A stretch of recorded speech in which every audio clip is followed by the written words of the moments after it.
The author of the novel abuses symbols and makes many spelling mistakes, which makes it difficult for me to convert the text into audio. So I hope you all understand if there are any errors. Please like, share, and follow the Cultivation Audiobooks channel to motivate me to create more videos, and don't hesitate to make requests for the novels you want to listen to. Chapter 501. More orders. The announcement that they were putting new development on hold in order to focus on the order for a custom yacht had exactly the opposite effect that Max had been hoping for. Even more people than usual were crowded around the exit to the cruise ship area, looking for permission to head to the development bays to see the work in progress. If it were like the other projects, that would involve Nico and the Inu debating minutiae back and forth for hours on end while they tried to perfect their product, but the yacht project was not really a new development to them, only a new shape for their existing technology, like a model year update on vehicles. Because of that, the design work was already done, and there was nothing to watch, but they couldn't very well tell the guests on board that they could do the job in a single day, even with their entire development team on the task. The biggest concern of having others find out too soon was accusations of slipshod engineering and a potentially dangerous untested product that was slapped together to meet a deadline. It would ruin their reputation, even if it were the way that militaries all over the galaxy modified new weapons and technologies in the field. The team had built the basic hull first so that they could add the custom touches after the initial walkthrough, and that turned out to be the right call, as once he understood just how large a human-built cutter was, the client wanted some of the rooms redesigned and resized for better ergonomics and flow.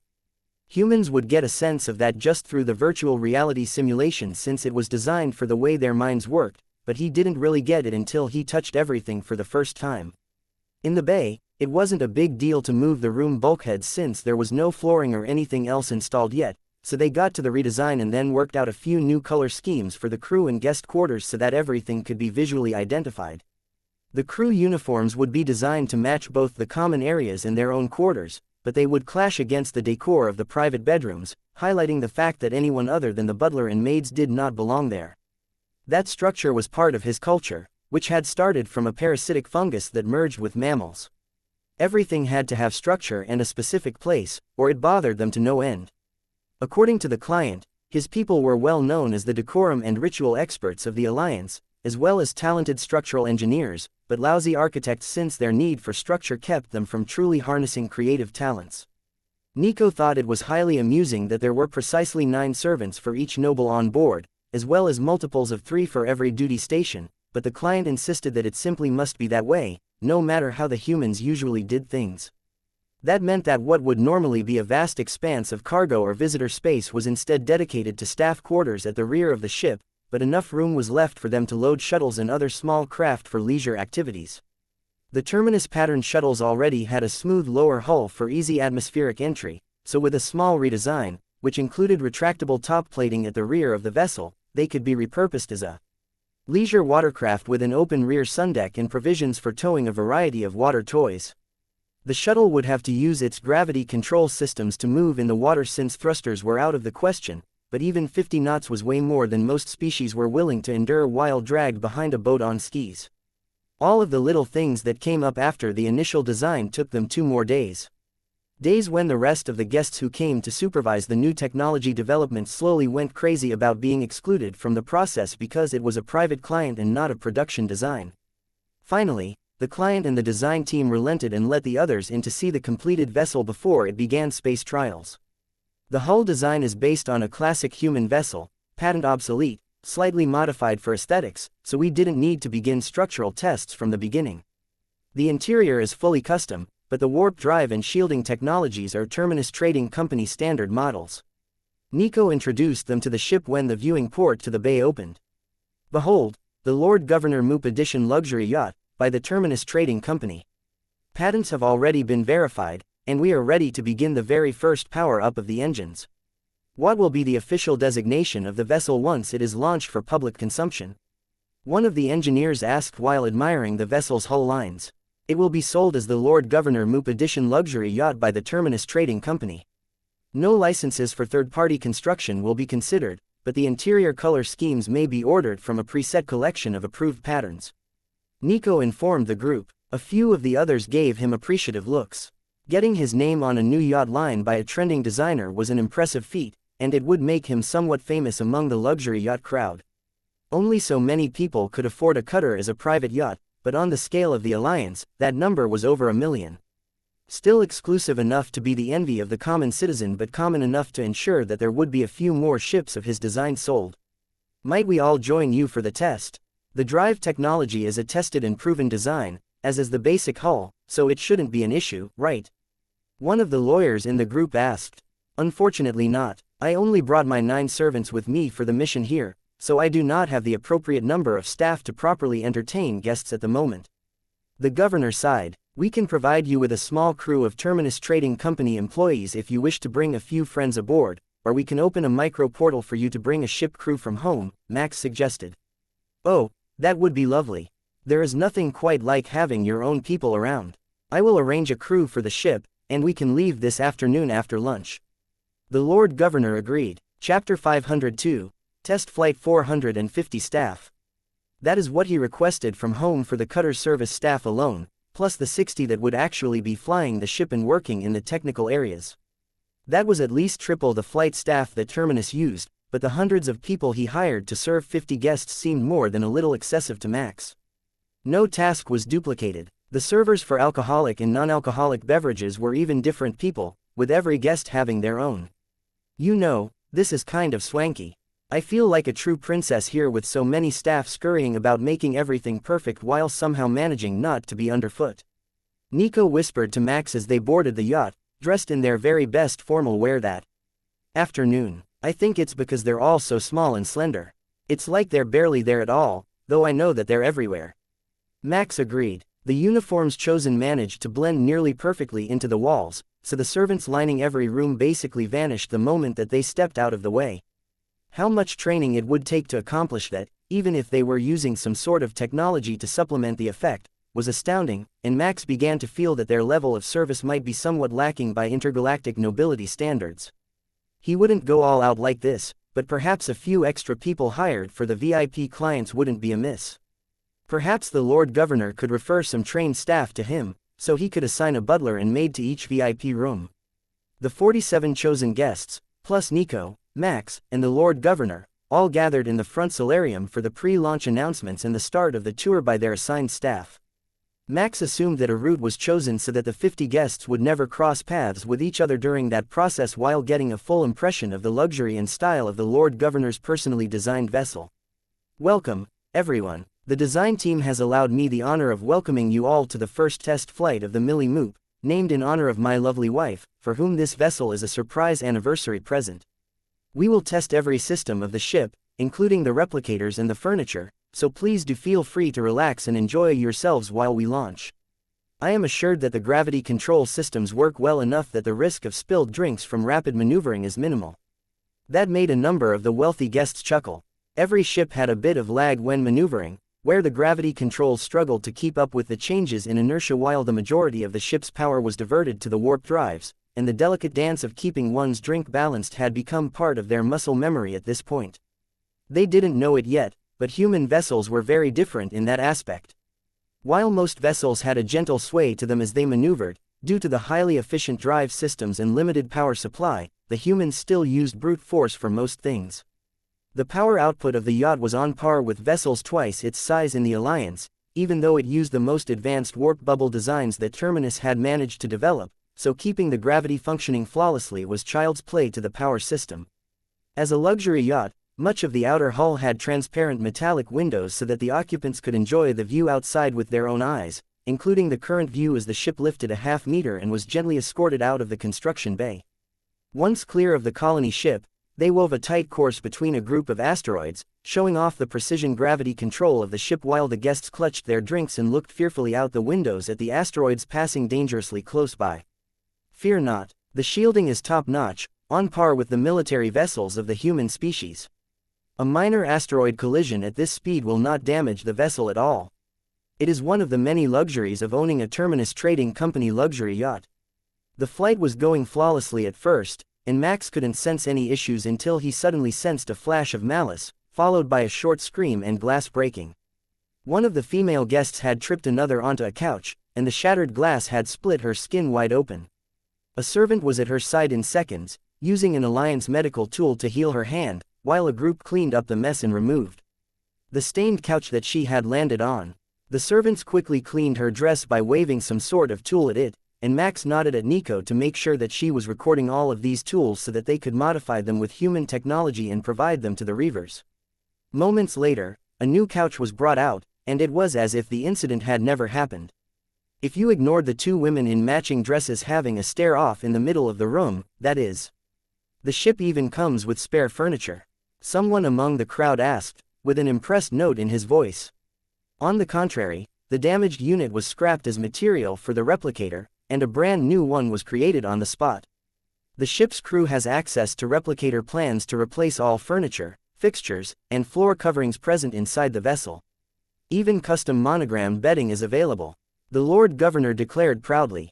If you are the sort that prefers the utmost discretion, the evening's bedding may be recycled daily, and a new set created every morning when the staff makes your bed to prevent any unnecessary drama or incidents, Nico informed the gathered guests. Is a log of such activities also available? One woman asked once Nico was finished speaking. With the authorization of the ship's administrator, all items recycled and created can be reviewed at any time. Nico agreed. The woman smirked at her husband, who was doing his best to look innocent, while most of the guests did their best not to laugh at his plight. Destroying the bedding to hide a dalliance from his wife seemed not to be in the man's future, even if he could afford to buy a vessel of his own. Chapter 503. Test flight complete. Might there be a smaller version of this design available at a later date? I love the design, but such a large vessel would be unseemly for one in my position. Frugality and appropriate government spending are important to the voters of my planet. A guest asked as the pilot prepared to engage the warp drives. At some point, we will be creating a smaller pleasure yacht version of this design in the 50-meter range. Large enough to provide all the basic amenities for a traveling couple or small group. Max agreed since he had already seen the hull designs for a ship that size on the Innu technicians' minds. It was the size of the vessel that the tech nomads traveled in, and while it was extremely expensive when new, it was small enough to become affordable after it had seen heavy use and was retired from general use. Oh, that would be lovely. Something reasonable, but with a high standard of luxury, in the billion credit range would be just the sort of thing I would take a long look at. The questioner responded, getting many agreeing nods from the crowd. Now Max had a size and a price point that the noble guests were likely to buy, so he could have the Innu start working on it as soon as they finished with this one. Max would insist that they were kept in-house and exclusive, though. Perhaps only available to guests of the Terminus Trading Company. The yacht market for that size of vessel was especially vicious, from what Max could sense in the guests' thoughts, with each of them trying to find a gimmick and lock their competitors out of the market. It wasn't a mass production area that he wanted to get involved in, but the Reavers were shipbuilders already, and humanity wasn't going to totally step back from any market, so he could start with exclusive and avoid the worst of the headaches. Half of the ship didn't even notice when they went to warp until they looked out the windows and noticed the distortion of the fast-moving ship.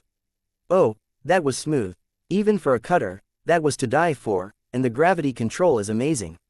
I haven't had to consciously tip my cup once this trip, even while we were going through the asteroid belt. Lord Governor Mook cheered when he realized that he had missed the event as well. I consider that test a success. If we can move to Warp 10 without anyone noticing that we have started to move, everything is working exactly as intended. You would not believe the harsh nature of warp travel in historic human vessels. The warp bubble engaged so unevenly that it was considered common and normal for the inexperienced to vomit or even pass out from the strain on their bodies. Nico laughed. Seriously, I had heard stories from the hunters of species that brute forced their way to faster than light travel through various methods, but I had thought they were exaggerated. One of the engineers asked. Oh, they likely did not exaggerate at all. Forcing the process is the easiest way if you have an abundance of power available and minimal technology, but it is far from the most efficient or the most tolerable way to do it. This generation of warp drives is pure bliss in comparison. Max informed him, backing up Nico's explanation. You know, the humans really rather remind me of the hunters. Both in technology and ideology. It is a shame that they are so focused on their own entertainment, or we could have had a wide variety of the unique ship designs that the hunters produce distributed throughout the Alliance. Lord Governor Mook lamented. They certainly do have their own style. Especially that mothership with the arena for the challenge battles. I have never seen anything like it before. Max told him with a smile. Wait, you have seen a challenge? You simply must tell us all about it. Hunter challenges are usually pay-per-view, and not every Alliance member allows extreme sports to be broadcast. People have died in those challenges before, you know. A small, long-eared woman begged, standing barely waist-high on Max, who wasn't particularly tall for humans, at under 180 centimeters. Nico smirked and stopped a server so she could take the entire tray of snacks from him before pulling a few other guests to the nearby couches to listen. The move started a trend, and soon every seat was filled, with more rapidly appearing from other rooms as the servants rushed to anticipate the guests' needs. Well, let's see, where do I start this story? Terminus had just finished an engagement with the Clem, a vicious species of insectoid that totally destroys and strips every planet that they land on of its resources and funnels them back to their major colonies when we encountered the Hunters for the first time. No human had come across them before, as far as we know, as we had only just achieved our first Warp 10 flights, which was their guidepost for technological achievement worthy of interaction. Most of the guests nodded at this, showing Max it was common knowledge that the Hunters didn't care about low-tech species unless they were especially good to hunt. They approached our vessel and issued a formal challenge, requesting our strongest female mecha pilot come to their ship to engage in a duel with their team leader, using mecha of the 20-meter height class.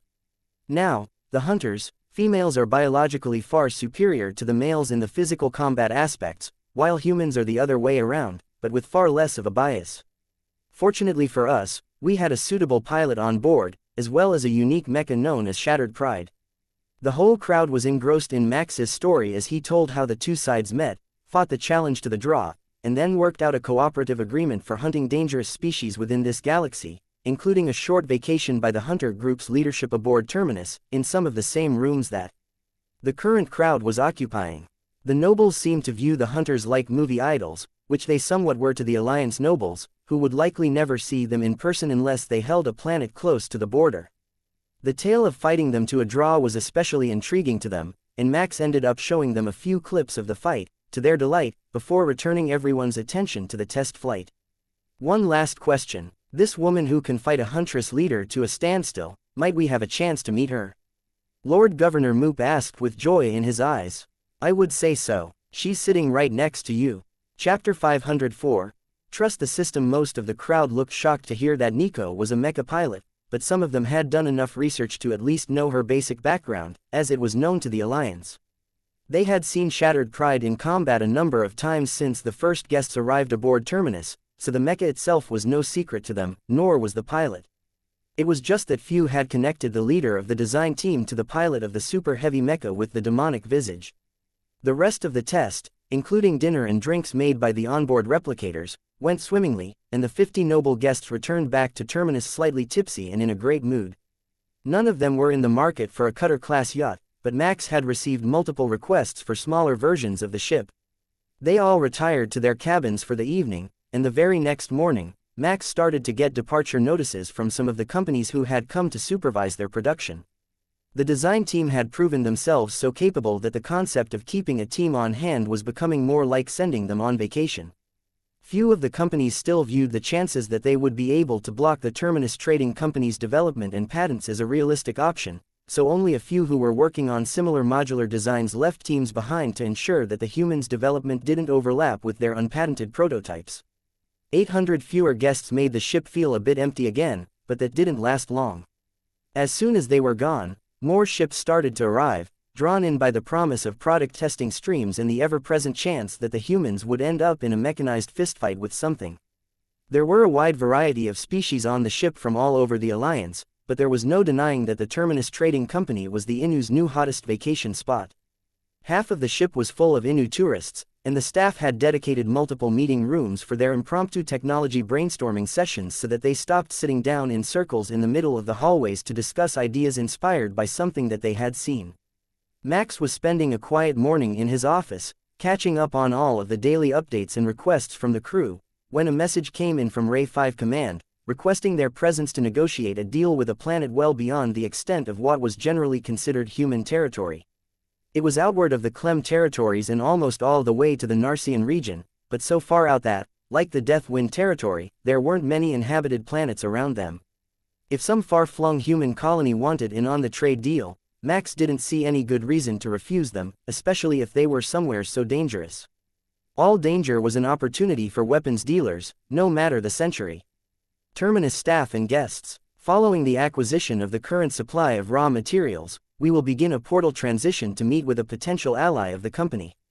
Please be aware of the impending movement and plan accordingly. They gathered a few holds full of raw materials from the asteroids, enough to make a dozen more cutters, fully loaded with mecha, just in case the locals at the new destination had something interesting to trade, and prepared to portal to the designated safe location.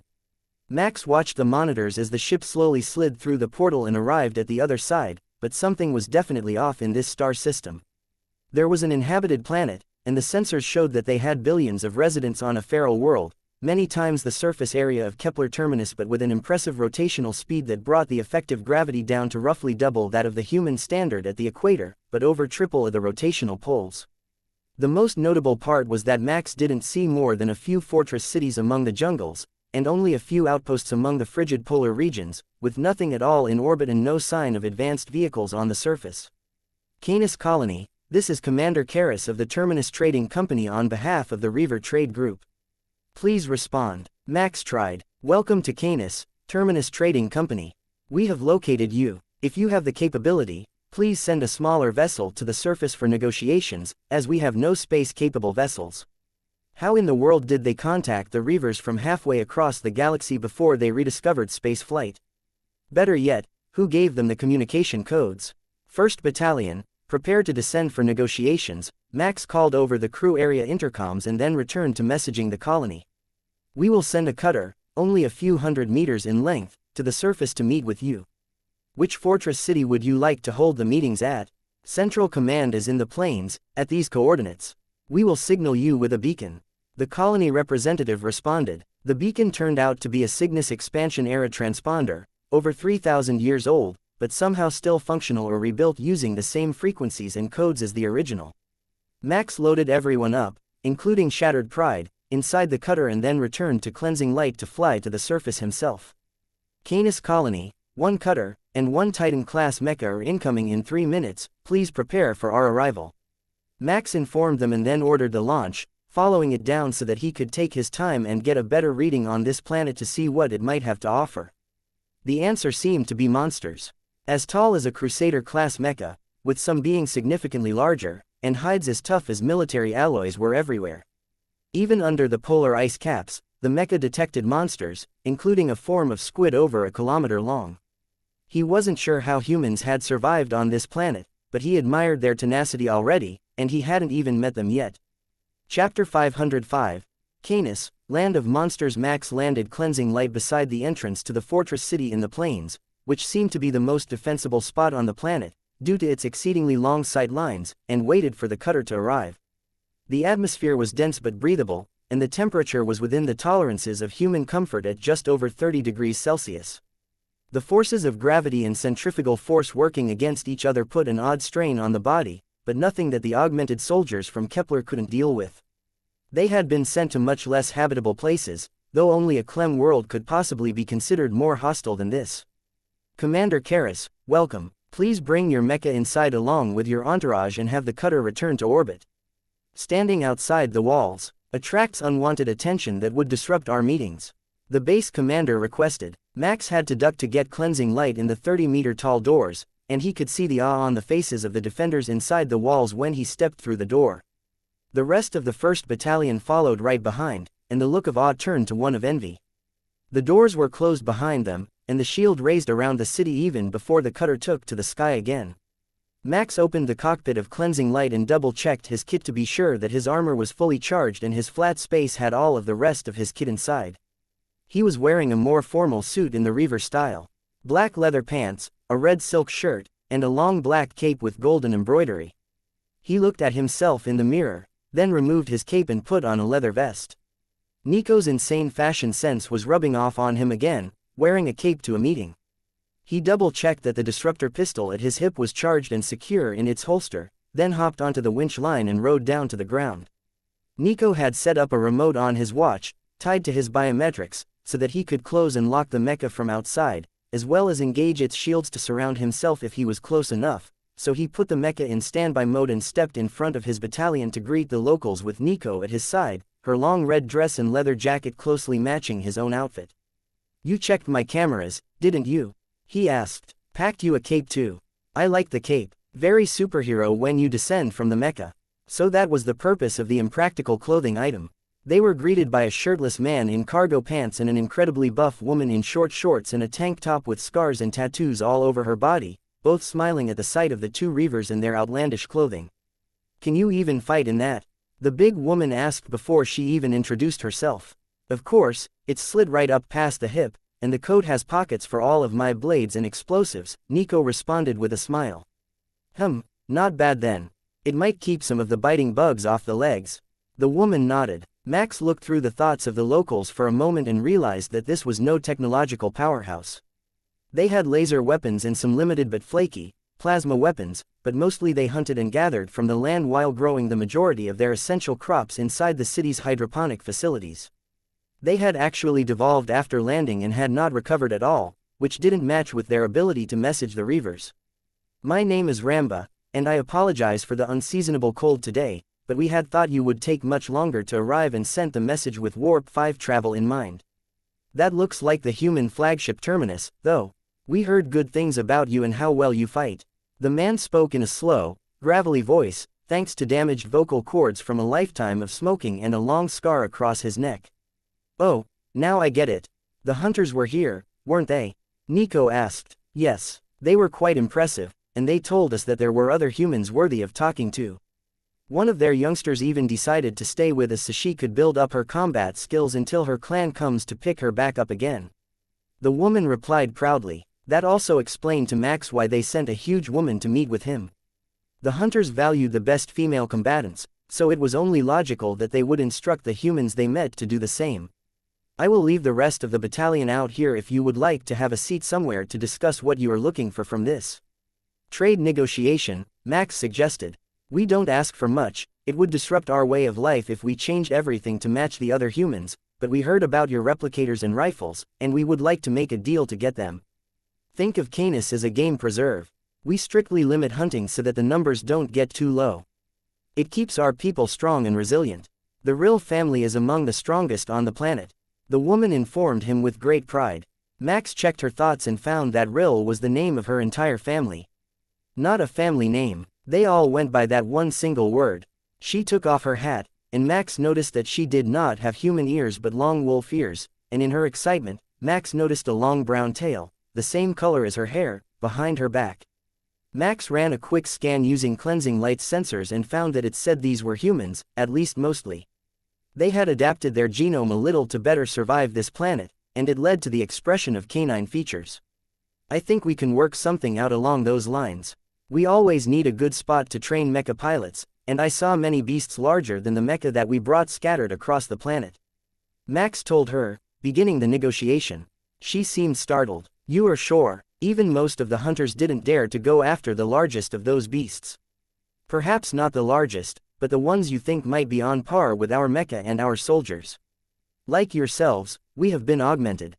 Not for size, but for strength and durability," Max explained. "You are strong?" the man asked skeptically. Max looked around and stepped to one side to pick up a stone bench from the side of the road, offering to hand it to the negotiator. The hunters were right. "You are strong. Come with us, and we will eat and drink before we talk business." Chapter 506.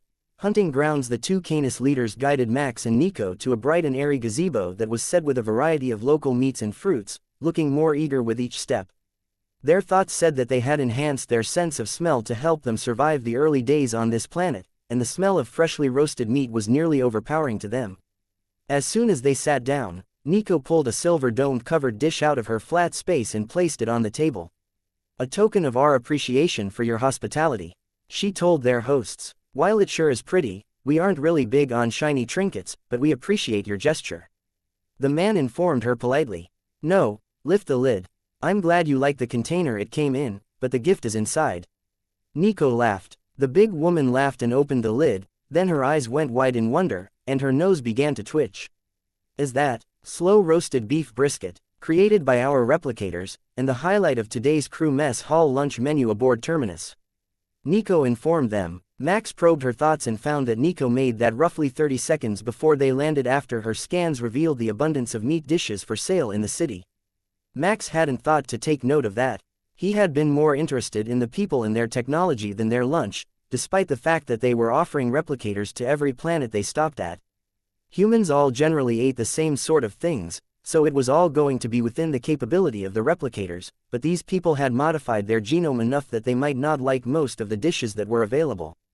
Brisket must be popular here, and their hosts were literally drooling at the sight, wiping it away with the back of a hand before taking out huge knives to carve up the hunk of meat. "Oh, I hope this tastes as good as it smells. Please, serve yourselves anything that you want to try. I don't know what you will like, but we have a bit of everything that we usually eat here." The man informed them. He made a happy whimpering noise as he cut into the brisket, and the juices ran out onto the serving tray. He didn't manage to get the first bite, though. As soon as it was cut, his partner stabbed it with her blade and popped the burnt end into her mouth.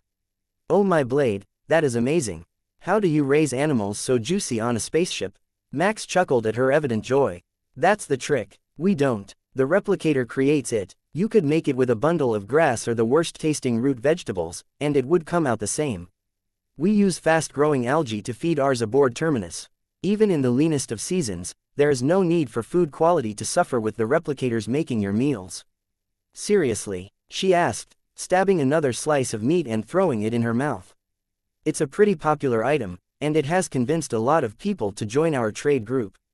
Now, I understand that you will need some different terms than most planets that are closer to major trade routes, but I am certain that we can still come to an agreement that benefits both parties." Max agreed. "We are limited on resources from what I am told about your culture, but the hunters tell us that we can sell game tags for the beasts of this world at a good price," Rill informed them, puffing her prodigious chest out in pride. "Those things are as big as my head. What do they feed them on this planet? I bet that Casanova would love it here if he survived the first night." Nico thought, turning to look at Max so he would notice that she was intending it for him. "Worry about that later. Finish the deal before you work on increasing the local population." Nico turned her genuine smile, not her negotiation smile, on Rill, and the big woman's tail began to wag. Poker definitely wasn't their strong suit, and possibly not even a game that they remembered at this point. "We can definitely agree to that. If you can give us a small guarantee that some tags will be available for our testing and hunting use, we can make a formal deal and trade the first round of fees for any tools or weapons that you might want from our inventory." Nico agreed. "Could you take us into space to see what all you can offer? We operate better when we can see what we are facing.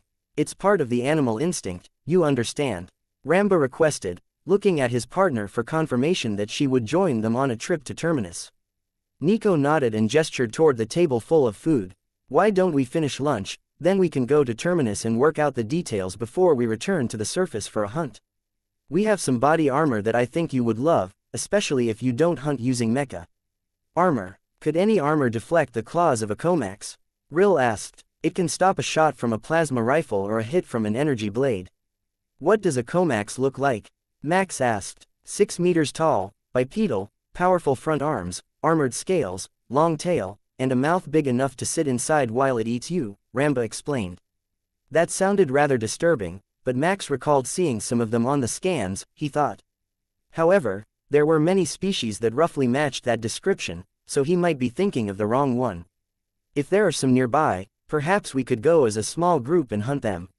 We can bring the Mecha if it seems too dangerous to go without them," Max offered. "They are really tasty. The price won't be one of the cheap tags," Rill countered. "We will offer you the first commercial-scale replicator for a Comax hunting tag, and you can personally try out the new armor patterns that we offer. We even have augmentic armor that increases your own strength and speed when you wear it." "Deal. Let's eat. I want to see that." Chapter 507.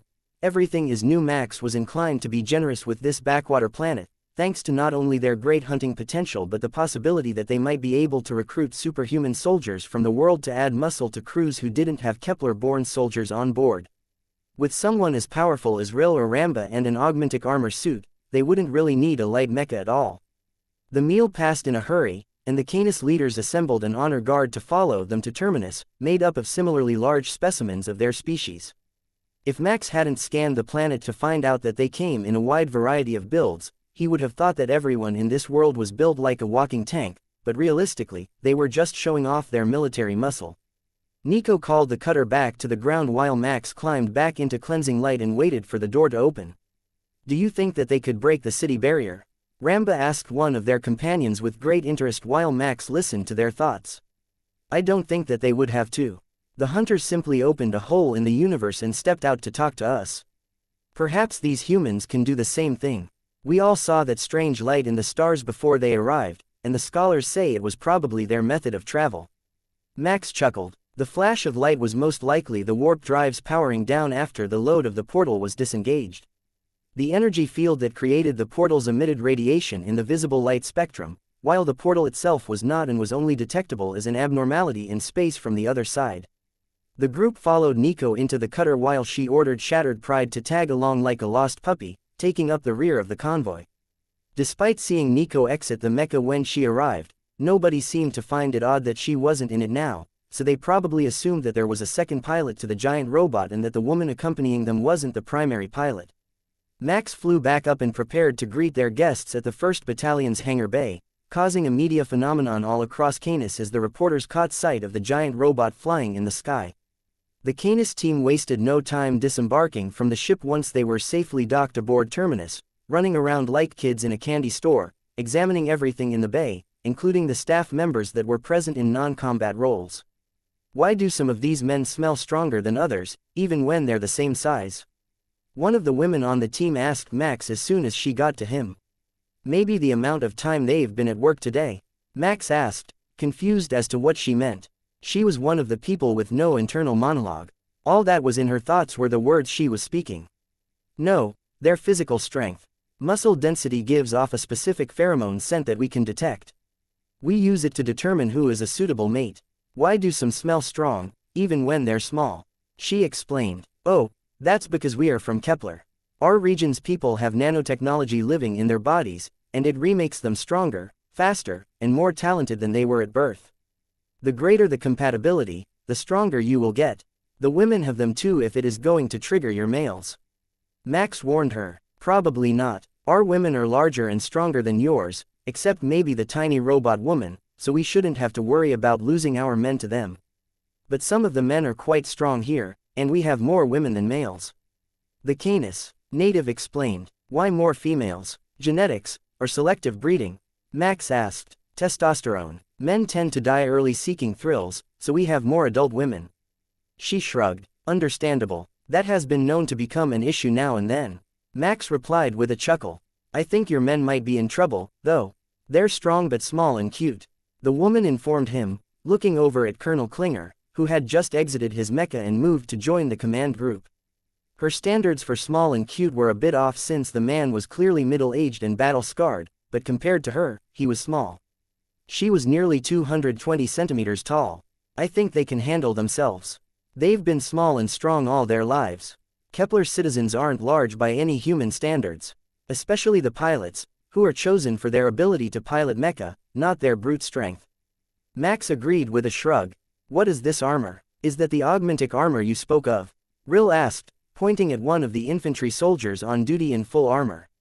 That's right. If you want to follow me, I have some spare suits in the armory, and you can try one on and see for yourself how much they help. They would actually have to make some new suits since the representatives were so large, but it only took a few seconds with their new technology to make an armor suit.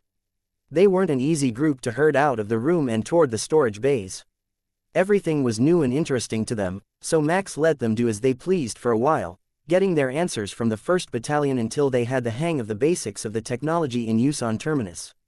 Even the Tech Adept harness was popular.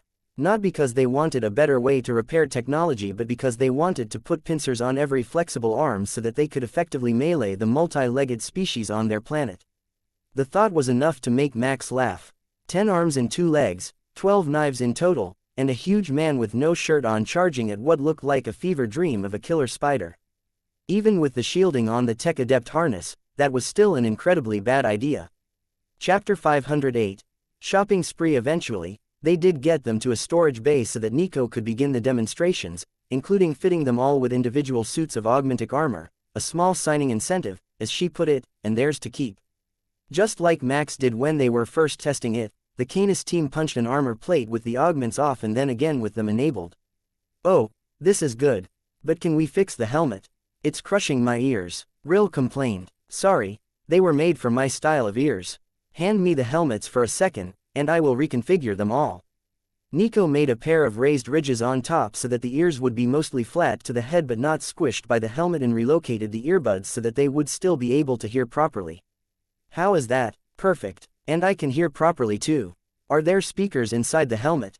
Rill asked. "Yes, they also have radios built in, so you can communicate with each other over long distances without alerting anything around you. The power packs will last for over a month of continual use before needing to be recharged, but we will make sure that you have chargers if your current power supply isn't compatible. Over here, we have the replicators, which made that barbecued brisket that I brought for lunch, and they're easy to use. Just enter the menu option you want and hit start," Nico explained. "What else would it need to make?" one of the guards asked, confused about the nature of the machine. "Ribs, fried wings, roasts, pulled pork, baked beans, cake, pie. You know, the essentials." "Cake, it makes cake and meat?" the guard asked, with his ears perked straight up and his tail going mad behind him. Rill looked at him and then at Nico's smirk. "We are terrible at negotiations, aren't we? We can smell and sense lies, so it's not something that we think about much, but the tail is a dead giveaway when we are excited or in trouble. That's one of your more endearing traits and why we aren't trying to make things difficult for you. An honest leader is a good thing, and if your tail tells on you every time you try to hide something, that's even better for the people." Max told her, "Since you don't want to make our life hard, what can you give us for access to our game species?" Rill asked. "I will offer you one industrial materials printer for each major city, plus one commercial replicator for each city, plus 2 personal units for the leadership team to use themselves, plus additional payments for every beast hunted." The Canis thought about it for a while before they all decided that it was a good enough deal for them. "There's one more thing. Many Reaver groups might want to hire soldiers from your planet since they are so strong. If you agree to that, we can work out details for mercenary or guard work off the planet so that nobody tries to cheat your people in the future. Leaving Canis, I suppose a few youngsters might want to, but I am not sure they'll find many takers once we have the brisket maker." Ramba shrugged, looking at the replicator. "It makes cake too," one of the guards reminded him. "It can make basically any sort of food. You still have a hunter on the planet, right? They are familiar with the technology, and they can show you many things to eat if you forget." Max reminded them, "Ignore the idiots. They would live off of a good brisket alone if their body didn't need any extra nutrition." Rill told him with a shake of her head. "What is the purpose of the materials printers?" she asked. "When it is given the basic materials, it can make almost anything that you are familiar with. These are one of the older pattern units, so you need the actual minerals for metallic objects, but for cloth and other organic materials, it can recombine them out of any form of plant life." Max explained. "Can it make me a new knife? This one has a cracked blade," one of the guards asked. "Put it on the tray there. It is a scanner to duplicate simple objects without needing to program a new file." Nico explained. The materials printer scanned the blade, and Nico made a few tweaks to remove the crack and the nicks in the blade and then went to the pile of ore to grab a few lumps of metal and a bundle of cloth. She placed them on the ground in the feed area of the materials printer and then selected to make a dozen copies with simple leather sheaths, one for everyone in the entourage. "Here you go. I don't know how well you usually keep your blades, but this might be the sharpest one you've ever owned," Nico informed him. The man took his glove off and dragged the blade across the top of his hand, watching the hair fall to the ground. One of the women picked up a blade and put on a small monocle, looking over the blade with the scanning device before putting it back in its holder. "Monomolecular edge, with a strengthened molecular bond. That is stronger than anything that exists in nature," she informed the leaders. "Your technology can do things like that?" Rill asked in surprise, visibly warming up to all the new toys that they were being offered. "Technically, that device is yours. We have already come to an agreement, even if we didn't put it on paper yet," Nico pointed out. "I like it, but can it make guns?" the big woman asked. "Laser rifles, ion cannons, plasma rifles, a variety of explosives, it all depends on what you can get for raw materials. We don't mind much, but we do a little bit of it for our weapons. I will have to see what we have available. Can you program something simple?" Nico pondered for a moment and then grabbed a large piece of wood and placed it on the feed side of the printer. This is a combination unit, lousy for making food, but it can recombine organic matter when needed, like this fully organic polymer laser rifle, with organically grown crystals.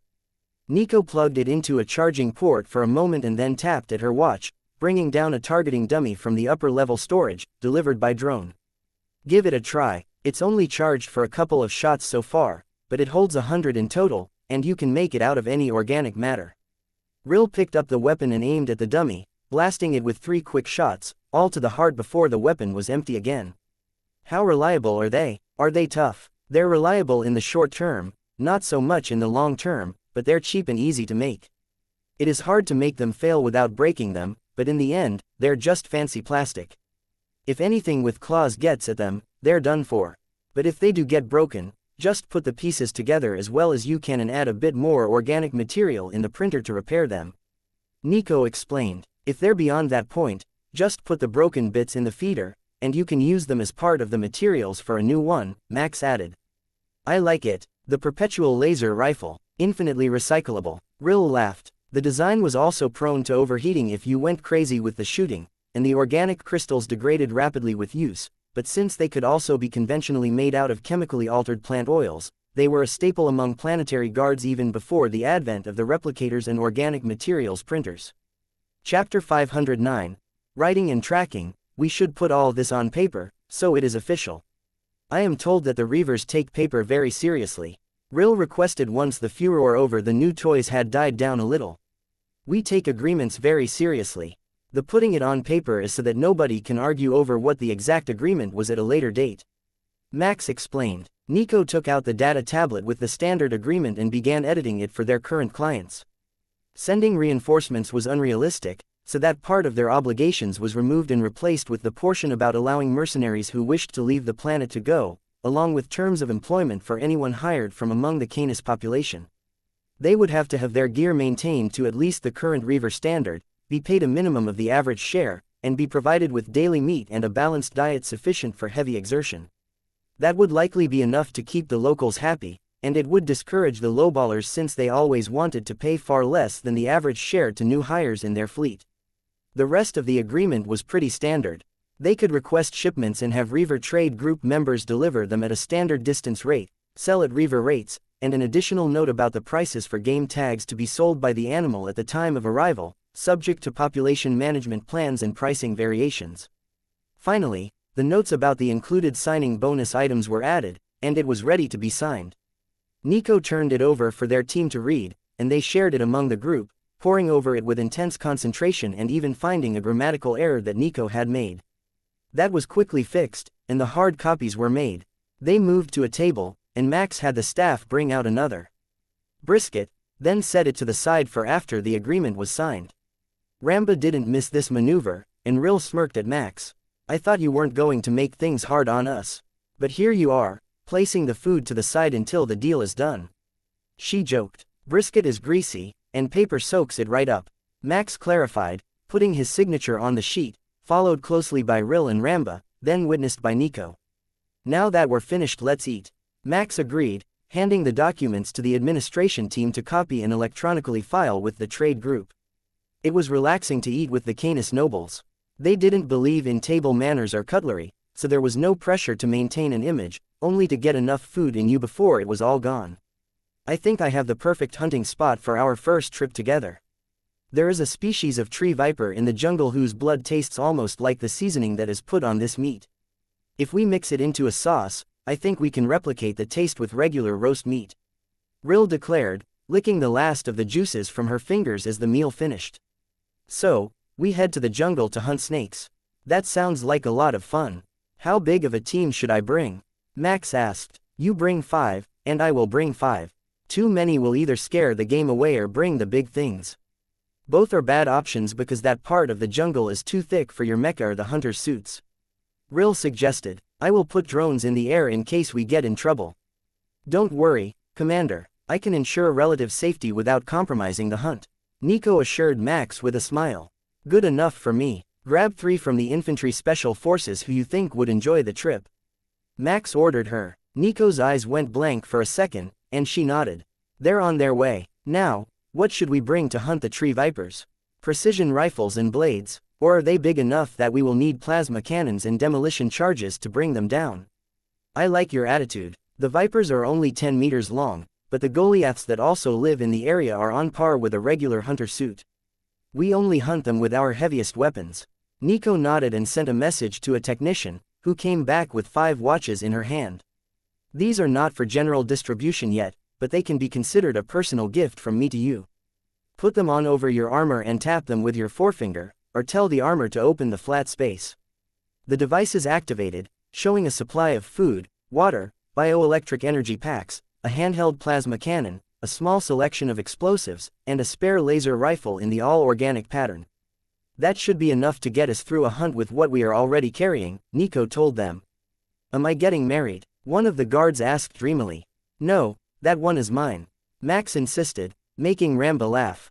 Gifting expensive weapons is a wedding tradition here to show your sincerity.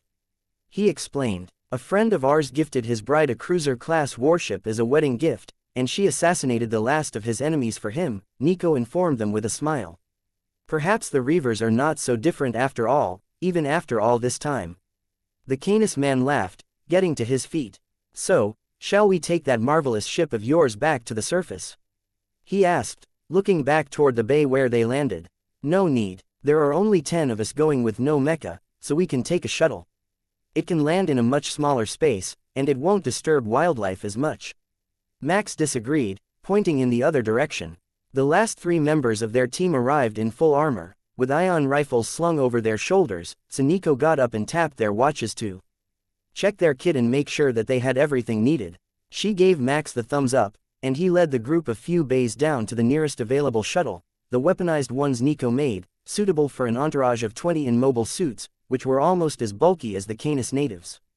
Here is our ride for the day. Nico will have a few gun drones in orbit as well, in case we need to be rescued. Just a precaution since we don't want to cause any international issues.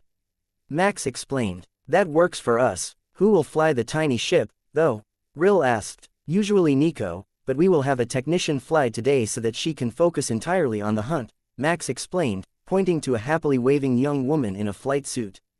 It was the first time that she had been included in the negotiation team instead of sitting in a dark room in the drone team quarters waiting for something to happen, and Max could tell that she was really excited to be here. Chapter 510. Hunting tree vipers. Once they were in the shuttle, the Canis team began to inspect the new additions to the Terminus team. They were all from the infantry but were among the strongest, having all washed out of the piloting program due to either their size or attitude and not their aptitude. The 2 men were over 2 meters tall, while the woman had a criminal record that made Nico's own military history look positively pristine and tempered. She had narrowly escaped a lifetime prison colony sentence because there was no evidence that she was actually the one that used a case of claymores to frag the Inquisitor investigating their team. So she had been reassigned and ended up with the team from Kepler 142, who were left behind for Terminus to find on that decrepit space station. She was a genius with infiltration and explosives, though, and had earned her spot on the drone team, as well as this hunting trip. Rill gave the pilot directions to the landing site while Nico equipped her custom armor, complete with integrated tech adept harness. That got the attention of the Canis team, who were intrigued by how she was planning to use 6 extra arms in any sort of practical way. She has a natural affinity for machinery. She can use them all as naturally as her own arms. The normal units have a neural link, but it takes a while to get used to using them smoothly. Max explained as Nico tested the link to her new limbs. It's got better gravity control than a standard unit as well, so it is easier for me to chase the vipers if they retreat up into the trees. Nico smiled. I don't know how to say this, but to do what? You're barely bite-sized to a tree viper. Ramba asked. Kill it, of course. I am capable of using a sword with every one of these limbs, or they can be used to restrain a target while I chop it apart. I brought axes as well, she replied, taking an axe with an energy field protected blade out of her storage. You will likely never meet anyone who likes killing things more than Nico. Even the hunters were impressed by her bloodlust. One of the special forces guys laughed. We should catch up with them again. They would be great hunting partners. I will contact them and see where they've gotten to once we are finished here.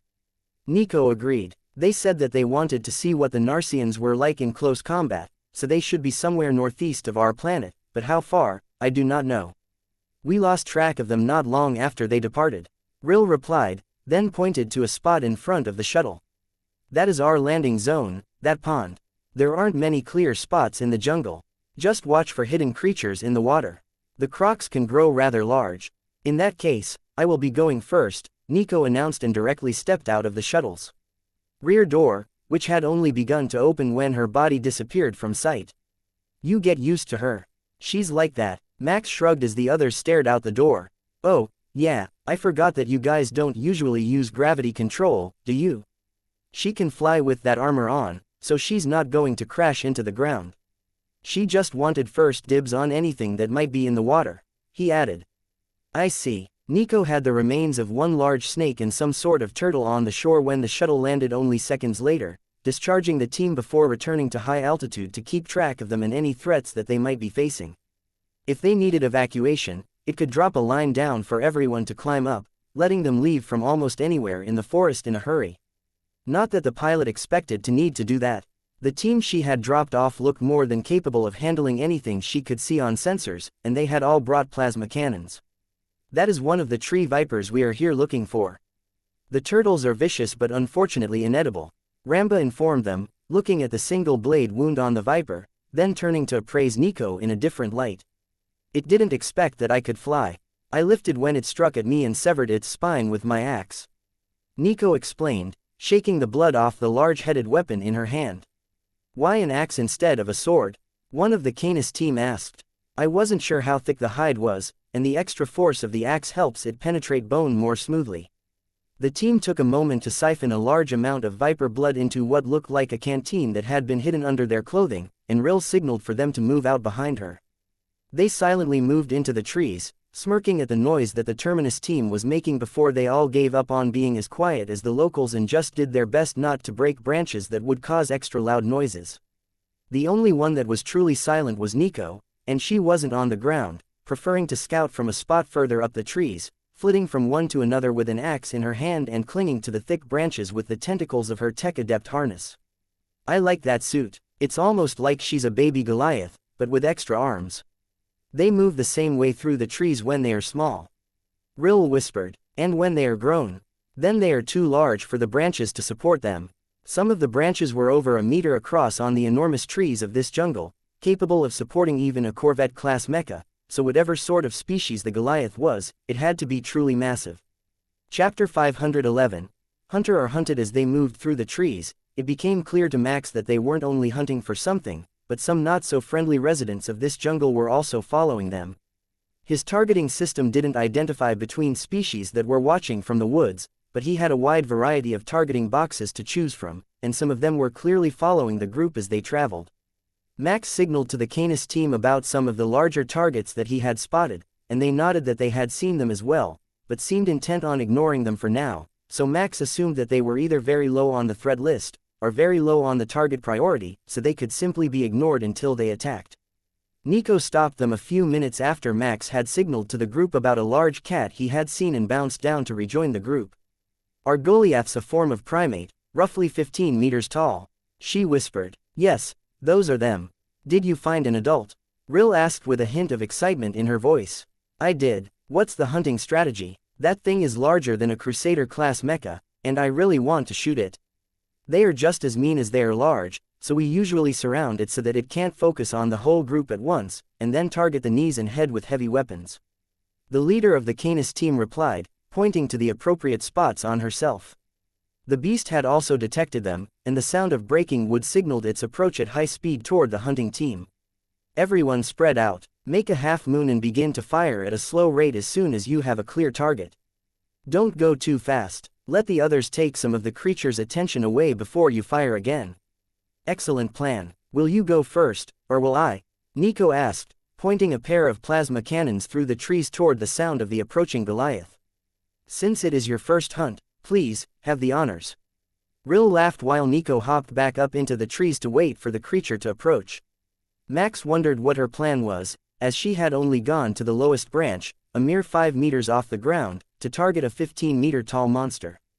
Normally, she would take advantage of elevation and try to shoot down at it from above to confuse it and make it look up and away from the rest of the group.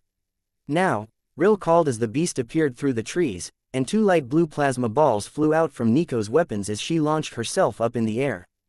Both shots were perfectly targeted, hitting the creature in the groin and bringing a howl of rage, despair, and immense pain all rolled into one noise. It spotted her immediately, and Nico flew up and over its head, turning it 90 degrees to its previous course so it was no longer charging at the team but futilely swinging its arms at the flying menace. Rill fired next, hitting it in the side of the head with a plasma shot and burning much of its face away. Max followed a split second after, aiming for the same spot now that he had confirmation that it was correct, and then a barrage of fire from the others slammed into the back of the creature's knees. It collapsed to the ground, legs severed, and Nico finished it off with a pair of plasma shots through the eyes. The mighty beast crumbled as its brain melted, and the collapse of its body shook the ground all around them.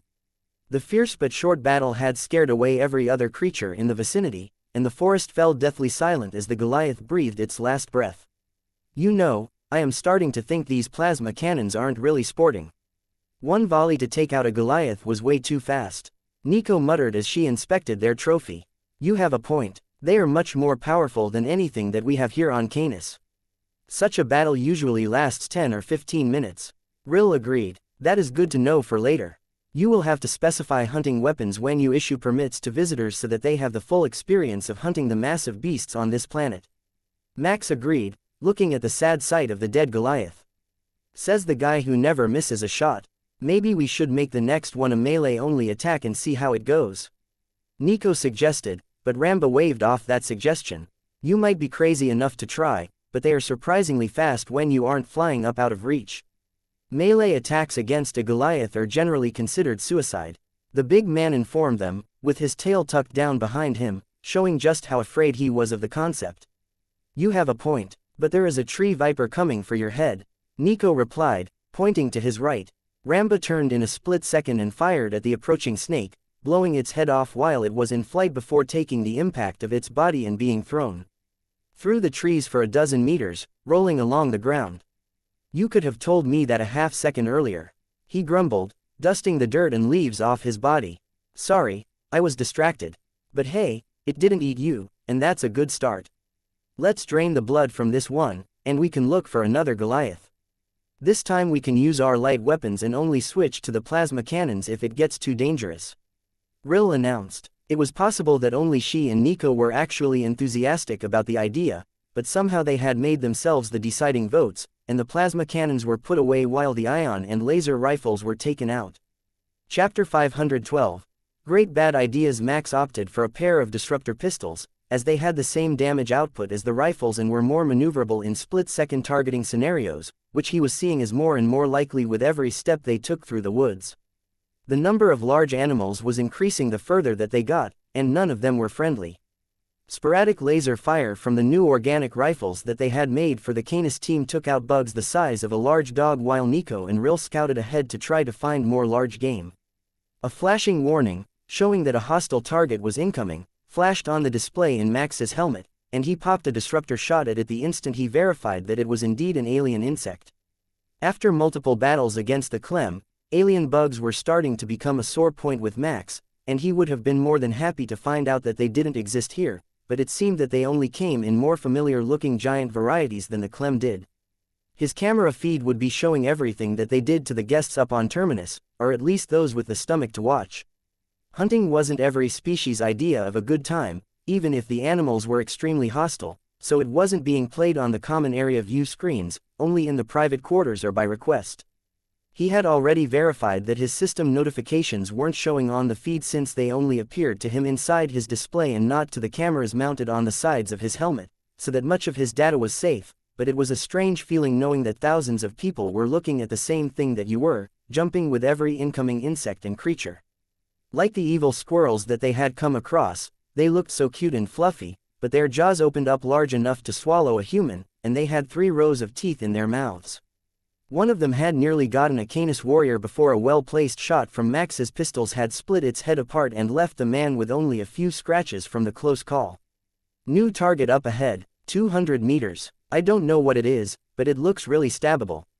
Nico announced. Max wasn't sure if that was a promising evaluation or not, but her thoughts showed him a long-legged crocodile, roughly 20 meters long, including the tail. She was right. It did look like it would be easy to stab, assuming that you could get at its back and through the hide. Oh, a nice call. They are a fast-breeding species as well, so hunting one won't impact the local balance much, if at all. Rill commended her choice. But are they edible? Nico asked. They taste a bit like yard birds. Rill shrugged. Chicken. A yard bird is a chicken. Max clarified for his team after seeing one in her thoughts. Well, it was like a chicken. The yard bird on this planet was roughly the size of a hovercar, but it looked the same. How do we hunt this? Nico asked, drawing a pair of swords and moving her pistols to the additional arms of the tech adept harness. Then she added a pair of axes to the last pair of arms and twirled them around, deciding if she liked the balance.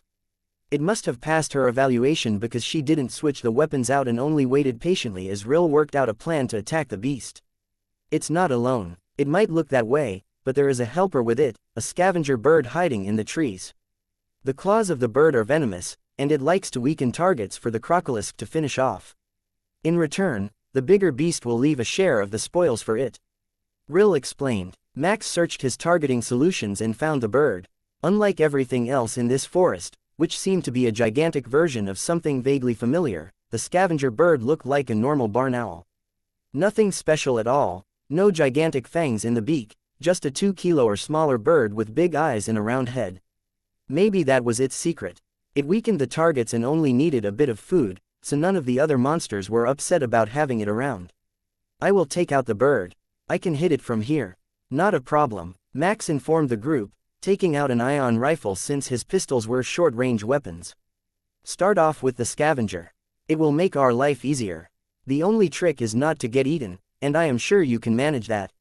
You're pretty fast, Rill advised. Got it. Max took aim at the scavenger and noticed that there were a dozen more faded targeting boxes indicating hidden targets the same size. He could deal with that as well though, and he squeezed the trigger, dropping the remains of the scavenger from the tree.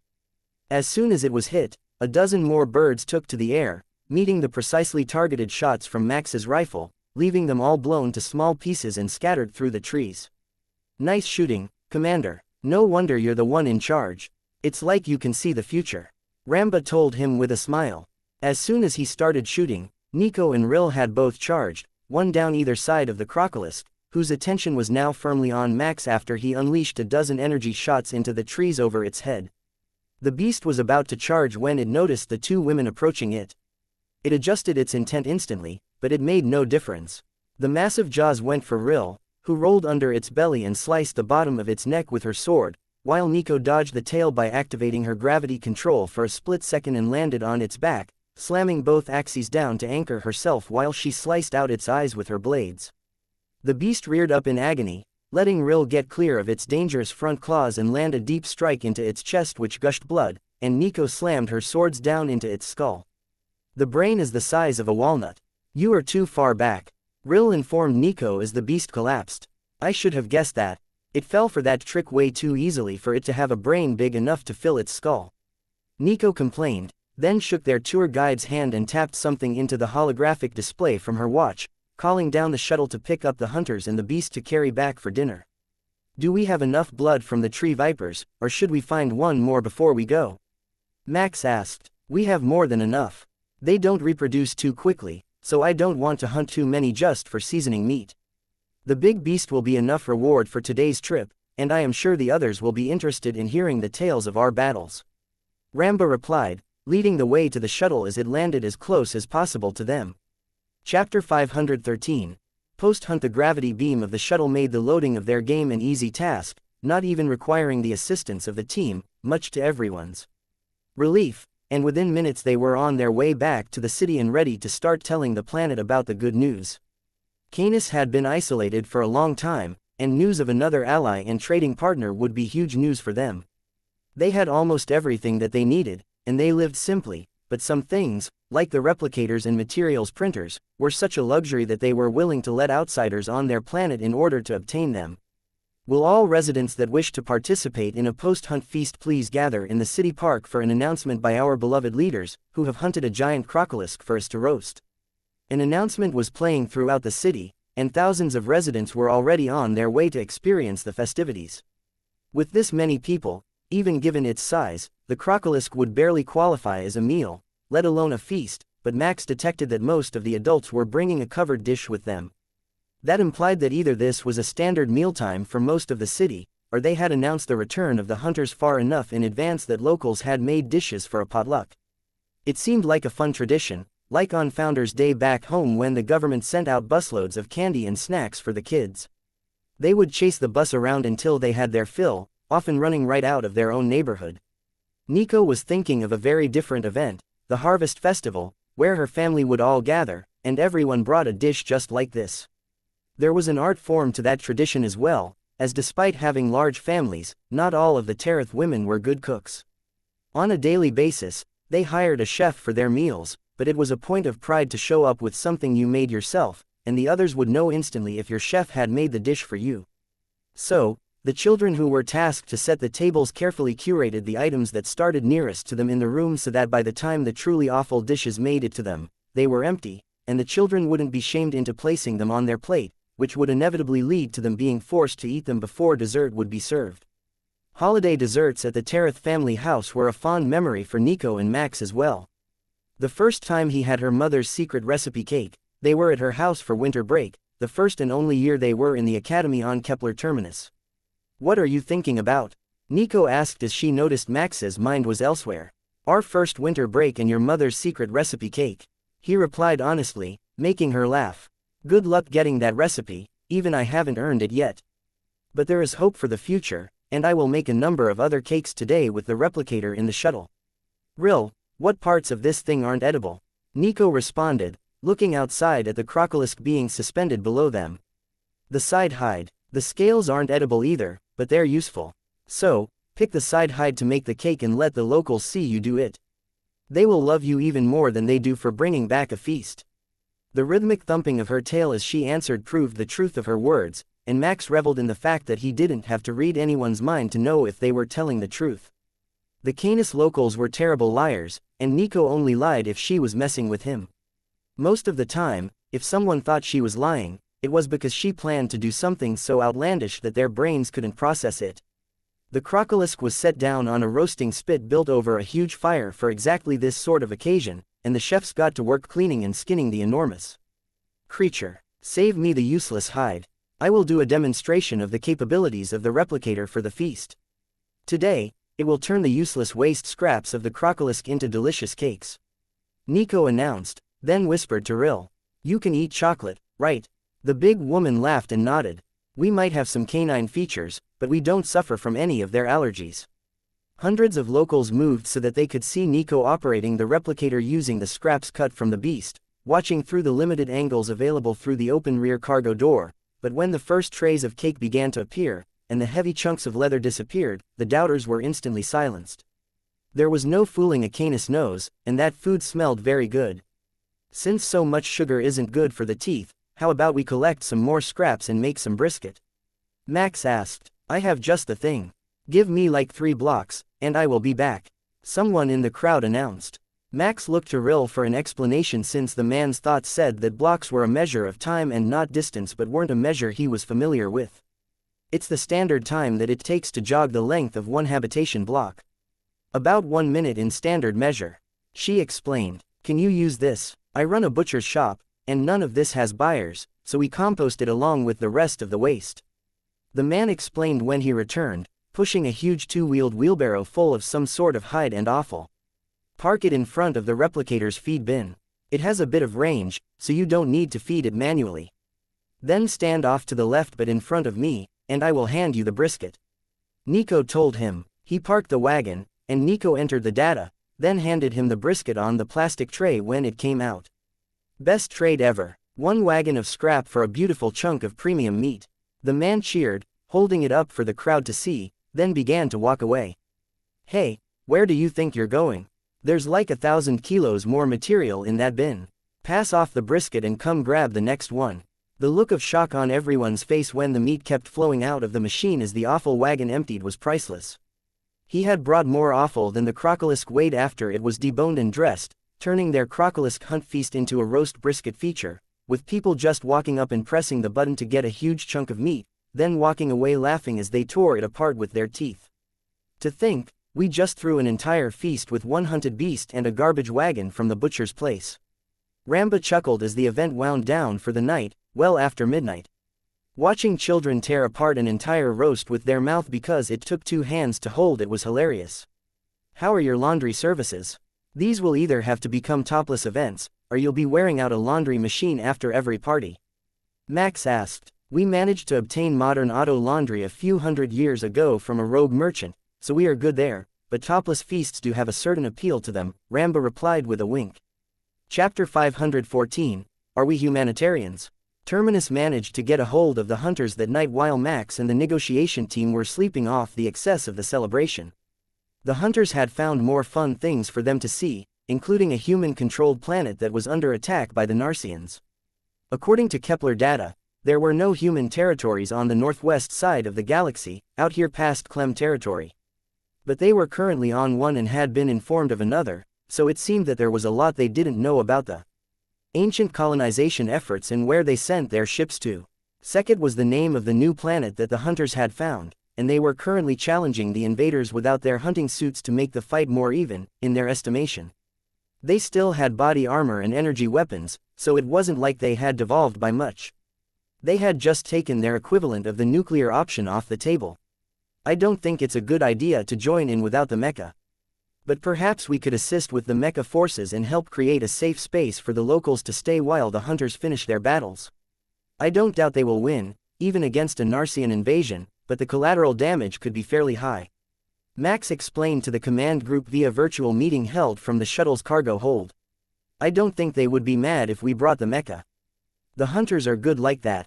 Plus, it's how the Narcians are used to fighting us, so it's not like we're going to sucker punch them. At least not much, Nico offered. She was also using a holographic projection, but it was because she was too lazy to get dressed and get out of bed, so she had created a virtual avatar for herself to attend the meeting with. Then shall we set course for their location as soon as we are done here? Traveling at standard warp would give us the chance to make a proper sensor map of the region, as our current data suggested that there were no human colonies here when it has become clear that an entire colony wave made its way here in the past. Admiral Drake suggested, excellent idea, perhaps we should have the cutters fly in a wide formation to extend the sensor range and get more detailed data on the locations we pass. With their speed, they can get back in minutes should Terminus come across any sort of real danger. Nico offered. Max could sense that she was really hoping that they would be attacked by Narcians and have a good excuse for a mecha fight on their way to a fistfight, but inhabited planets weren't that easy to come across in lightly colonized space where most of the stars didn't have any terraformed planets. Then it's settled, send out the cutters in a wide scanning pattern, and extend the depth of the scans as much as we can. We can make this an official mapping survey for the Reavers if we gather enough data. Who knows, maybe we will find more potential trade partners that the hunters simply found too boring to bother mentioning. They aren't out here looking for humans after all. Max agreed. The Admiral began plotting the course, along with the cutter pilots, and within a few minutes, they had a decent map of all the places they could possibly find inhabited planets. Some stars were simply unsuitable, either too early or too late in their life cycle for inhabited planets, but the majority could possibly, theoretically, have an exoplanet that was suitable for terraforming. If the Canis were correct, then the Cygnus expansion had sent these ships so that they would have had decent terraforming abilities, but they would have needed a somewhat suitable planet, to begin with, as the fleet was only capable of modifying a liquid water-bearing planet to one suitable for humans.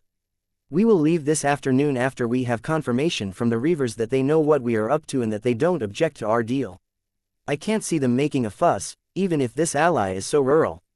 I know our soldiers well enough to know that the women of this planet will be very popular among men of a certain proclivity. The other commanders smirked at Max's estimation, but he was right. Muscled and tattooed women had always been popular among the soldiers, and if you added wolf ears and a tail, you only increased the number of soldiers who would give them a chance. Especially after a few years aboard a military ship. The meeting broke up, and Max headed out to greet the planetary leaders before they left the surface, but not before sending Nico a tersely worded message telling her to get some clothes on and come outside to do her job as second in command.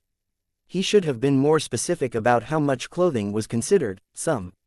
Can you take a few of our young along on your trip? It seems that your technology made a great impression on the youth, and some of our more scientific sorts would like to travel with you as allied researchers. Ramba asked when Max came out of the shuttle. I don't see a problem with that. We have lots of room, and we already have foreign researchers working with our teams to bring varied viewpoints to the process. Max agreed, then saw what Nico had put on. She had dressed to match Ril in very short shorts and a bikini top, both in olive drab green and paired with a pair of military-issue jungle boots. Good choice. We will teach you how to dress for the heat in no time. The big woman approved. Have you adapted to the insects already? Ramba asked at almost the same time. She's a cyborg. The only bugs that can bite through her shell are the clem, and I'm not sure that all of them could manage it either. Max informed him, making the locals reassess their estimation of Nico's combat ability. Is she really that strong? Ramba asked. You can decide, Nico informed him, grabbing a cheap knife left over after the party and pressing it against her arm, only stopping when she had bent the blade in a full arc. Ramba whistled in appreciation. No wonder you weren't afraid of the tree vipers. Even outside your armor, they likely couldn't digest you. Unfortunately, it is time for us to head out to the next destination that the hunters have identified. They say that there are humans under attack by the Narsians, and that is an opportunity both to hunt Narsians and rescue the human locals, so we have to go. Nico replied with her best artificial sad tone. That voice box was secretly a blessing for Nico. Before she was a cyborg, she was absolutely terrible at pretending to be emotional about things, even when it was socially awkward.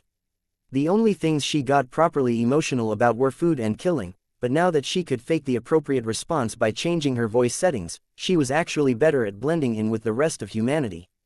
Chapter 515.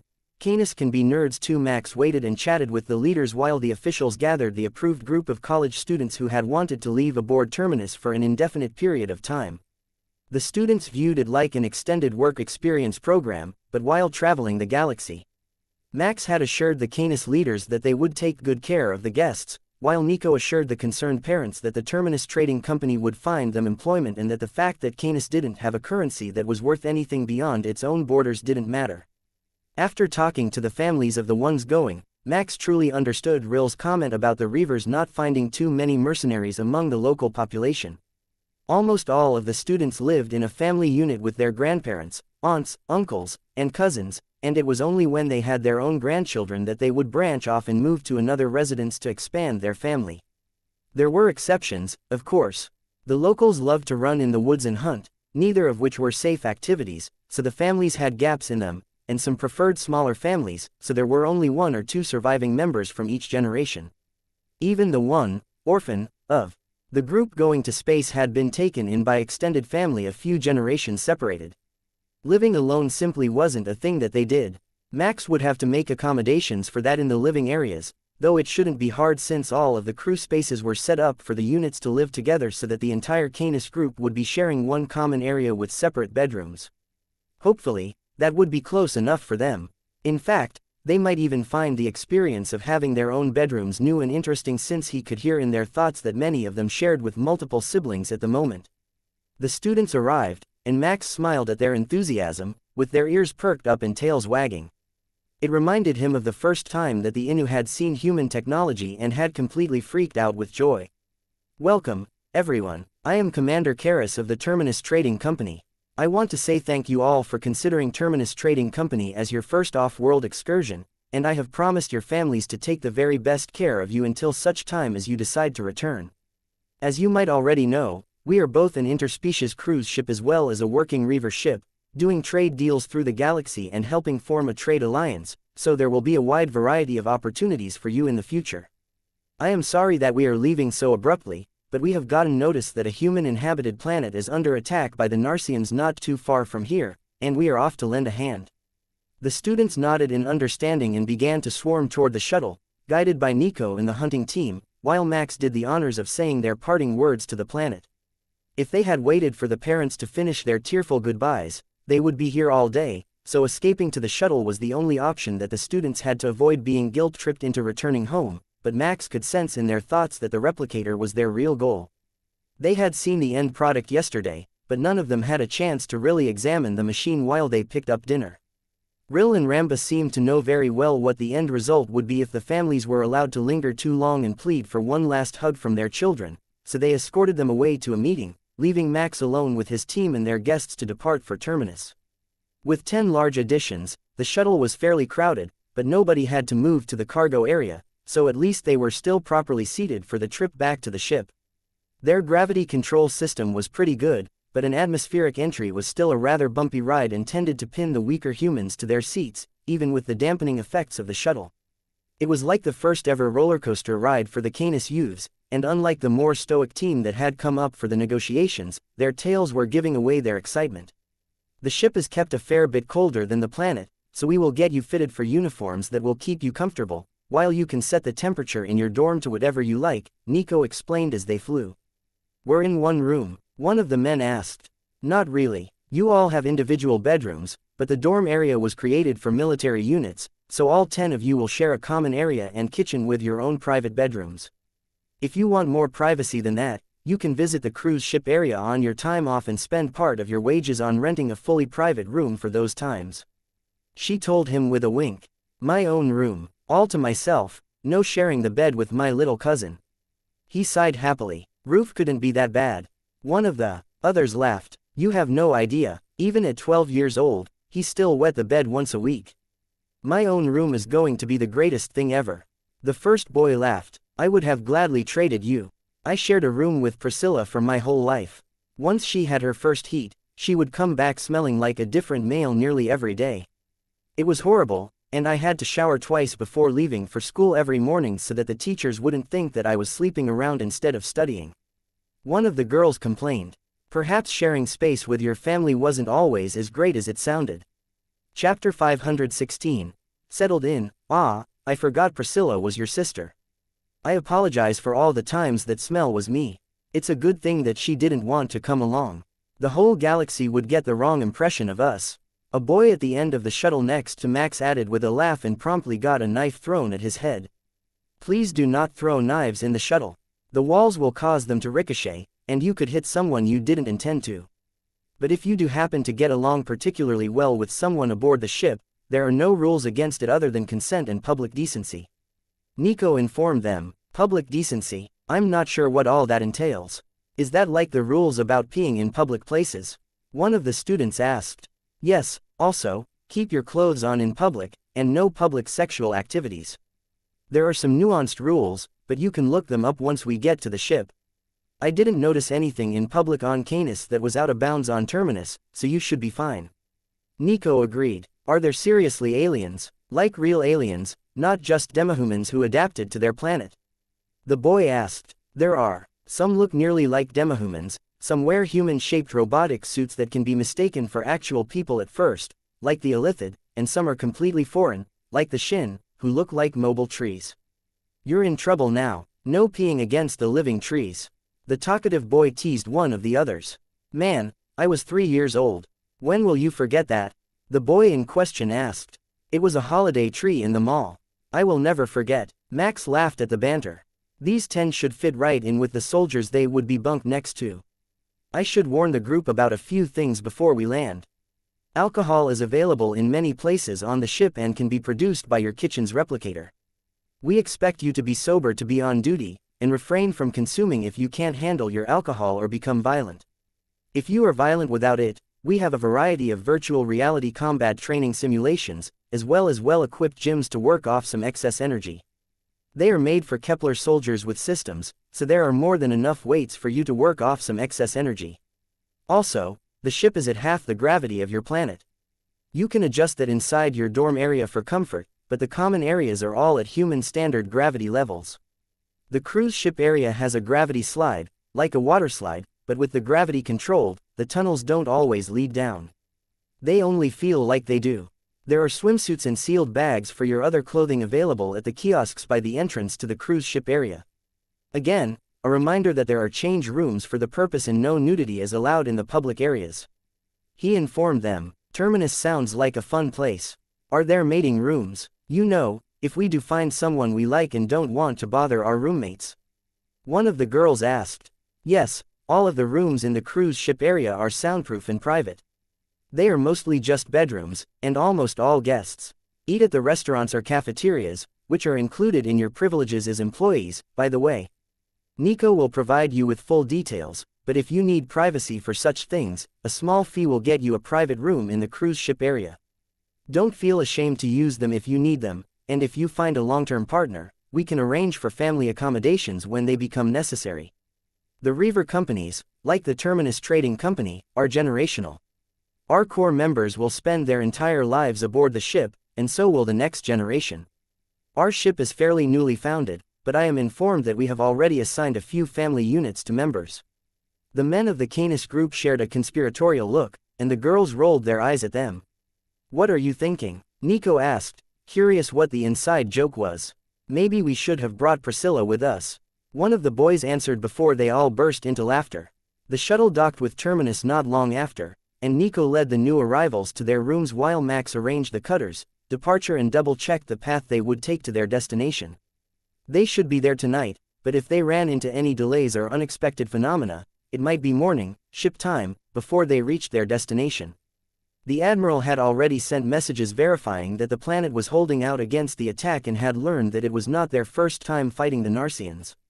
They were so close to the Narsian territories that the attacks were direct, via line-of-sight portals, and not the all-in transfer of a planetary military force like Max had seen in the past in the Kepler territories.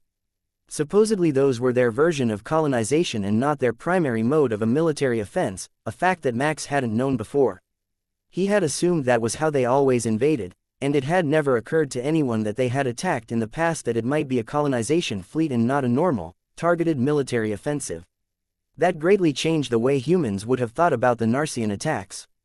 Colonization implied that the Narsians didn't actually know that the planets were inhabited, only that they were inhabitable, so it was only a fluke that they hadn't hit a capital city yet unless the capital cities were emitting enough of a signal that they knew to avoid those particular areas.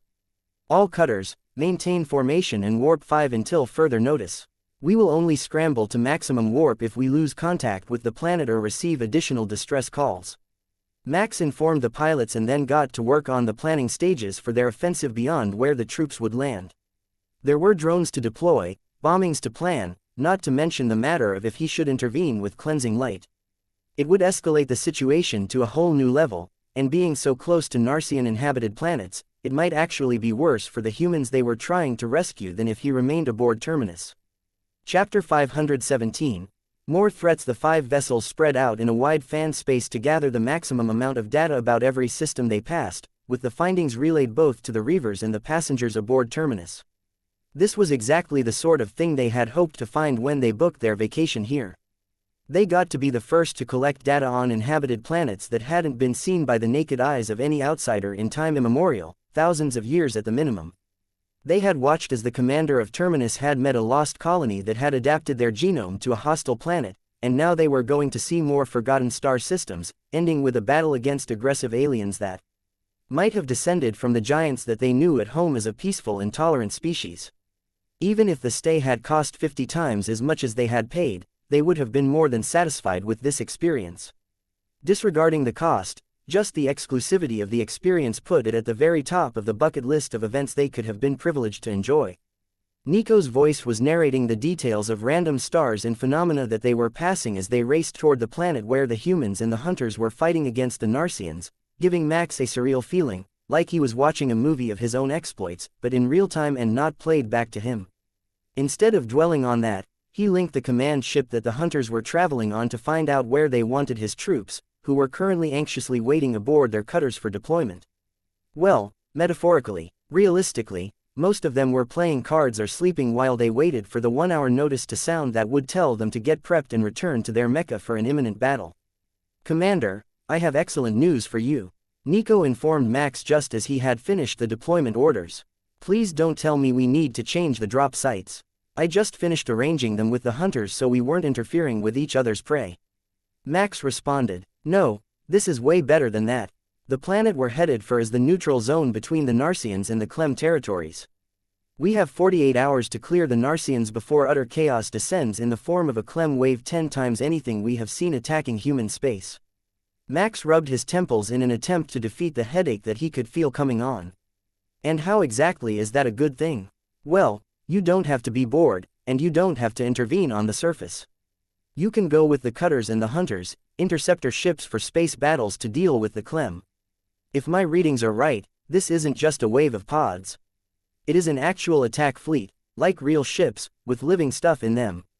I would play with you, but the deployment orders you sent out have me dropping with the 1st Battalion near the commander of the Hunter's forces so I can join her for a mission. The leader had been quite adamant about that. Their challenge had ended in a draw, and she was determined to regain her title, as she put it, by defeating Nico in a Narcian hunting challenge. They would be taking their Mecha, and Max had insisted on that point, as he couldn't take losing Nico again, so the challenge would be the total number of Narcian dead within the first 24 hours while hunting together. Back up a bit, the Clem force has space vessels. With a 92% certainty, yes. There is a chance they are giant pods, but the energy signals suggest that they are actually ships that were assembled by sending pods to a moon and having special creatures assemble a vacuum-resistant ship and then stock it with all the needed aspects for life.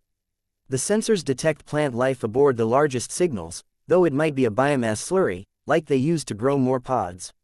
Many Clem could use an organic toxin or even an electrical charge to attack, and both of those could theoretically work in space just as well as their projectile spikes did, so a Clem ship would be a fearsome force if it actually existed. Even more disturbingly, if it existed, it likely also contained the ability to send out attack Clem in space, the way that pods were dropped on planets. Thanks for the update. Send me the location data, and I will plan to have cleansing light and any spare drones from our force engage them. Max sighed, turning back to his computer console to update the deployment orders. See, being stuck on the ship sucks. At least you get to go out after the plans are made, and the drones are deployed. Nico reminded him, your joy isn't because you found out that new enemies existed, is it? It's because you finally got a reason to complain about having to lead the drone forces and supply drops, isn't it? No comment. Max laughed as he ordered the deployment of the drones to assist himself once the rest of the force was on the planet and informed the hunters that he would be dealing with it as well as he could but that the fleet was an unknown force, which might be well above the capabilities of a single mecha, even a Titan Class 1. They were just as happy as Nico to hear that and informed him that they would redeploy forces if he needed backup but that their current main force was occupied on the planet, hunting Narcians. The signals were hard to decipher because of the abundance of small objects in pods, but Max didn't think they had a ship bigger than a cruiser. The real question was if it was a cruiser-sized pod or a cruiser-sized attack Clem in space because the second option was terrifying. Chapter 518. Hunting with the hunters. As they passed by the various star systems, Max noticed something odd in how the planets were arranged. Over a dozen of them appeared to have no inhabitants at all, but their layouts were exactly the same, mimicking the mythical Sol, the homeworld of humanity, in that the third and fourth planets of the system were inhabitable, as well as one moon around a gas giant. It was clear that so many nearby systems consisting of identical planetary arrangements, right down to the atmospheric composition, could not possibly be natural, but the sensors said that all of them had been extracted from their major natural resources and abandoned, leaving behind only non-sentient life. Some planets still had living flora and fauna, but some were completely barren, destroyed by whatever force or industry had caused the architects of their design to abandon them. It was completely unnatural that a culture that could rearrange an entire planetary system would mine them empty and then depart, but it was right there on his display, clearly identified by the sensors. 14 identical stars, with 14 identical solar systems, all abandoned. Could an ancient species have been using them as a test bed to develop something, perhaps even an experiment to develop an advanced species, since the arrangement seemed so deliberately friendly to pre-warp civilization, with 3 planets needing nothing but to be inhabited? Max ran an analysis of them all and found one more strange fact. While they were not in a straight row, from no planet could another be clearly seen. They were arranged so that the stars were almost completely behind another intervening star from any of the other systems. Could the ones who did this have possibly rearranged the stars themselves for their experiment? Humans could arrange planets if they put in enough effort, but the entire star? That was far beyond anything that they could do. Going by the conversation and thoughts on the ship when he displayed his findings, it was beyond the Alliance as well. They could do miraculous things to put a planet where they wanted it, but there wasn't much that they could do about the location of a star. Even their technology couldn't alter the constellations. Max filed it in his mind and computer files as an unsolvable riddle and moved on to the next bits of data until the 1-hour alarm alerted him to the fact that his unit would be preparing to make landfall while Terminus herself would be hiding from the inhabited planet behind its nearest neighbor. That would attract the least attention while letting the residents of the ship watch the feeds from the cutters and command Mecha, a compromise that the pilots were all used to now, as it kept the Alliance observers at bay and prevented accusations that they were doing something inappropriate. Of course, they turned them off when they were actually going to do something against the rules of war.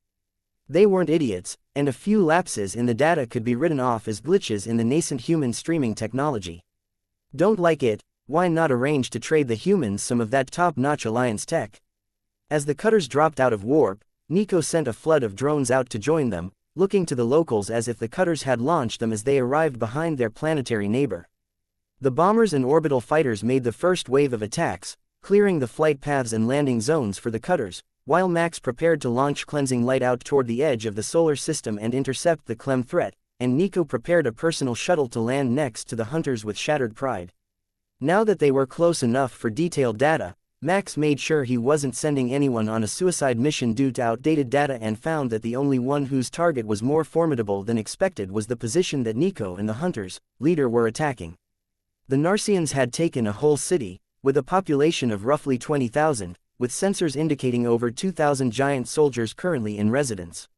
Even for the two super heavy mecha, that was a lot of enemies to deal with, and they were both melee-focused units. That was an advantage in a city environment, but it was also a disadvantage against overwhelming numbers. All cutters, prepare to begin landing sequence. Flight paths are clear. Max informed the unit as the last of the reports came in and then checked on the drone bays, where the regiment's infantry was currently stationed, flying all the fighters that were clearing the path for the mecha to land. Message from the Canis team: can we do anything productive? Max's watch informed him: talk to the drone pilots. They might have something for you to do. I know Canis doesn't have anything similar, but if you catch on quickly, you might be allowed to pilot sensor drones and do reconnaissance. There wasn't much damage they could do if they screwed up flying a sensor drone. At worst, they might not provide useful data, but everything it recorded was sent back automatically, and they might accidentally find something interesting if they just wandered around with it. The Clem fleet had just come into the range of detailed scanners and visual imaging, so Max brought it all up on the screens inside cleansing light, making a plan to deal with the extras before they could become a real issue.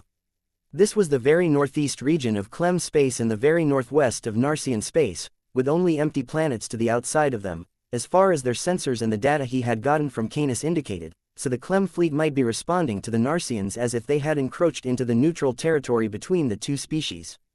Both species had started their development in this area, from what the Kepler record said, so it was possible that the behavior of the Clem would be very different here than what he was used to, which was mindless attack waves and brute force.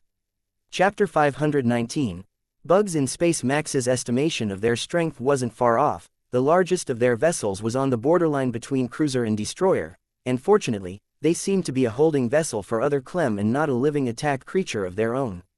He would start by removing the strange new Clem that he took for the interceptors of their force first and then get to work on the big ones once the volume of lighter weapons fire had died down.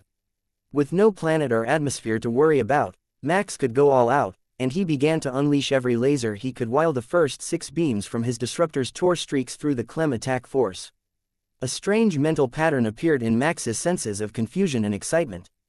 It had recognized cleansing light as a human construct that didn't belong here and was very eager to kill both it and the Narsians. There was no sense of why, only bloodlust and that vague recognition of his species, but that was enough to tell Max that these were different than the normal Clem he had been fighting and that they had no intentions of leaving without a fight. The smaller vessels swarmed toward Max while he fired, unable to shield themselves from his attack on the vast three-dimensional battlefield. Max continued to fire, wiping out most of the interceptors closest to him, but he noticed a few misses that certainly should have hit their target and began to analyze the data. The creatures, as well as the largest vessels, were emitting some sort of energy field that seemed to move them slightly out of reality, allowing them to move at speeds that defied conventional physics and escape from his laser fire. The disruptors still hit them just fine, so the radiation but not light was capable of passing through that boundary, or perhaps of disrupting the boundary instead of passing through. He didn't have enough data to clarify, but he made sure to log every sensor feed that he could to give to the development team later.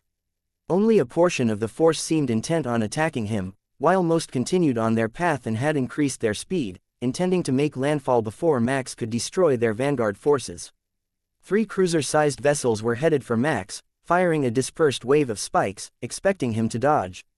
The pattern was geometrically perfect, but with a very simple flaw. Max could simply shoot a few of the spikes and maintain a position. The disruptors had the power to vaporize Clem chitin on contact, and that's exactly what they did, landing a volley of hits on the closest cruiser that caused minimal visible damage. If the ship could take that volley, it was tougher than the behemoths by a wide margin, so Max focused his next volley into an orbital strike pattern and burned a hole through the side of the vessel while lasers did their best to deflect and destroy the incoming spikes. Max wished he had more ion weapons at that moment, as they packed a larger kinetic impact and could knock the spikes off course, but they were hard to keep supplied in a vacuum, as they needed something to ionize, and even cleansing light had limited resources on board. After the orbital lance punched the hole through the chitin, Max watched for the response from the vessel to see how much damage he had actually done. Like a wound scabbing over, Clem from inside the vessel hurled their bodies into the wound, bound together by some sort of viscous fluid until the venting finished and the chitin began to regrow from the edges of the wound.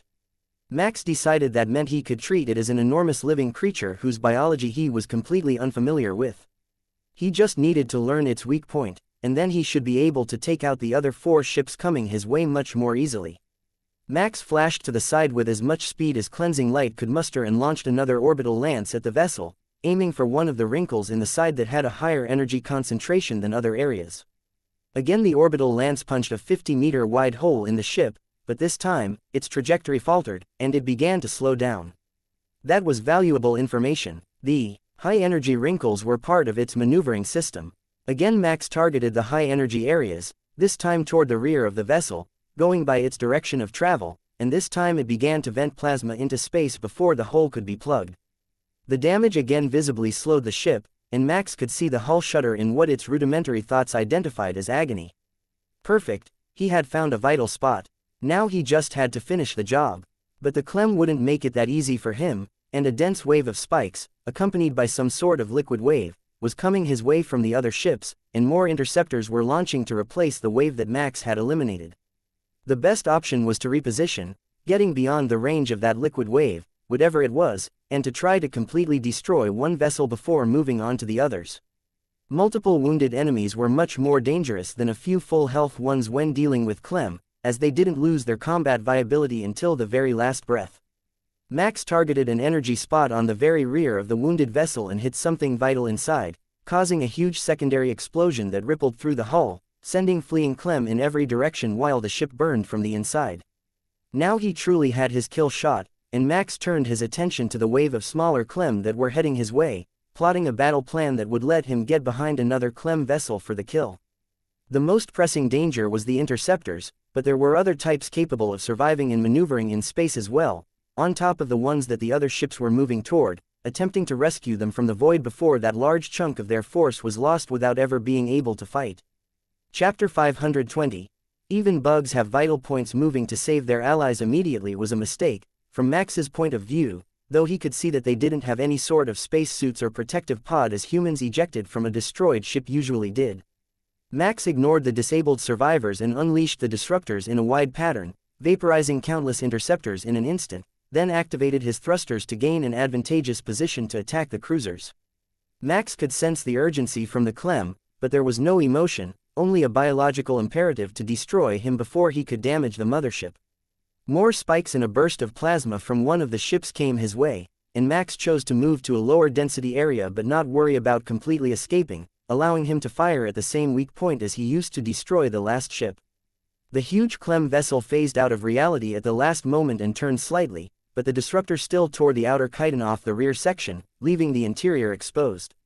It was a plasma-emitting pod at the back of the ships, and Max realized that they were actually flying in reverse, protecting the main weapons that would attack the target planet from impacts and attacks with a hardened shell on the other side. It was a genius bit of evolution, and Max set the disruptors back to individual beams, targeting all of the likely evasive positions that the plasma pod could end up in.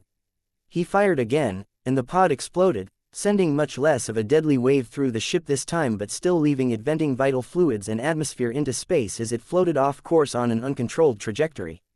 With 2 cruisers disabled, the last one was in a bad spot, and not even the full force of the remaining interceptor bugs, firing their plasma and spikes at cleansing light, was likely to keep it safe for long. The rest of the fleet wasn't returning to help, though, choosing to cut their losses and increase speed toward the planet. They had extensive experience fighting all sizes of human mecha on planets, and most of their force was vulnerable in space, so they had rushed their approach as much as they could once Max started to attack. Nico, change of schedule. The Clem fleet is a real fleet. The largest objects are heavy plasma cruisers, and they are on a maximum speed run for the planet, ETA of 2 hours. It is unclear if I will be able to completely destroy them before planetfall. Max informed his second-in-command. Understood, Commander. We will finish the Narcian-held city before the Clem arrives and prepare for the arrival of pods. Nico replied, prepare for the arrival of a fully formed infestation. There are more than pods aboard the vessels, there are fully grown Clem in there, and I have no data on how they intend to deploy them. Max added. He was too far away to sense her joy at his announcement, but he knew Nico. Killing off a full city's worth of enemies and then getting to fight even more enemies was better than a second birthday for her. Max went for a different approach for the final ship and only condensed half his disruptors, targeting the ship's control areas, while the other 3 beams fired a dispersed pattern to knock out the incoming spikes and fluid attacks. The disruptors also disrupted the plasma shots, making them unstable and causing them to explode in space. If it were a crowded battlefield, that would be a mess, but with only one mecha in the area, the destruction caused by unstable plasma could be ignored, as it was all hitting the enemy. 30 seconds of fire was enough to stop the final cruiser, and it deployed every Clem it could to try to stop Max long enough for it to heal, but he had gotten position to hit its main weapon again, sending the internals of the ship to a fiery death and leaving the interceptors helpless to defend themselves and with nowhere to return to. His weapons tore through the remaining Clem while Max planned a way to deal with a dozen more of the cruisers. 3 of them at once hadn't been bad since he could keep outside of the group and continually attack, but with higher density, the interceptors could actually do their job and prevent his attacks from reaching the motherships, while the larger vessels would be able to surround Max and leave him nowhere to go if he wasn't careful. There was the option of doing like Nico and charging a cruiser to gut it from the inside, but these ones were Clem vessels and unlikely to go down as easily as a cruiser full of human sailors, who likely weren't even fully armed when she arrived, since nobody expects a mecha to actually charge and breach a cruiser. The cutters had orbital lances and could be repurposed to attack the Clem fleet, but they weren't nearly as maneuverable as Cleansing Light was, and they were sure to take heavy return fire after the first shot, so they would have to do the equivalent of a drive-by, firing and fleeing before retaliation could come for them. That might actually be his best course of action. With the speed that the Clem had accelerated to, there wasn't a whole lot of time to prevent them from launching their attacks, and killing the ships would only be of minimal benefit if they still managed to launch a full wave of pods at the planet. Max went through the battle logs as the last of the Clem in his region fell and analyzed the data they had gathered. The cutters still seemed vital to the offensive, as the Narcians had erected powerful shields over their main units, preventing the thunder guns from reaching peak effectiveness, but with the shields up, the drones were of limited effectiveness. If he borrowed them for a while, he could knock out a large portion of the light Clem vessels without risking any lives. That seemed to be the best option since Terminus had been on such a long winning streak that he didn't want to take extra risks now. Terminus Drone Command, send the orbital fighters on an intercept path with the Clem force. Eliminate their escort vessels for Cleansing Light to engage the cruisers. Chapter 521. Drone Warfare. With the order given, the drone fighters started to swarm up from the surface of the planet and toward the incoming Clem ships, preventing their smaller escort bugs from advancing on the planet while Max hurried to get Cleansing Light into position. If he did this right, he could destroy 2 vessels simultaneously, blasting apart their plasma storage before they could maneuver. The sudden destruction of 2 ships should be enough to introduce some hesitation and confusion in the Clem interceptors' orders, increasing the speed that the drones would be able to kill them and reduce the threat to the planet. Any one of those cruisers was as dangerous to the planet as an entire Clem tide, so they all had to be destroyed before they could deploy their deadly cargo, and Max was pretty sure he knew how to prevent that situation. He simply needed to pose a greater threat than the planet did, and that meant that he had to kill Clem faster than an entire Narcian invasion force had been anticipated to have killed them. No pressure. Max dropped Cleansing Light out of warp after a brief burst of faster-than-light travel to catch up to the fleet and came to a stop directly behind the cruisers, unleashing 2 split orbital lances at once and destroying the 2 vessels just as he had hoped. The drone fighters were everywhere among the front ranks of the Clem fleet, crushing the interceptors a dozen times faster than their own vessels were dropping. It wasn't going to be nearly enough to eliminate all of the drones unless he brought reinforcements, but that would reveal the position of Terminus and put their guests in danger, which was simply unacceptable. Max watched as the ships closest to him turned so that their most vulnerable points were hidden from his weapons, but they weren't his targets this time.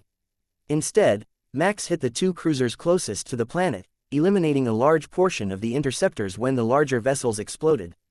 The action seemed to enrage the Clem, and for the first time, Max felt something akin to emotion from the fleet. Every ship turned to face him, ignoring the drone fighters, and every interceptor and other Clem outside the main ships began to charge at him. They fired ranged weapons at him, but only sporadically, trying to keep him in place for the charge. The data from the first battle must have been assimilated already, and they knew that he could deal with the flying spikes, so they were intent on tearing him apart directly. That worked for Max, as it saved a lot of drone from destruction, and he could shoot through the intervening chaff when he got a targeting solution on one of the cruisers again. Max split off a portion of his attention to ensure things were going well on the planet while he fired dispersed beams at the incoming Clem and dodged the largest attacks, sending cleansing light flitting about in space like a deadly firefly. The Mecha regiment was well on its way to taking its first positions, and the local human forces were proving to be very competent, and had their own version of Mecha, an ancient one similar in styling to the modern versions the Cygnus Empire used to this day. That solidified the assertion that they had been part of the Cygnus expansion but left the question of what they were doing on the far side of the galaxy from where the rest of the fleet ended up. It was intended to expand humanity through the Cygnus region, not populate other sectors of space. There was something off about the drones, though. They were missing something. They had his targeting data, so they could pick off targets as fast as they could shoot, but their formations were a bit off, and their coordination was lacking. What they were missing was Nico's trademark viciousness. She wasn't in charge of their deployment this time, and the alternate drone commander wasn't as aggressive and didn't have a past lifetime of memories about how to organize an attack. Max realized that it was just him being spoiled by her strategic talents, but it really would make his life easier if Nico were running the drones. He wouldn't countermand their leader's orders, though. They were on mission, and duplicate orders would only cause confusion among the pilots. Sometimes you just had to adapt to the strategies of those around you, and this was one of those times. So, instead of pulling back and letting aggressive drones charge forward, Max circled and pulled the smaller Clem back into the easy weapons range of the orbital fighters. They didn't hesitate when they had the chance, and their firing rate was as good as ever, so Max circled again and brought another group to keep them fed with targets and moving to where he wanted them to be. The ships were adjusting position and course to get a good shot at Max, and finally, one of them made a miscalculation, turning its back on him when it expected him to feed another group of interceptors to the drones. Instead, Max raced down the length of its hull and put an orbital lance into the main weapons array, destroying another cruiser and leaving 7 in the battle. They were no longer closing on the planet, focused fully on avoiding his attacks, and Max worked to buy the forces on the ground as much time as he could. All of the reports said that the Narsians were quickly being routed. He only had to hold them off that long, and the fleet could join him up here and wipe out the Clem, assuming he couldn't do it faster than that. The Clem ships weren't holding back, though, and they were launching hundreds of additional forces out of their side ports and, notably, one wave of pods toward the planet. Drones, don't let any of the pods reach the surface. Try not to disengage with the interceptors, but under no circumstances should those pods get past you. Max ordered. Copy that, Commander. A cheerful voice that Max identified as one of the Innu responded, and the drones began to move into a completely different attack formation. Chapter 522. Nico the Hunter. While Max was busy in orbit, Nico was busy in the city below, clearing Narsians from the urban area with brutal efficiency. You seem to have a personal grudge against these creatures. Huntress Khan, leader of the hunters here, asked from inside the cockpit of her suit, Dominus. This is the species that managed to mangle my body so badly that I ended up as a cyborg, Nico replied, blasting apart a high-rise building to let the rubble drop on top of a Narsian patrol. You seem to have made out quite well for yourself, even in your biomechanical body. The huntress pointed out, it's the principle of the thing. They had me outnumbered 200 to 1. There was no need to be sore losers and mangle my body like that. Nico complained. Most of those ones are still alive. The huntress pointed out, meaning the ones under the rubble. Not for long. Nico laughed, then unslung a weapon from her back and sent a burst of fusion fire into the rubble. With the loose ends tied up, both super heavy mecha charged forward, using their blades and close-range weapons to decimate the Narsian defenses. They were only a third of the way across the city, and already the reports said that the garrisons on the far side had begun to deploy in their direction, trying to stop the two rampaging Mecha from taking this strategic point from them. The Narsians were a prideful culture. Losing an entire city to two Mecha, not even a whole wing, was simply unacceptable, and they were planning to deal with them using pure brute force. The problem was that the locals had known that there was a danger of attacks, and while they hid in the bunkers under the city, the buildings left empty up above were made of reinforced rockcrete and couldn't be easily shot through or knocked over. That meant that Nico and Khan could hide between the buildings while they hunted the Narsians, stalking through the city like a pair of reapers, with drones circling overhead, keeping a proper count of the kills in their competition. The banter between the two might be friendly, but they weren't going easy on each other. Nico casually fired her arm-mounted disruptors at a patrol that Khan was about to ambush, stealing 10 kills at once in response to the huntress sending out a sound drone to draw away an entire patrol from Nico's route, making her double back and waste valuable time looking for them. The guests aboard Terminus, who were familiar with the hunters as a group, but who had rarely seen why they were given that moniker, were in awe of the competition as much as they were the fierce battle in space. It was a two-person battle to show off their personal skills, and the contestants were incredibly efficient killing machines, especially when they could find a large group of targets for fighting against. When they had first attacked, the Narsians had made the mistake of thinking that numbers would help, but the flurry of blades as Shattered Pride had charged them with all four arms launching brutal close combat attacks had changed their strategies to try to ambush the two and destroy them before they could find the larger defense posts. There it is, the last major Narsian base in the city. Shall we do opposite entry points again, or side by side?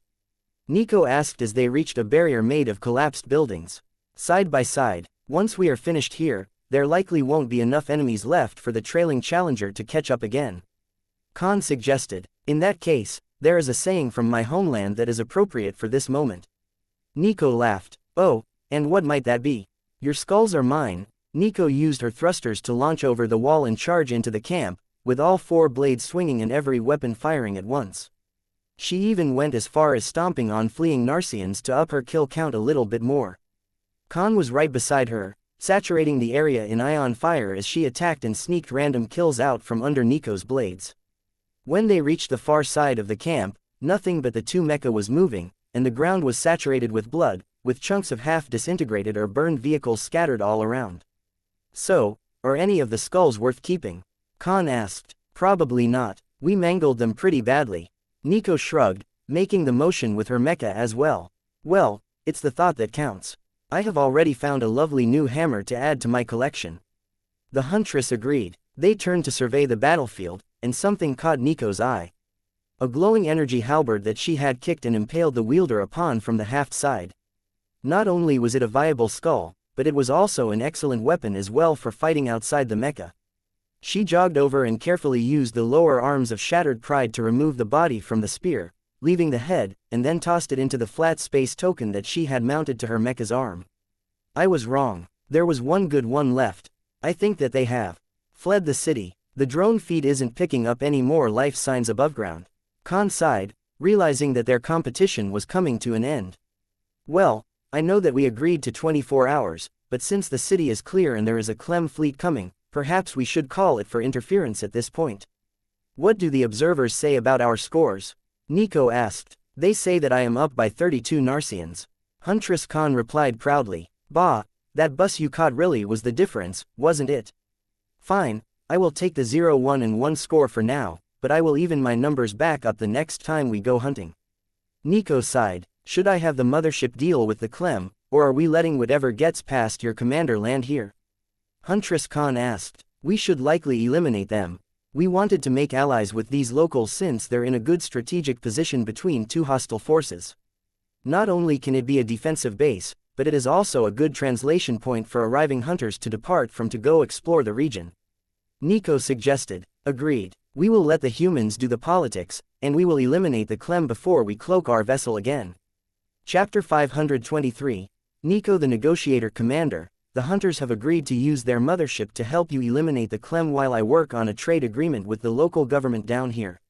We have identified the bunker they are hiding in, and the Narsian threat in the region is entirely under control, with the expectation that they will be forced to retreat from the planet within the next few hours. Do I have your permission to pursue a standard trade agreement with this planet, including a provision for the hunters to visit regularly as a staging point for their forays into the Narcian and Clem territories for sport? Nico asked formally over the Mecha's data link. Go ahead, work out the deal that seems to be the best for everyone, and find out if there are other human-held planets in the area. We might be way outside of what is considered human territory, but if there are more isolated settlements out here, we should see if they want to join in the fold. Max replied. With his permission secured, Nico proceeded to the bunker, where her data feed showed all of the government messages originating from. They were doing a pretty good job of hiding themselves, and she didn't think that the Narcians had found their lair inside an abandoned mine, but hiding signals from Nico, especially while she was in Shattered Pride with its sensor suite of advanced communication technology, was nearly impossible. Good morning, residents of whatever you call this planet in the middle of nowhere trapped between the Clem and the Narcians. I am Tareth Rage of the Terminus Trading Company, here on behalf of the Reavers. The Hunters, also known as the huge aliens with gold masks, told us that you could use some assistance, and I have brought my Mecha regiment to your aid. We want to work out a trade agreement between our force and your planet if you would be willing, and we have a number of advanced technologies to offer. The communications channel that the local government was using went silent for a while before a terse message was sent back. How do we know your demonic Mecha isn't an alien assassin? There are no other humans in this region of space. If you were really human, how would you even know where we were? Nico sighed and climbed out of her Mecha, moving to stand on a shoulder with her helmet off and stored in her flat space. I am outside my Mecha, look at external camera C28, and you can clearly see me. I can clean the dust off it if you prefer. The channel went silent again for a while, and then a message was sent back with a different authorization code, relayed from a secondary bunker only a few kilometers away. Remain where you are, and we will send an emissary. Our history books tell stories of the Reavers and their widespread influence among the lawless lands. If you are who you say you are, we will negotiate. After 10 long minutes of sitting on the Mecha's shoulder, waiting for something to happen, a transport vehicle accompanied by 24 light Mecha came up out of the mine shaft and surrounded Shattered Pride. Ah, welcome, welcome. It is so good of you to speak with us on such short notice. As I'm sure you're aware, the Narcians on the planet have nearly been dealt with. But as you might not know, the Hunters will be departing after that, since the only reason they came here at all was to fight the giants. Neither they nor the Reavers intend to stay here long, but we have a rapid transport technology that will allow us to return here regularly with supplies, should you need them. Nico greeted the armored vehicles. Nothing was broadcast out of the vehicles. They simply sat there for a while Nico scanned the interior to make sure they weren't drones. There was a special forces squad in the armored vehicle, and the Mecha were all piloted, but she didn't see a negotiator at first. The soldiers rushed from the vehicle and spread out, weapons trained on Nico, and were followed by their leader, who she assumed to be the negotiator sent by the government. While they formed up their ranks, she waited, not saying anything, and gave them the opportunity to make the next move. Are the Reavers so confident in themselves that they would send a single Mecha to deal with an unknown government force? The leader of the soldiers asked. A single super heavy Mecha, with the weapons capacity to collapse the entire mine shaft that we are standing over and turn the ferrocrete bunker below it to rubble with a single shot. Nico clarified. And yet you exited the Mecha. Nico smiled and shrugged. That doesn't change its effectiveness. I am the negotiator for the Reavers and second in command of the Terminus Trading Company. By protocol, it is my duty to negotiate on our behalf while the commander is busy dealing with the Clem fleet in the space above the planet. If that is the case, please wait while we prepare a meeting spot for today's conversation. It was only a few more minutes, and they had a large pavilion set up, and a shield raised over the area in case of outside interference or Narcian sneak attacks, so Nico climbed down and set Shattered Pride to implement the automated defense protocols that she had programmed into it. If she were attacked and actually injured, it would kill everyone. If the shield were breached by force, it would kill all the attackers using the automated movements and combat skills that she had programmed. If that was too much to ask, she could control it manually from this distance and return in an instant with the gravity control of the Archangel exoskeleton that she had attached to her augmentic armor for today's festivities, replacing the usual Tech Adept harness, which was sitting on the bed in her Mecha.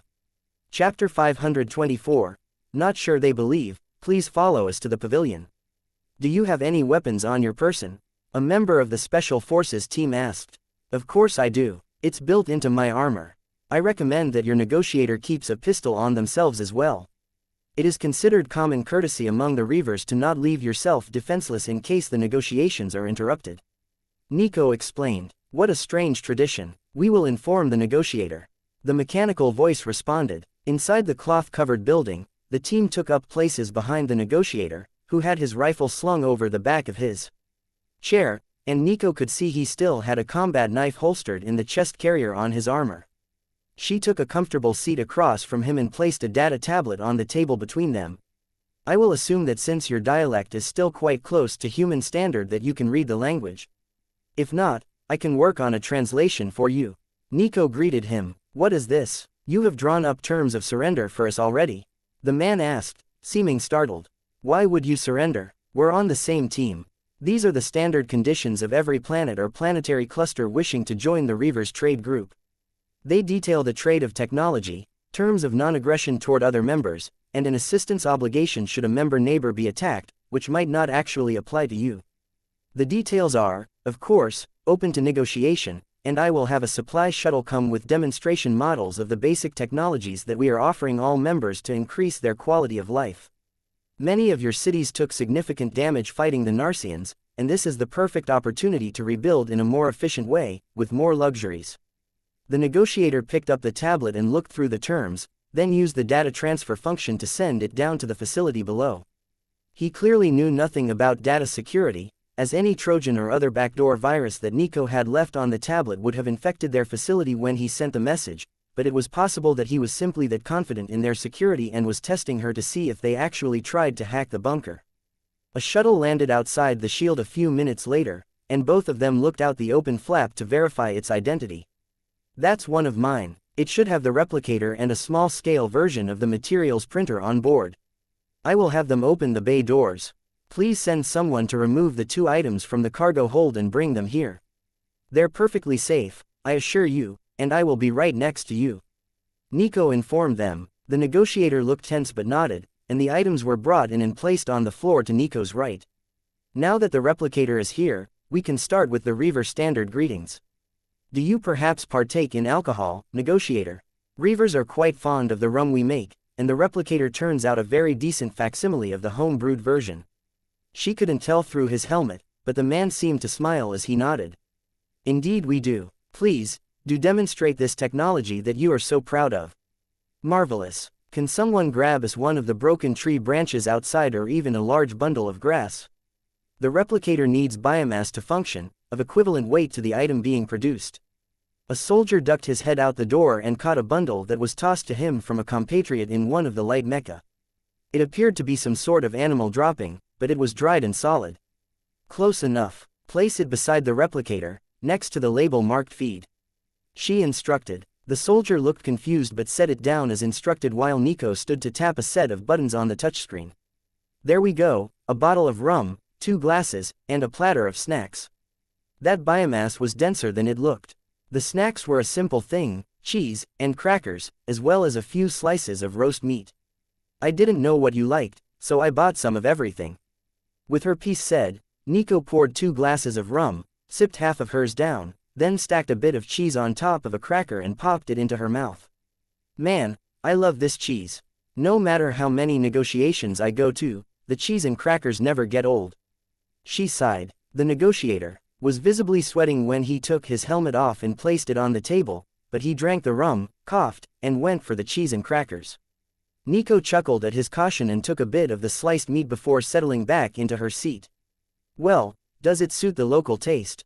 Reaver rum is well known throughout human space as one of the finest of liquors available. Certainly finer than the watered-down mead that a junior officer like myself can afford. The negotiator agreed. If your leadership chooses to purchase a large number of these replicators, there will be no need for that, only for rationing by energy usage, should your power supply prove limited. It all takes the same amount of work to recombine, so the weight and volume is the real difference, not the quality. If you should so choose, we also have a terraforming drone available for purchase that could rebuild entire cities for you in a rapid time span. Do you have materials printer technology on this planet already? Nico asked. We do, left over from the colony ship and basic terraforming devices, though they're no longer capable of fully reworking the environment.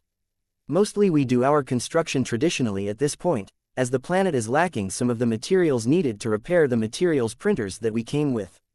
This one can solve that. It has basic recombining technology and a wide variety of designs that are no longer under patent protection, so the parts for your existing printers might be among the plans. Do you have the model numbers and makers? The negotiator finished the glass of rum and wrote a slip of paper with a string of information on it. That is the part we need and the original manufacturer's code for it. Nico searched her stored data for it and found the part relatively quickly. She had made one in her room as a child. The technology was extremely rudimentary, barely worthy of being called a materials printer, but it was still in the files that they had transferred to the new device, with the expectation that many of the mercenary groups might be working with similarly outdated technology. I need a large bit of metal.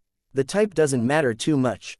At least 20 kilos, Nico informed the door guard, who hurried to comply now that he had seen the replicator in action. He returned with a lump of iron ore from the entrance of the mine, and Nico fed it to the materials printer, along with some scraps of more precious metals from her storage, prepared for demonstration purposes. You still need the basic materials for this one, but it can substitute many of them for easier-to-find versions. I only added a bit of copper, tin, and aluminum to the pile for this one. I believe the planet has them all in relative abundance. She pressed start to begin the process, and seconds later, the replacement part was complete. Feel free to send someone to verify its function, but that's the part you specified. She informed the negotiator with her very best smile. Chapter 525.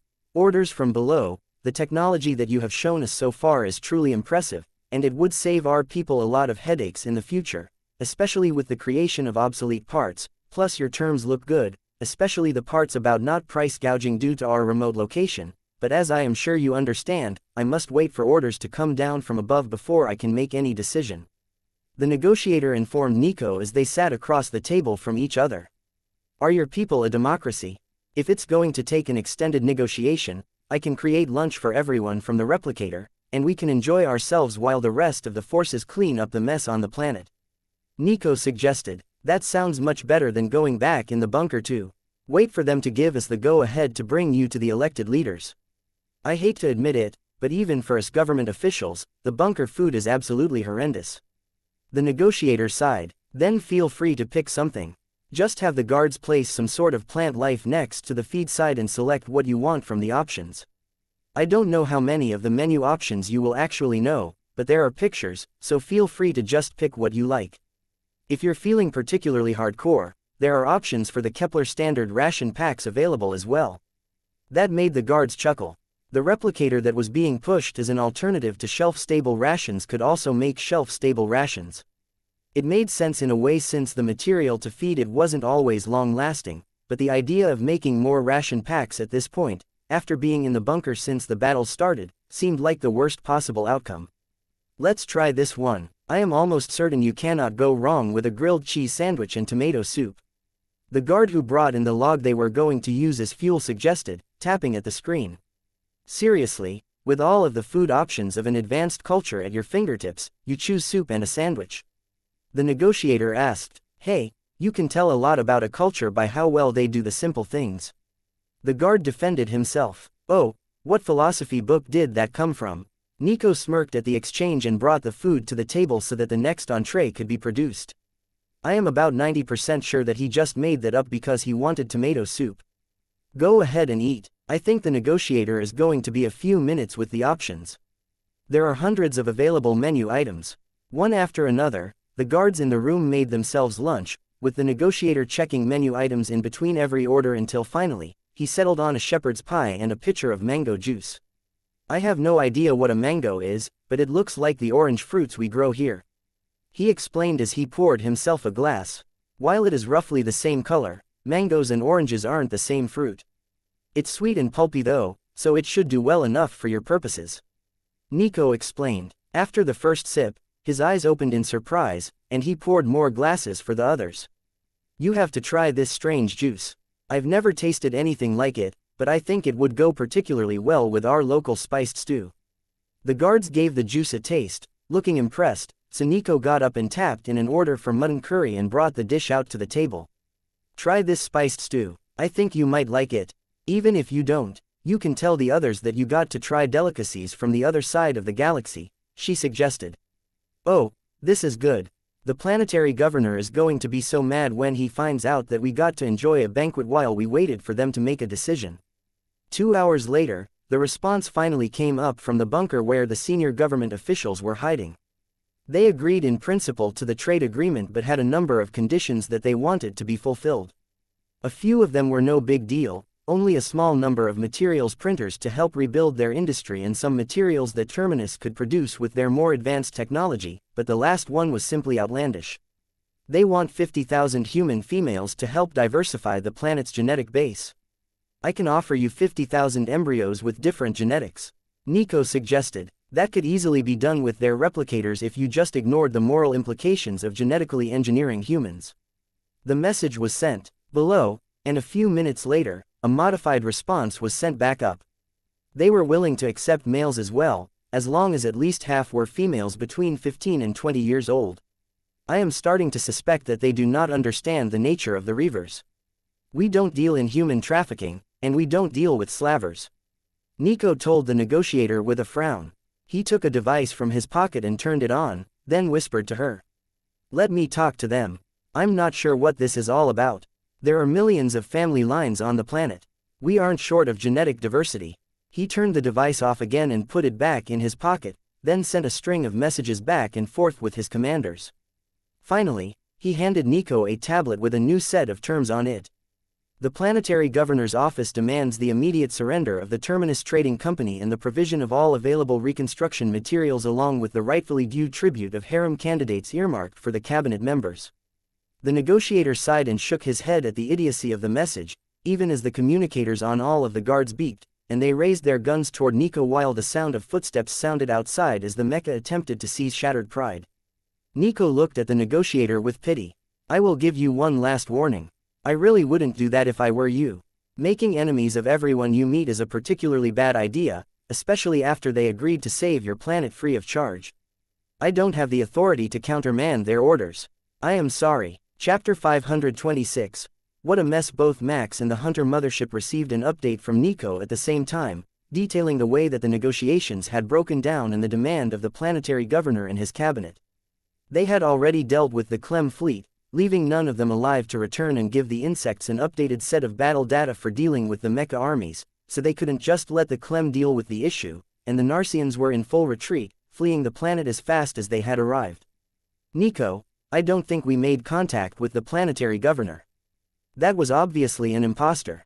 Why don't you deal with them and see if you can find the completely reasonable real governor? Max ordered. That's a strange way to say that you want her to kill everyone. Huntress Khan told Max over a video link. If I don't directly tell her to kill the planetary leadership, it would be a tragic accident if he turned out to be the real one. Certainly, the Alliance can't get upset at us for the casualties incurred during a battle against hostile aliens. Besides, she had probably already killed them all for insulting her and scratching her mecha before she even contacted us. Max replied, I see. You and your little friend have a lot in common. You just view her first resort as your last resort. Is that what the humans mean by a partner should bring balance to your relationship? The Huntress asked. Probably not, but I suppose in a way it is, though. The Huntress laughed and called all her troops up to the ship. If the locals weren't willing to make a proper deal, they could only be two things. Enemies or prey. Until that was decided, they wouldn't get any more help from the hunters. Back down on the surface, Nico was cleaning blood off of her hand with the tablecloth in the pavilion while looking down at the negotiator cowering in the corner. Now, where were we? Ah yes, I have determined that the signal you were receiving wasn't coming from the real planetary governor. All 5 of our cutters were sent to the location of their safety bunker and have confirmed that there is currently nothing but a pool of molten rock at that location. They must have suffered a tragic accident in the later stages of the battle. Now, might you be able to tell me if there might be a backup chain of command here on the planet? Or should we come back later after things have settled down a little bit and see if the real leader is more reasonable? What exactly are you? That's not human, the man stammered, looking around at the bits of mangled limbs and pools of gore spread around the area. I thought you already knew I was a cyborg. I have a human brain in here, but the body is entirely cybernetic. Don't you have that technology as well? I am sure I saw cybernetics on some of the soldiers' bodies. She asked. He nodded slowly, gathered himself together, and got to his feet. Will I be executed as well? I don't see any reason for that. The others didn't need to die either. They just needed to be smarter. The automated system only targeted those who were actively hostile, so if they had simply chosen not to fire on Shattered Pride or me, they would have been ignored. Nico herself hadn't fired a single shot. Once the battle began, the automated scripts she had programmed into her mecha had activated and killed everyone except the negotiator, who had wisely hidden under the table. Seriously, was that an automated response? Never mind, I will try to contact someone, anyone, and make sense of what is going on. The planetary governor has always been drunk with power, but demanding a harem as part of negotiations doesn't seem like him. Try as he might, the negotiator couldn't raise anyone in the upper levels of command, so he tried the ones in the bunker below him. Protocols were followed, the deaths of the senior officials were verified, and a final decision was made about the chain of command. The most senior person on the planet who can be verified to be alive is Lady DeLeon. She is in the bunker below us right now, and I have requested her presence here for the negotiations. Lady DeLeon turned out to be a young woman in an army corporal's uniform with a radio operator's badge on her arm. Lead negotiator Ponce, how might I help you? She asked from the elevator to the bunker, unwilling to step out into the body-littered field. Lady DeLeon, we have confirmed the deaths of all of your uncles, cousins, and brothers, as well as your older sister, during the battle. You are the senior member of the planetary governor's family currently alive. What are your orders? He asked. Nico began chucking bodies out the back side of the pavilion and then turned on the materials printer and replicator, creating a new table, a rug to cover the floor, and a feast to cover the replacement for the tablecloth she had cleaned the splattered blood from the guards off herself with. Lady Governor, please come with me and out of this mess. I can brief you on what the Reavers trade group can currently offer your planet, and you can deal with the planetary politics part either with our help or on your own later. Nico informed her. The radio operator was too shocked to say no, and let Nico lead her to the table and push her down into a seat beside the negotiator. Now, let me start this again. I am Tareth Rage of the Terminus Trading Company, representing the Reavers and the trade group they are forming. These are the standard terms of the membership we are willing to offer your planet. This time I will be extra clear, we do not traffic in humans, nor do we condone slavery in any form. The girl gave her a shy smile and looked over the trade terms. Could we perhaps ask for some additional terms? After the battle, we will need help rebuilding, as well as some additional security forces, until such time as a new, loyal planetary force can be established. The armies are loyal to the governor's family, but it has been a patrilineal succession for our entire history, and I am not currently married. I suppose that is possible. Who would be the ranking male officer on the planet right now? If they are on your side, it should help you establish your right to govern. Lady DeLeon looked over at negotiator Ponce with a flush to her cheeks, and Nico smiled inwardly. What an excellent development. Chapter 527. New Order, better than the old order, really. Well, that's marvelous. I think you can make an excellent team, assuming you can get your forces back under control and keep order. We have some construction technology, but most of your capital city survived the battle. I broke a few city blocks worth of it, but most of it is still there, and the bunkers weren't damaged during the fighting. Nico announced, looking between the two locals. Are you telling us to get married and take over the planet?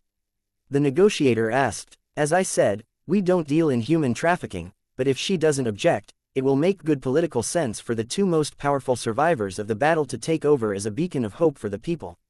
You can work a deal with us for materials printers and replicators and rebuild your cities in exchange for whatever your local specialty is. It doesn't matter what the product your world is famous for happens to be. There is almost always a market for it somewhere. Quilts. Our local culture in the capsule is best known for its decorative blankets and the intricate stitched artwork on them. The young lady informed her, showing a series of pictures from her phone screen. Not bad at all. Everyone needs a good blanket. Now, we can work on the details, and I will make sure that you get the payment in advance so that you can help rebuild the cities that the Narcians destroyed. But first, I recommend that you issue a press release, letting everyone know that you are alive and in charge, as well as making plans to get everything back to better than normal. I have a lot of experience with changes in planetary governance, and stability is key. Be bold and confident, Tell them how it is going to be, and they will follow just to keep their lives from totally spiraling out of control. Trust me, it will be fine, Nico declared. A quick announcement was prepared, declaring that the planetary governor's immediate family had suffered a tragic accident during the battle and that the former governor's niece would be taking over his position with the aid and assistance of her new fiancé, the capital city's mayor. That bit shocked Nico. She thought he was just a middle manager, but it seemed that he simply lacked a direct line to the nepotism train that had actually been running the planet behind the scenes. Being mayor of the capital meant that he should know, or at least know about, everyone who mattered, and every common person in the region would know him, a huge advantage when moving up in the world of politics. In orbit, Max and the Huntress watched the announcement come out, as well as the drone feeds from the meetings, which had been excluded from the video that was sent back to Terminus in the name of political secrets. Well, that isn't what I expected her to come up with. I thought for sure that this deal had fallen through. Huntress Khan sighed. It was the first planet full of Mecha on which they would have had full permission to hunt if there were no deal. There is still time for the deal to fall through again, but I must say that 5 synchronous orbital strikes sent a rather poignant message to the former governor and his cronies, Max replied. If any of them were still alive to learn the lesson, that is. From what my sensors indicated, their entire government command structure was in that bunker, and all that was left in the secondary bunker where the meeting was being held were a bunch of military communications officers to release propaganda during the battle to keep morale up and pass vital messages. Max looked over the data again. Huntress Khan had a point. The mayor really was the highest-ranked politician alive because every other mayor and every political position above him had been in one bunker. A bunker that Nico had hit with 5 successive orbital lances, just to be sure that nothing survived. Well, now that the fighting is done, what should we do? I don't really feel like going down to join the negotiations, so why don't we return to Terminus for a few drinks and a round in the virtual reality simulators? Max suggested. That's a fine idea. I am sure your guests won't mind a few hunters on board as long as my girls don't drink too much. Lead the way, Commander Karras. On the surface, Nico intercepted the communication between the 2 command mecha and frowned at her communicator. They were leaving her here on the surface to deal with politics while they went home to play video games and drink. Even when she managed to finally find some action, she still got the short end of the stick. Nico ordered the cargo shuttle to wait here for her since its hold was just barely big enough to fit Shattered Pride inside when it was time to leave, and then settled in to wait for the military leaders to show up for the change of leadership meeting and official briefing on the new trade agreement that they had entered into. None of them would know that the previous governor had nearly gotten the planet annihilated for sport, but just to be sure it didn't leak out, Negotiator Ponce decided to make it clear to Nico before anyone else was here to listen in on them. If anyone asks, the Narcians bombed the bunker that the leadership was in, and this is the first round of trade talks.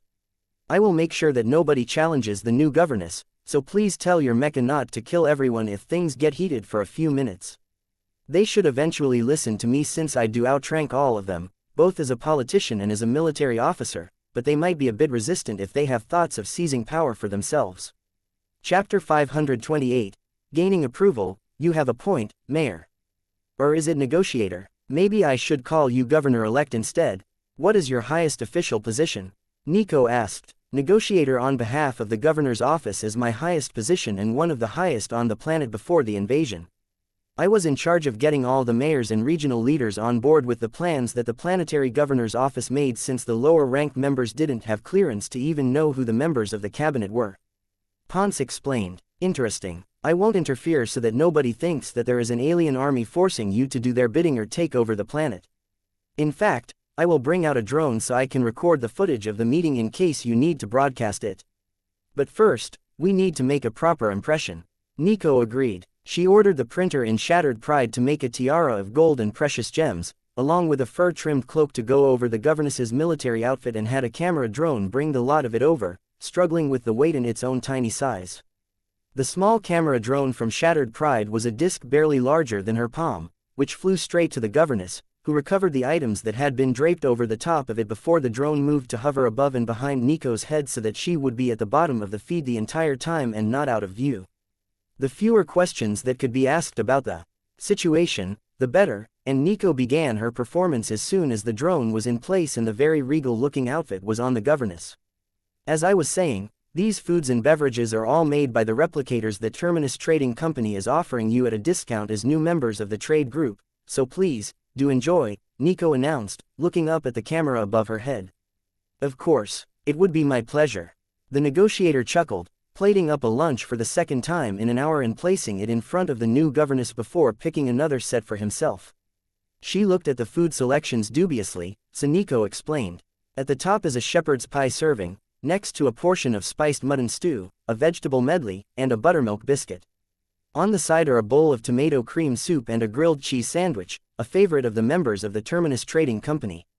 The beverages are river rum, which I will warn you is a rather potent alcohol, and mango juice, which your fiancé, the lead negotiator, has chosen himself for you to enjoy.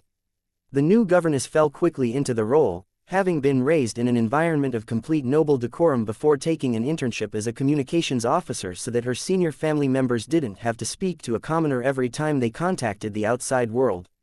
She ate politely and quietly while Nico picked out a selection of desserts and placed them on the table, choosing some for herself and then looking out the flaps of the pavilion. That should be your guards escorting the other guests in.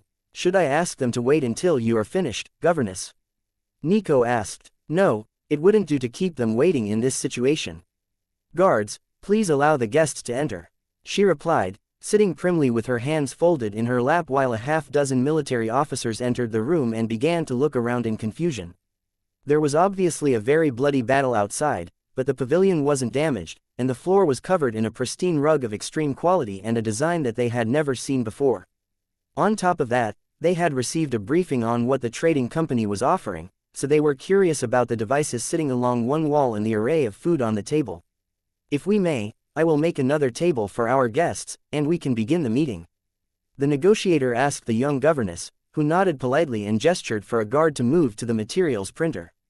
The man looked shocked when a table and bench seats suddenly appeared, not realizing that the printer was actually using the bodies stacked on the other side of the tent wall as materials, but he set it up right away and had the guests take a seat facing the governess.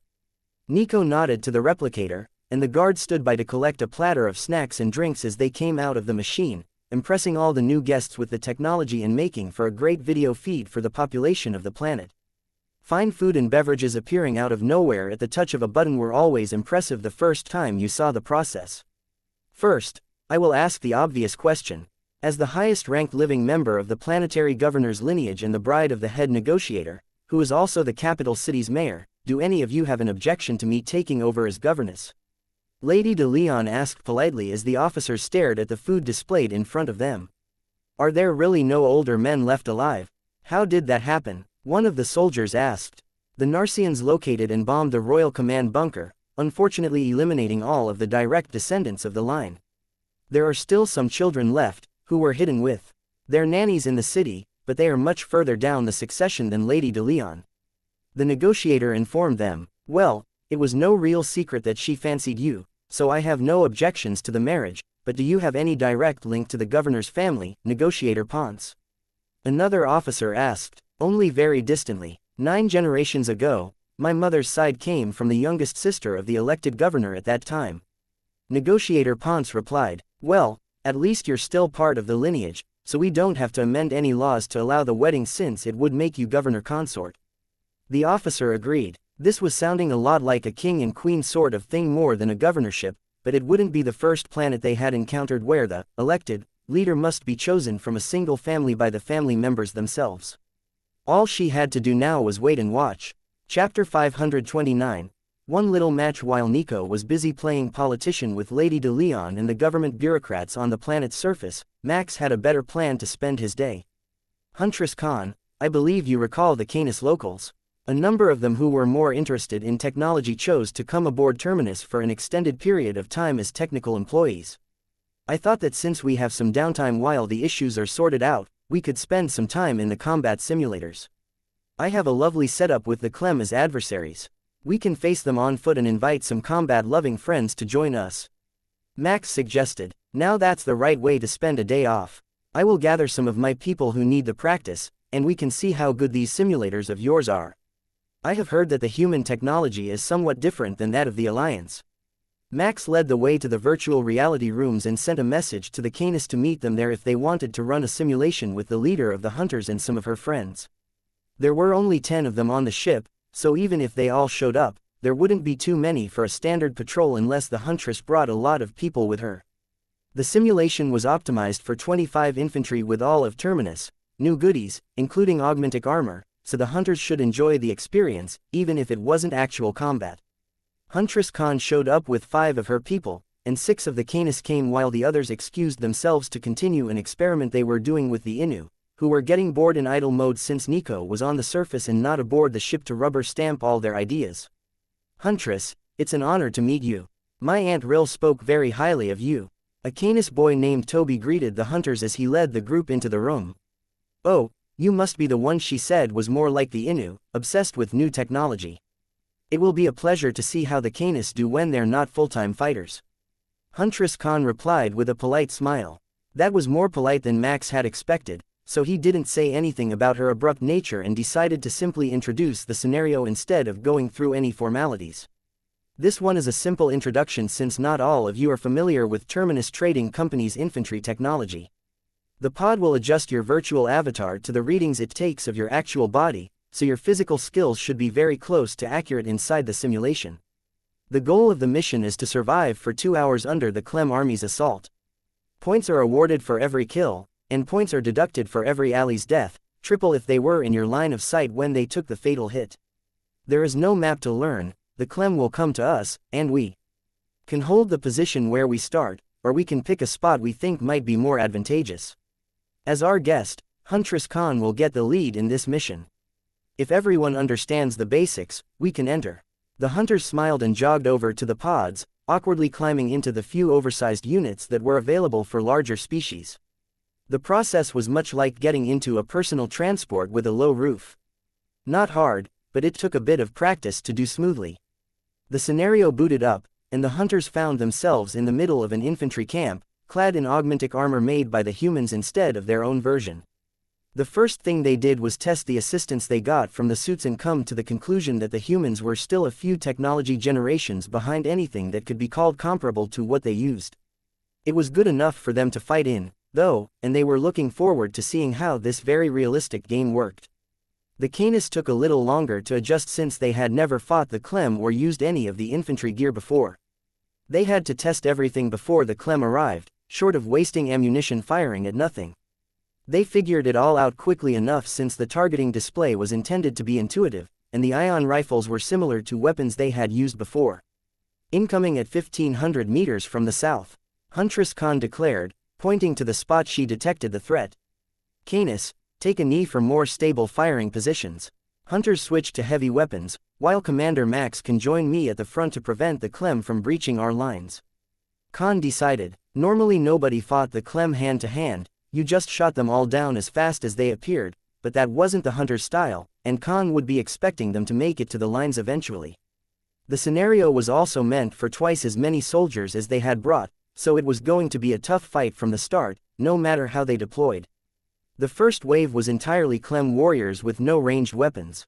Mostly it was a targeting test, requiring you to be efficient with your shots, so you didn't burn too much ammunition or let them get too close with missed shots. Let them approach to a distance of 500 meters before opening fire. The lethality of these weapons reaches its peak at 300 meters, and I expect them all to be dead before 200 meters from our position.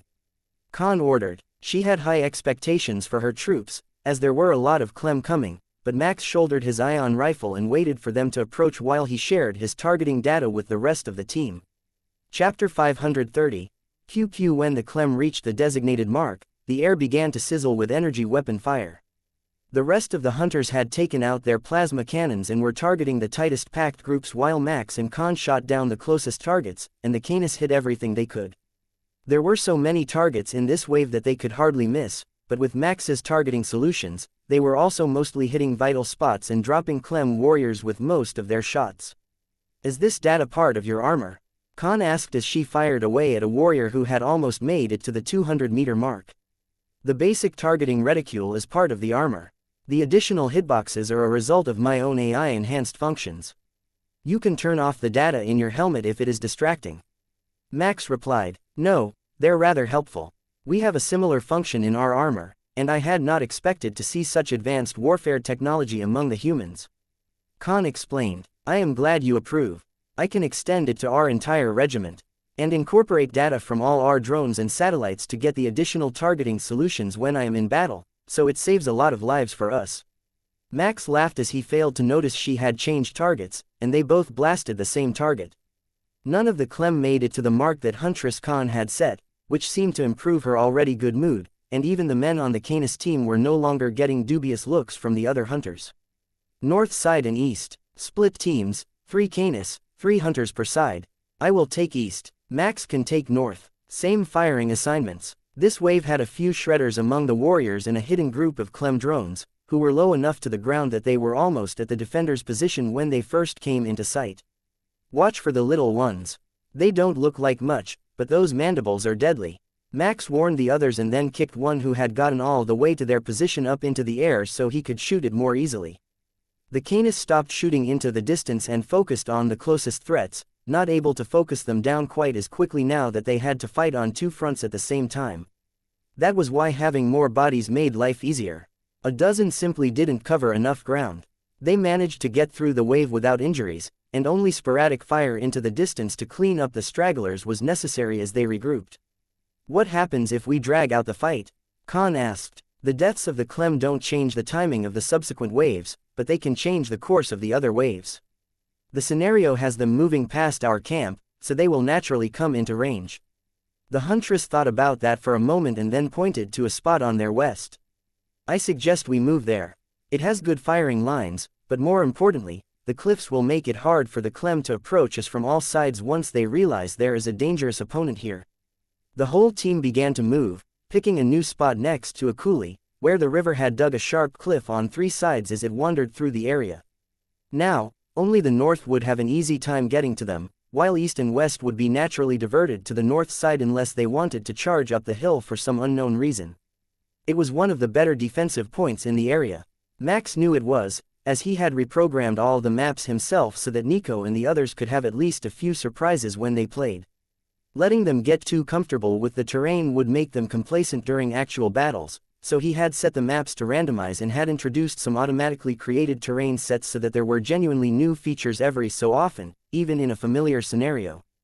They settled into position just before the next group of Clem detected them and diverted toward their new position, circling from the east to the north to come at them without having to cross the river valley, as Khan had intended. More coming from the south. One of the hunters announced, sending a plasma bolt that way to indicate the location. They would have to come up the hill, but there were at least 5 larger Clem in that group, and one of them had a ranged weapon adaptation. It was firing spikes at the hill with lousy accuracy but in high enough quantities that everyone had to duck out of the direct line of fire or risk being hit. Now, this is more like it. Join me in the south while everyone else takes the rest. Khan told Max with a smile. Got it. Max switched to the plasma cannon to deal with the larger Clem and the weight of numbers, prioritizing maximum kills while leaving the scattered remnants to approach them as they pleased. Using that method, Max and Khan managed to kill all of the large Clem and thin out the warriors to a trickle, where they would only rarely have to fight more than 1 or 2 at a time near the ridgeline. Max knew that the huntress was eager to get into close combat and test herself against the Clem without her hunter suit, so Max kept up with the group clearance instead of focusing on the closest targets. When the first of the warriors began to climb the ridge, Max could sense the change in Khan's thoughts, getting excited before she charged down the hill at it, chopping the spike-limbed insect that was only a bit larger than she was, standing just over 3 meters tall, apart in seconds and turning her blades on the next one in line. Max sighed and followed her down the hill, using a kick to split a Clem warrior's chest apart as he caught its upper limbs in his hands before he threw it away and finished it off with a pistol shot. I am impressed. You're not bad. Khan laughed, all thoughts of tactics forgotten until the Clem were cleared from the immediate area. That was basically how their entire 2-hour mission went. The group on the hill desperately fought to keep the Clem from overrunning them, while Max and Khan fought in the river, only retreating between groups so that they could see and target the Clem from maximum range. A grand time was had by all, and they didn't lose a single soldier, despite only having half the usual numbers. The reduced numbers also increased their individual kill counts, shooting them all up the ranking board on the wall of the arcade and drawing the attention of the other soldiers and tourists training or playing there. Well, now that we have worked up an appetite, how about we try out one of the many restaurants available in the common areas? Max suggested. Meet. Both the Canis and the hunters suggested at the same time. Well, that's easy. Follow me, and I will find you some of the finest offerings aboard the ship. Chapter 531. Rural Members Commander. The negotiations are finished, and we have a new member for the trade group. They will need a fair bit of technology since they've been isolated so long that they don't even know what a materials printer is anymore, but I think we can work it out well enough. They create the most incredible handmade household goods here, and I believe that the patterns and unique local composition will be a big hit among the nobility in the trade group's member systems. I will send out a message with full details in the next few minutes if we can stick around until the first orders are placed, so we can judge the market sentiment and see just how much capital the locals have to work with. The deal promised them 10 factories, each worth of materials printers and industrial-scale replicators, so they could at least rebuild their capital city to the highest modern living standards after the battle. So, they're planning to do the capital first and encourage the rest of the planet to upgrade through envy. Not a bad plan. How much trouble did you run into with the local nobility? Max asked. Not much. After the tragic accident at the governor's family bunker, we found that the next in line was a very polite and reasonable young lady with the full support of the other nobles, as well as the mayor of the capsule, who she will soon be marrying. That was enough information for Max, so he dropped the subject and decided to move on to more important matters. Are there any reports of remaining Narsians on the planet? The hunters have all withdrawn, but we still have the full regiment on the surface. If things are stable there, we can return to Terminus. There have been some sporadic battles still, but they seem to be under control without our assistance. I would say that it is safe for the regiment to return to orbit, as long as we remain here a little longer to make sure the Narsians are really gone and fulfill the first orders. Nico agreed. Max enjoyed his dinner with the hunters and the Canis technicians, who were just as bad at hiding their emotions as their seniors, a trait that greatly endeared them to the hunters. They were big fans of taking what you want, so a species that immediately gave away their desires was a positive thing in their opinions. In that case, send the signal. All units are to return to Terminus when their current mission is complete. Don't leave the locals hanging, but there is no need to do their work for them if they can safely handle it. Max waited while Nico sent out the message for the cutters to go pick up their passengers, as well as the product listings on the Reaver trading sites, so the locals could try to sell their goods on the open market. Their current client base was huge and in desperate need of luxuries in many regions, so it wouldn't take long before someone would be messaging him for a portal opening. With Terminus on site, they could be absolutely sure that the destination was secure, and Terminus opened portals for the first round of traders without charging any fees or asking any favors for it. Unlike the Ray 5 moon base, which charged a small sum to recoup the power station creation as well as worker wages for every ship that passed through the portals they opened. It was a practice they had adopted from the Alliance, charging portal fees by distance and size. It made sure that when the base was running at an average capacity, they were at least covering the wages for the workers as well as anticipated repair costs. But they were a trade group, so they didn't mark the price up like the Alliance did in order to make specific destinations more exclusive. As usual, his prediction didn't need long to come true. The first requests for a portal to pick up a shipload of orders came early the next morning while the last of the cutters were still returning to the ship. This portal would have to be kept open for a while since the destination was so far away from the core of their customer base, but Terminus was in no hurry to go anywhere. Nico was still on the planet, finishing up the formalities and helping organize the cleanup of the damage to the capital city, much of which was caused by her and Hunter Khan anyhow. It gave them a perfect excuse to rebuild factories and some government buildings that were formerly exclusive high-rise condos for individual governing family members. The elitism seemed to Max to have gotten out of hand at some point, and half of the buildings in the capsule only housed a handful of people when they could have held an entire medium-sized business or thousands of comfortable apartments.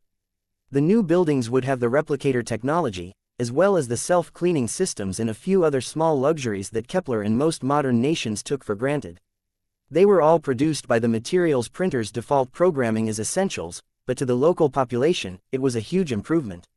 The level of exclusivity might not go down by much, but they would at least have a higher population, making the capital feel more lively, as well as increasing the demand for nightlife and other businesses to start business again. Max was about to open the first portal when Nico sent him an architectural diagram with a rather unique label at the top. Maison Commandant Karras was a 200-story condo building, full of 300 square-meter ultra-luxury suites, with every amenity known to the humans of this region, and as of that moment, it was already 80% sold out with only the foundations built by the 1st Battalion and their cutter. It was futuristic and very artful, with plant life and water features all through the building, but also a built-in shield generator so that the residents could rest assured that they were living within the single safest location on the planet. Max chuckled a bit when he saw the shield generators since they were only 2 layers of the shielding used by the Crusader-class mecha and would only take a handful of direct plasma cannon hits, but that was a lot more than most civilian buildings would endure and very effective against little things like riots and other civil unrest. "You really like putting our names on things, don't you?" Max asked. It was this or the firstborn boy of the governor's family. But I can't guarantee that they won't do that anyhow. Chapter 532. Expansion plans. Max forwarded all of the essential data that they had collected during their journey back to Ray 5 Command as well and got an interesting reply from the Reavers. There were a lot of displaced people in the galaxy and even more who were living in overpopulated conditions on planets that had just joined the trade group. Terminus had encountered dozens of star systems that were already habitable, extremely rural, and uninhabited.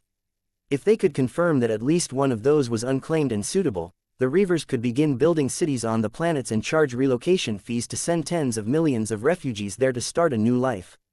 It was a substantial monetary opportunity, but it was also a chance to spread humans to this side of the galaxy in much larger numbers than they currently claimed over the next few decades. You know that those planets were abandoned for a reason, right? Most of them have been stripped bare, and the ones that weren't stripped have a wide variety of plant and animal life already on them. Not exactly prime locations for settlers to show up unless they're like the Canis or the hunters who enjoy a good fight against aliens. Max reminded Mary Tereth, but we can fix that. Bring over a few asteroids and set up a terraforming array. It will be great for the new technology you are trying to sell to the Alliance. I know it's been a solid seller already, and some fights are brewing over the rights and design, but a public demonstration on a planetary scale would draw in even more customers. Fine, you have a point. I will start with one of the planets that has been completely stripped of resources, and we will do a full archaeological survey as we go in case there are alien relics or leftover signs of the former occupants. We don't yet know what species first inhabited these worlds, so we could find almost anything, from a new alien species with lost technologies to a mined-out former Narcian world. It is somewhat likely that they stripped at least a few worlds dry in their early days of advanced technology denial, so these might have been their worlds. We don't have enough data on what they were capable of when they arrived in this system to tell for sure. That's just an additional selling point. Ray 5 has reliable access to the Alliance's data network now. The latency is horrendous, even with a micro-portal open to a designated data access point for distant nations, but we get streams of the public data now, and your exploits are just as popular with the Reavers as they are with the Innu. Mary Tereth informed him. Great, he was a reality TV star even back among his own people now. I will pick out an appropriate system and begin the work of staging asteroids and other needed materials to begin the refurbishment and the construction of the terraforming array. Since these planets are already habitable or close to it, the process shouldn't take long. We will need to bring back some minerals and make a few atmospheric adjustments. Max relented before accepting Huntress Khan into his office for a meeting. Sorry to cut you short, but I will get back when the plan is ready. The portals will be open for another week or more as we get the merchants in and out with their goods. Max informed the elected leader of the Reavers in the Ray 5 system. An important friend, Huntress Khan asked as she sat across from him with a bottle of rum and a data tablet. Nico's mother, who is also the leader of the homeworld that our trade group has claimed. Max agreed. Khan smiled. I bet she's an amazing woman. She must be to have a daughter like that. Tell me, is she as prideful and intimidating as her daughter? The question made Max shake his head with a rueful grin. Intimidating, yes, but in a different way. I don't think that Mary Tereth would be called prideful, though. She's a very low-key sort of person and rarely makes an issue about her skills. Perhaps it is her age getting to her, but she doesn't like to show off the way Nico does, and she isn't one for direct combat. So she is more like one of the hunters, men. Small and resourceful, with a tendency to prefer diplomacy and politics over combat. Khan asked. Yes, but she is also the motherly type. I'm not sure if that translates to hunter culture. She likes to take care of the young, see them grow, and make sure they have what they need. Max explained. Interesting. One day I will take the time to learn more about how human families work. Hunters prefer to start them once they are older and less capable of combat, so the concept of motherly is one that we understand. It might be different for us since our mothers are also hunters, but the idea is the same. She raises the younglings along with a group of her peers and ensures that they have all the knowledge they need to grow up strong and deadly. The human saying is strong and healthy, but you have met the oldest daughter of the Tereth family, and there is no denying that she is also deadly. Khan poured them both a drink and turned on a holographic projection from the table that she had placed on the table. These are the planets we have identified as having nearby Clem or Narcian populations, and the ones in orange are populations we have identified as likely to be a good hunt. It is best that you stay away from those if you don't want to join in on the battles. These ones I marked in green just now are the ones that can sustain life, and the brighter they are, the better the candidate for settlement. I heard the end of your conversation as I approached the door. It isn't soundproofed well enough to keep out a hunter's hearing. I recommend that you pick this one. The atmosphere is a mess. Our data shows that they likely killed themselves off in a cloud of toxic gas that spread all over the planet. But the mineral resources are plentiful, the waters have purified themselves over the centuries, and some plant life has returned, with no animal life at all, not even insects, as well as no harmful bacteria. If you set up a basic array of your terraforming drones, you could have the planet ready in only a few months, and you wouldn't have to disturb the ruins. Chapter 533, Ruins you say? Ruins. Do you have any data on them? Max asked. We didn't bother to analyze them, but our sensors detected that they were not natural formations. Going by the level of destruction, it was either deliberate or in excess of 10,000 years ago. It could be either, and some of the ruins might even be salvageable as local attractions. We don't spend all our time hunting. Maybe 90% of it, but a nice relaxing stay on a relic world while we plan our next mission is always welcome. Khan suggested. The Reavers want to move some of the refugees who are looking for a long-term home outside of the usual nations into a freshly settled planet. If there are relic ruins here, there is no reason that we can't encourage them to set them up as a tourist attraction and build some sort of infrastructure nearby. So, they want to add another wave of colonization to the records, with no alien species exterminated in the process. It's an ambitious goal to have a Reaver expansion, but I approve. Perhaps your people can bring a bit of proper civilization to this galaxy and not that stuffy self-righteousness that the Alliance preaches. Khan agreed. Are the Hunters and the Alliance actually on bad terms? Max asked, sensing the animosity in her thoughts. Not at all. Our alliance is the strongest it has ever been. It's just that many Hunters, myself included, are easily annoyed by hypocrisy. They tell us, interplanetary battles are wrong, and the Alliance forbids them, and then call our hunts barbaric. But how did they become the only sentient species in their galaxies before the Alliance was founded? By eliminating any other intelligent species that they found.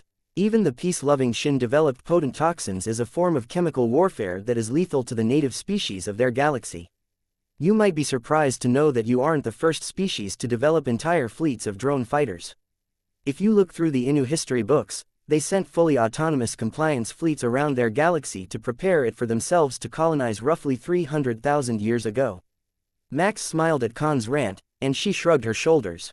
It's a bit of a sore point, but if you look at it another way, even if you followed your bride to be into every battle she wished to fight, they would still make humans members eventually. They don't care how the fighting stops, only that it does.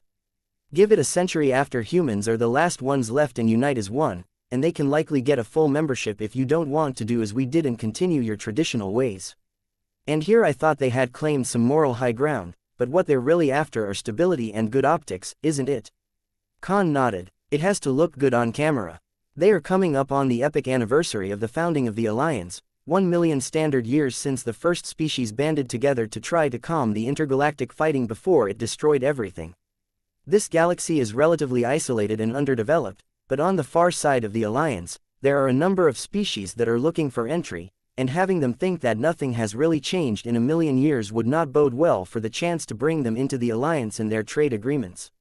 I am quite certain you understand that sort of politics since it is exactly what you are doing but on a galactic scale.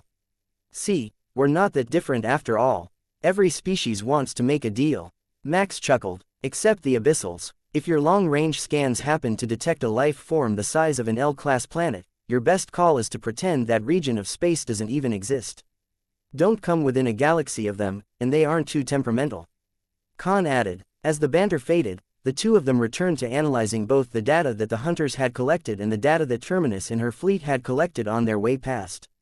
The planet she had suggested was a masterpiece, other than the toxins in the air, though the other planets in the system were in the worst shape of anything he had seen from the scans. Totally stripped bare, with even the majority of their atmosphere taken away, they had lost so much mass that their orbits had begun to destabilize. They would have to fix that if they wanted to colonize the main planet so that the collapse of the solar system didn't throw it into chaos whenever that happened, but all of those problems could be solved with the terraforming technology that they had. You know, we could do this much more easily if you could spare us the pattern for a simple cloaking technology, Max suggested. That would definitely break our agreement with the Alliance. Instead, we will wait for your technician team to reverse engineer something out of the data that they have already gathered. Khan refused his request in the most polite way possible. Well, it was worth a shot. Knowing them, they won't take long to create one that doesn't match anything in the records once they see the need for it. Would you like to accompany us to this shrine world in the making? Max asked. I think we will. If we are there, we can make requests for facilities, and we can watch you make your terraforming array.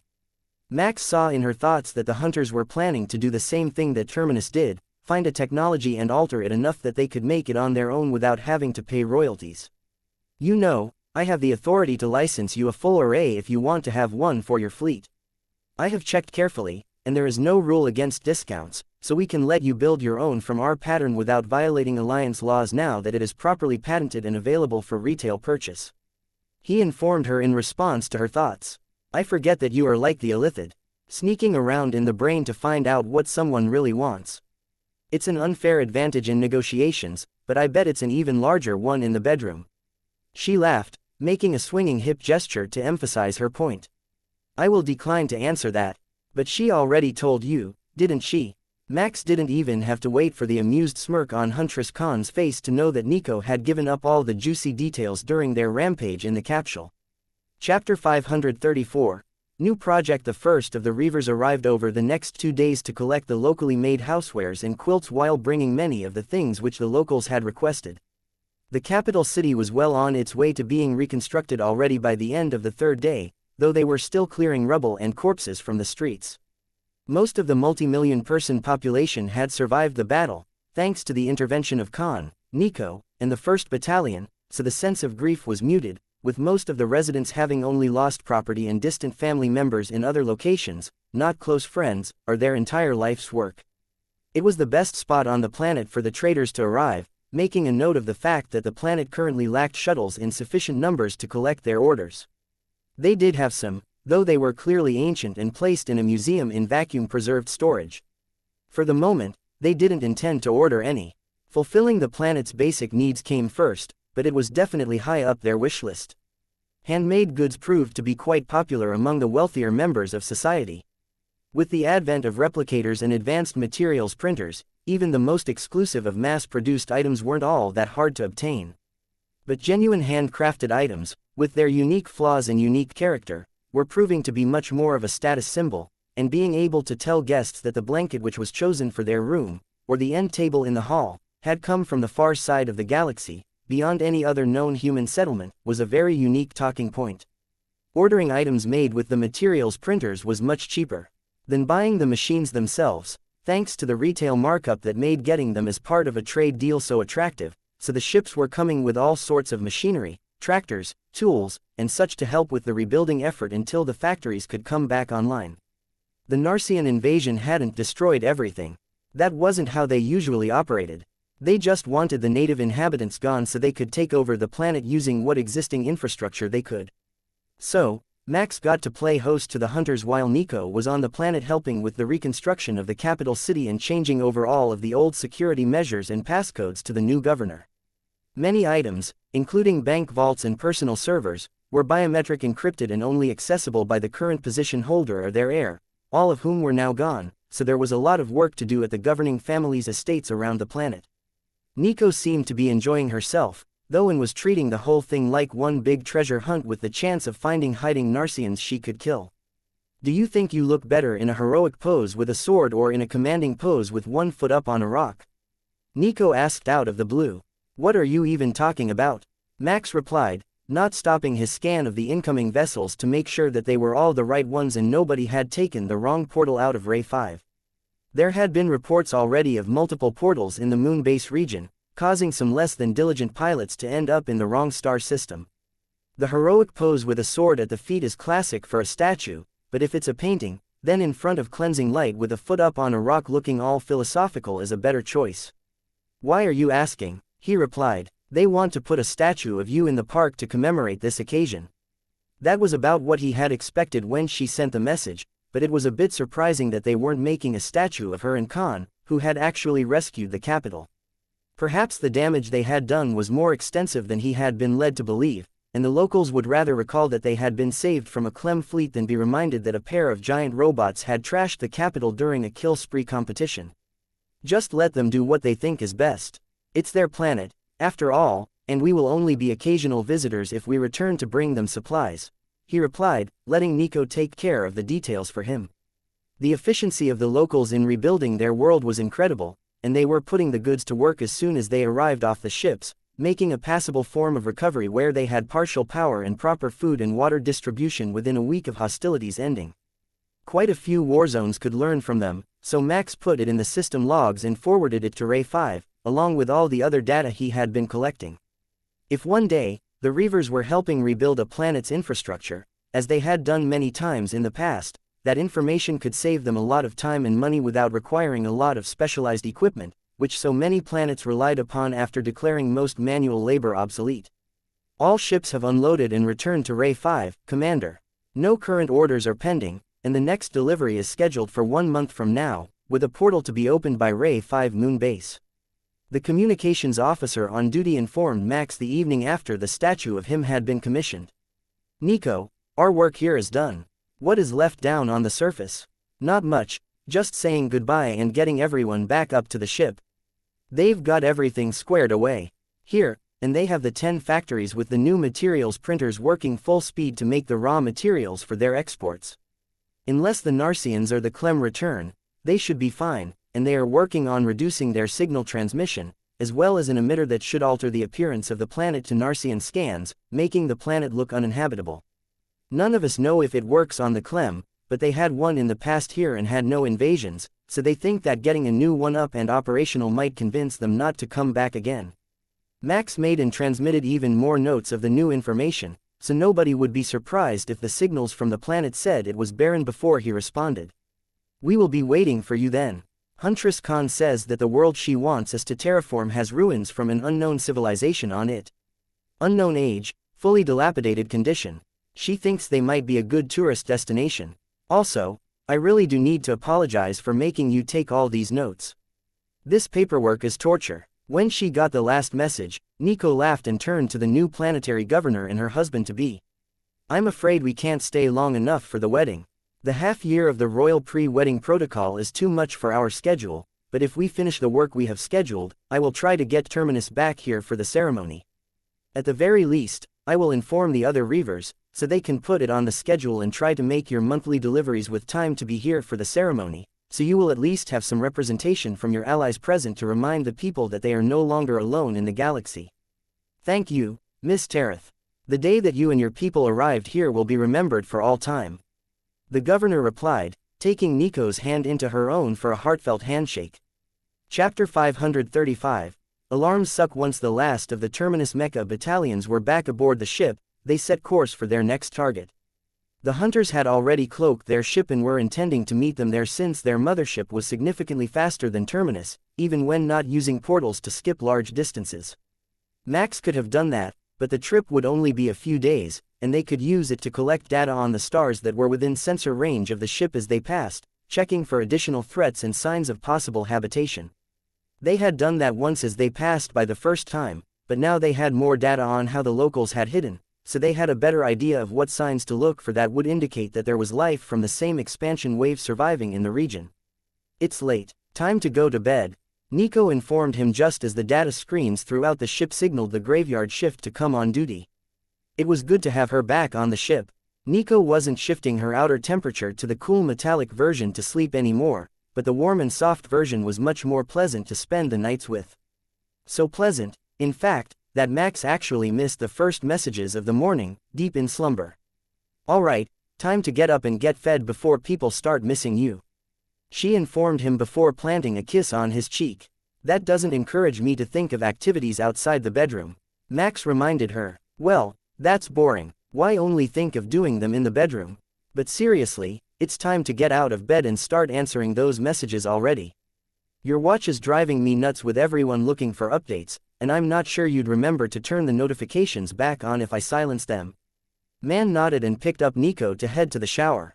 "You're likely right, but it sure would be relaxing not to have that thing telling me to get back to work every 5 minutes. Also, haven't you gotten lighter again? I swear cyborgs are supposed to be much heavier than standard humans, but I am quite sure that you're actually lighter than I am." Nico smirked and held out an arm to admire it. "I will have you know that I have lightened this body as much as possible with the combination of human and hunter technology without compromising structural integrity. I am just as sturdy as the day I was remade, but now I am back to the average weight for a civilian male, without all the muscle mass that the soldiers are packing. I did get a few ideas from your usage of Optimize last night since it affects my whole body, not just the relevant bits. I believe that I can increase my strength and durability a bit more without adding any new materials or mass." "Well then, it worked out amazingly for both of us." Max chuckled. A fully modified and optimized Nico was a scary thought, both in and out of combat, but it was good to see that she had accepted her biomechanical existence so fully. That might be partly due to the fact that she was capable of so closely emulating a human now, but she took great pride in making sure that everyone knew that she was a modified cybernetic organism of her own design. Even on the live streams that the Inu technicians did, it came up quite regularly. Mostly when Nico did something superhuman and reminded viewers that her appearance and stats didn't match, but sometimes she would reference the modifications she made to herself as part of a proposal for a new product. The streams were going amazingly well, not just because of the sales volumes that their newest products like the terraforming array were doing, but the tech nomads working aboard Terminus had become something of a cult icon among the Inu for their plethora of slightly outdated but nearly free-to-use schematics, as well as their entertaining presentation methods. The thought that you could put an augmentic suit on a frail and dainty Inu researcher and have her tear apart a civilian hover transport with her bare hands shocked many of their viewers, but the mannequin with "cheating ex-lover" written on it sitting in the back seat really sold the utility of such a development outside of combat, which the Inu extremely rarely engaged in. That particular video had gone viral, getting over 100 billion views, and it didn't even go into the details of the suit's technology. It was only a product demonstration for the new cloth sheathing on the gloves to prove that jagged metal shards wouldn't damage them. Millions of comments and an intense gender war in the comments section later. The Terminus tech nomads were a household name among the regular viewers of tech streams. "My work is all administration today, and I should be done in a few hours. What are you lot up to in the development labs?" Max asked after their second shower of the morning, the first one having been rendered ineffective by the innovative drying method employed afterward. "We are working with the Canis volunteers today to adapt sensor suites for species with particularly sensitive hearing and sense of smell. The Canis senses are dozens of times more sensitive than a standard human, so they can pick out much smaller signals without assistance, which means that we don't need to put all that work into augmenting their helmets.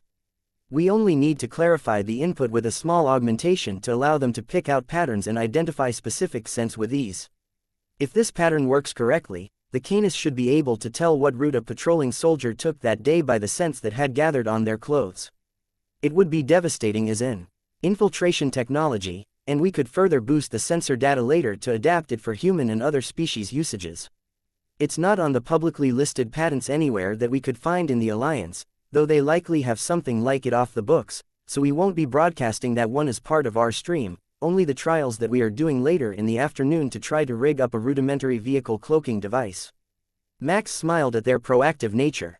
That was exactly the project that he was going to request that they start working on. Chapter 536, Breakfast with the Little Sisters. "In that case, I will join you for the tests today.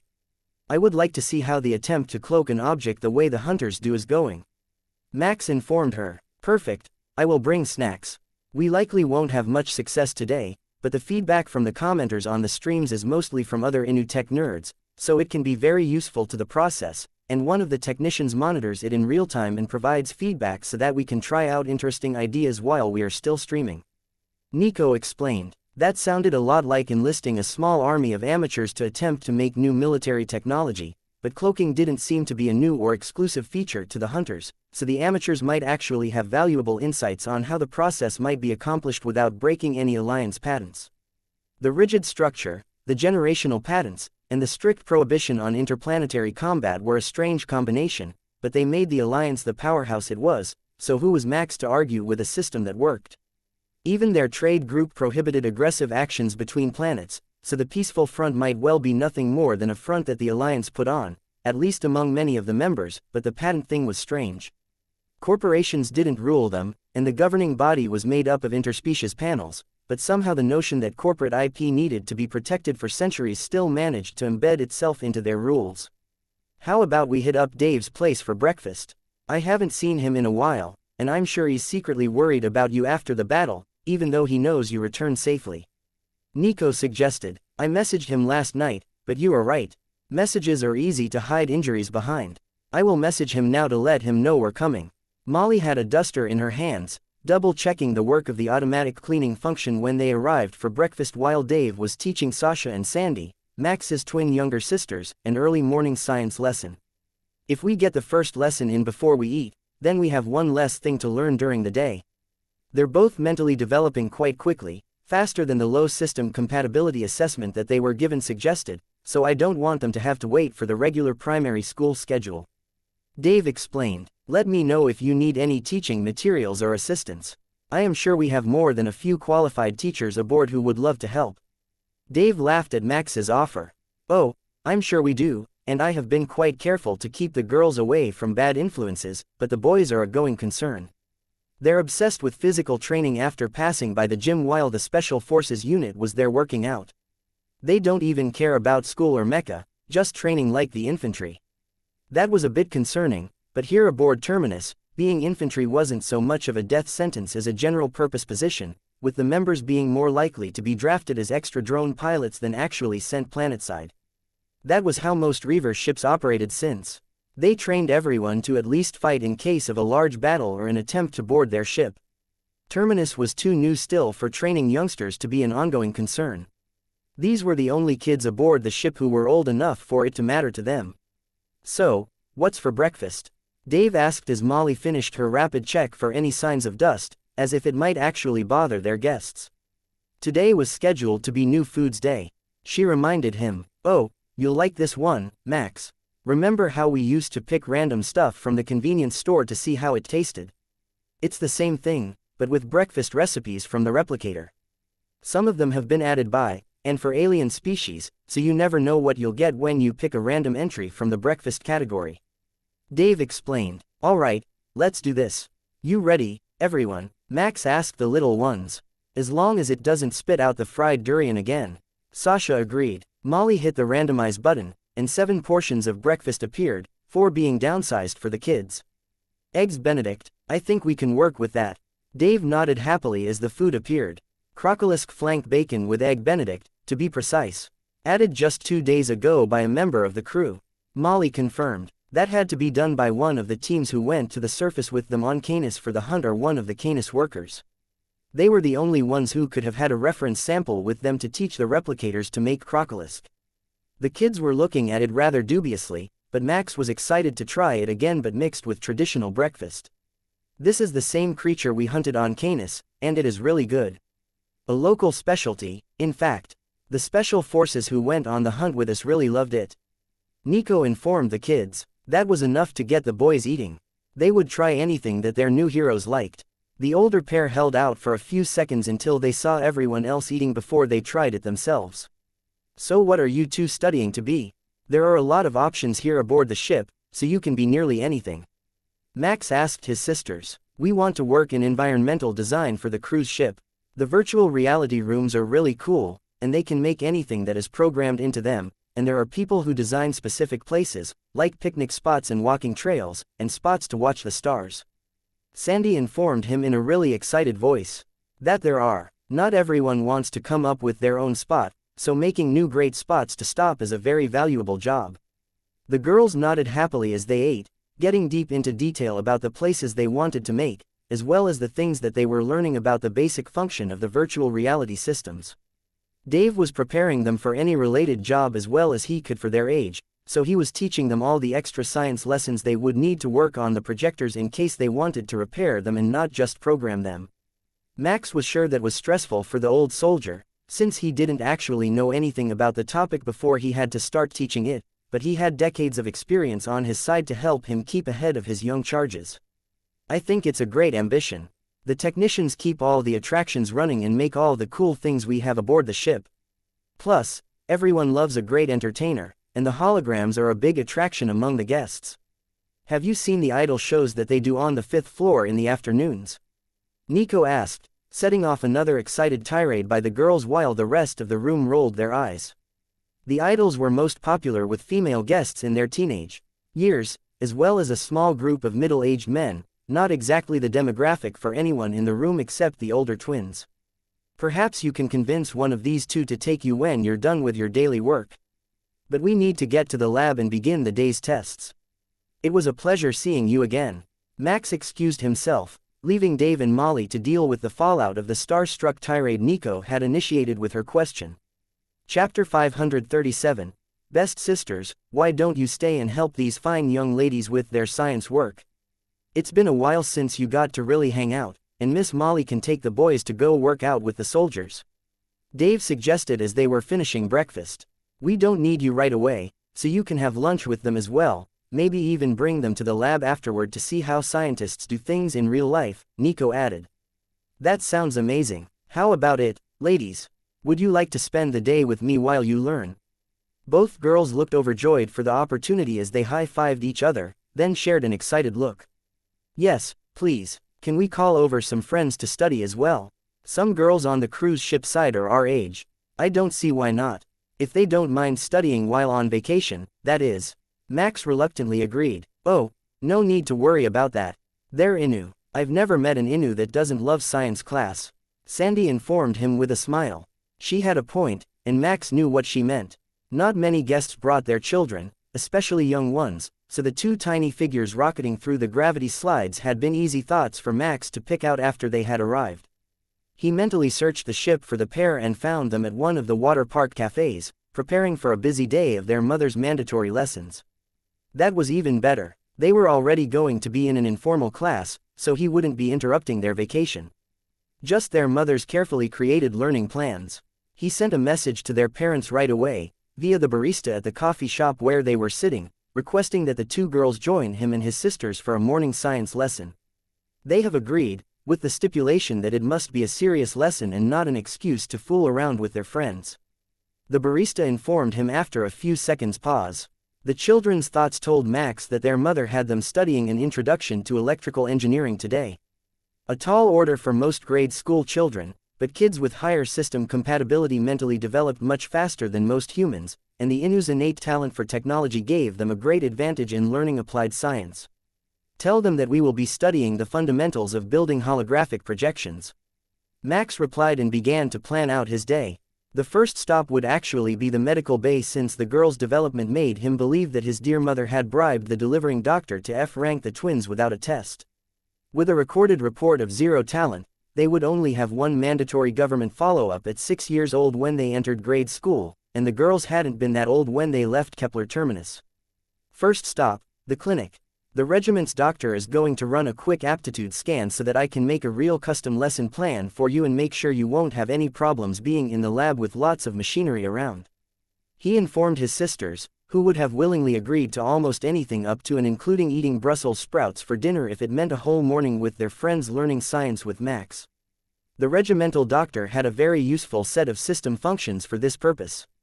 First, he could identify the functionality of other systems, which would tell him a lot about internal injuries without any tools, and a secondary function would allow him to instruct another person's system to begin healing at a higher rate as long as he focused on them. But most importantly for today, when he focused on them, he could tell what level of system compatibility a subject had. It was a common function developed by doctors who were always working with Kepler patients, but also in high demand for government workers doing assessments and for security officers whose job was detecting infiltration attempts. Hey, Doc, can you do a quick compatibility assessment on my sisters and then make sure light bursts and strobes won't trigger them? I want to begin teaching them about holographic projectors. Max asked. The doctor seemed a bit surprised, but Max's request would only take a few seconds, so he went to fetch a vision tester from the cabinet. The first round of scans was quick and easy, and brought up a wealth of data on the doctor's tablet that he began to scroll through to verify it against the records he already had for them. I'm not sure this should be spoken out loud. Did you already know that they're only half human? The doctor asked Max, tapping his temple to alert the commander of his intent. What do you mean half human? Were there any other options on Kepler Terminus at the time? Max replied, I think they've been gene-spliced with a siren. You know, those singing harpies with winged arms, known for beauty in their voices. They're not native to Kepler Terminus, but the black market designer babies often get a bit of their genome to make them beautiful. And these two had half their genome replaced. Will there be side effects? Max asked. Nothing major. As identical twins, they've developed the same innate talent, enhanced charisma, so others will instinctively like them, and they've got a low beta-ranked compatibility. They're still your sisters, though. The scan says you are biologically related. Thanks Doc, that was a lot to take in. The fact that they had been genetically altered was not surprising, knowing his mother wanted pageant queens as daughters, but the fact they were related to Max was a shock. His genetics didn't fully match his mother's. They had been altered during his reincarnation to more closely resemble his past life. He didn't know if there was a chance for that to have lingering effects on her body, but knowing that these were biologically his half-sisters due to genetic engineering, added a depth to the brotherly connection that Max hadn't really felt before. Sure, he recognized them as family, but he despised his parents, so keeping their other children around was more of an obligation and a kindness to Dave, who had always wanted a family, than a sign of a particularly close family bond. But now he knew that they really were related to him, the real him from his past life, with intelligence and potential, which would activate a strong system when they came of age. It made him feel less alone in the world and gave him the motivation to ensure that they learned everything they could before age 12, so the system would know what way to guide them. Chapter 538. Edumacatified, everything checks out, Commander. They're ready for your day's lesson. The doctor said out loud for the others' benefit. Thanks, Doc, I've got a big day planned for them, and I know they're going to love today's lesson. With their business done, the doctor waved them out of his office to deal with an injured soldier who had just arrived with a long gash down his arm. Spanner broke while trying to free up some damaged piping. Doc will have me right as rain in no time. The big man informed the concerned-looking little girls with a smile. Max could tell from his thoughts that he neglected to mention that he had fallen off the mecha he was repairing at the time when it happened, possibly to hide the fact he wasn't wearing a fall arrest harness or a gravity device like regulations required. He was in front of the commander, after all, and being ridden up could have him scrubbing toilets for a month until he learned to appreciate the difference between on the floor and up in the air. Max decided to let it slide this time.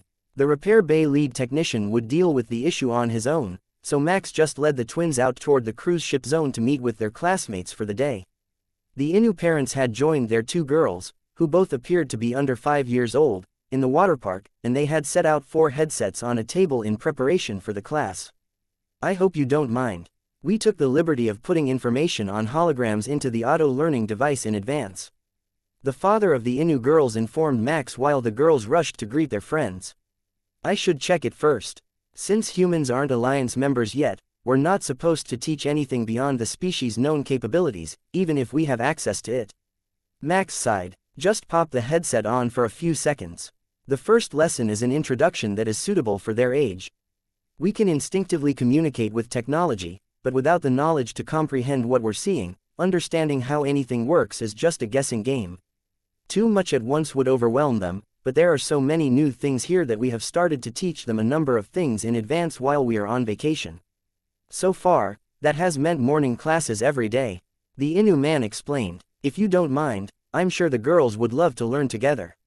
Terminus has many sorts on board but very few children yet, and no properly trained teachers except Miss Molly. Max explained. I think that would be a great idea. They haven't complained once today since they learned that they would be working together. The mother of the Inu agreed, pointing to where the girls were already guessing what today's lesson might entail. Max held the learning device to his face and selected Learn All with an estimated time notification from his system of 30 seconds. What he got was much more than a primer on holograms.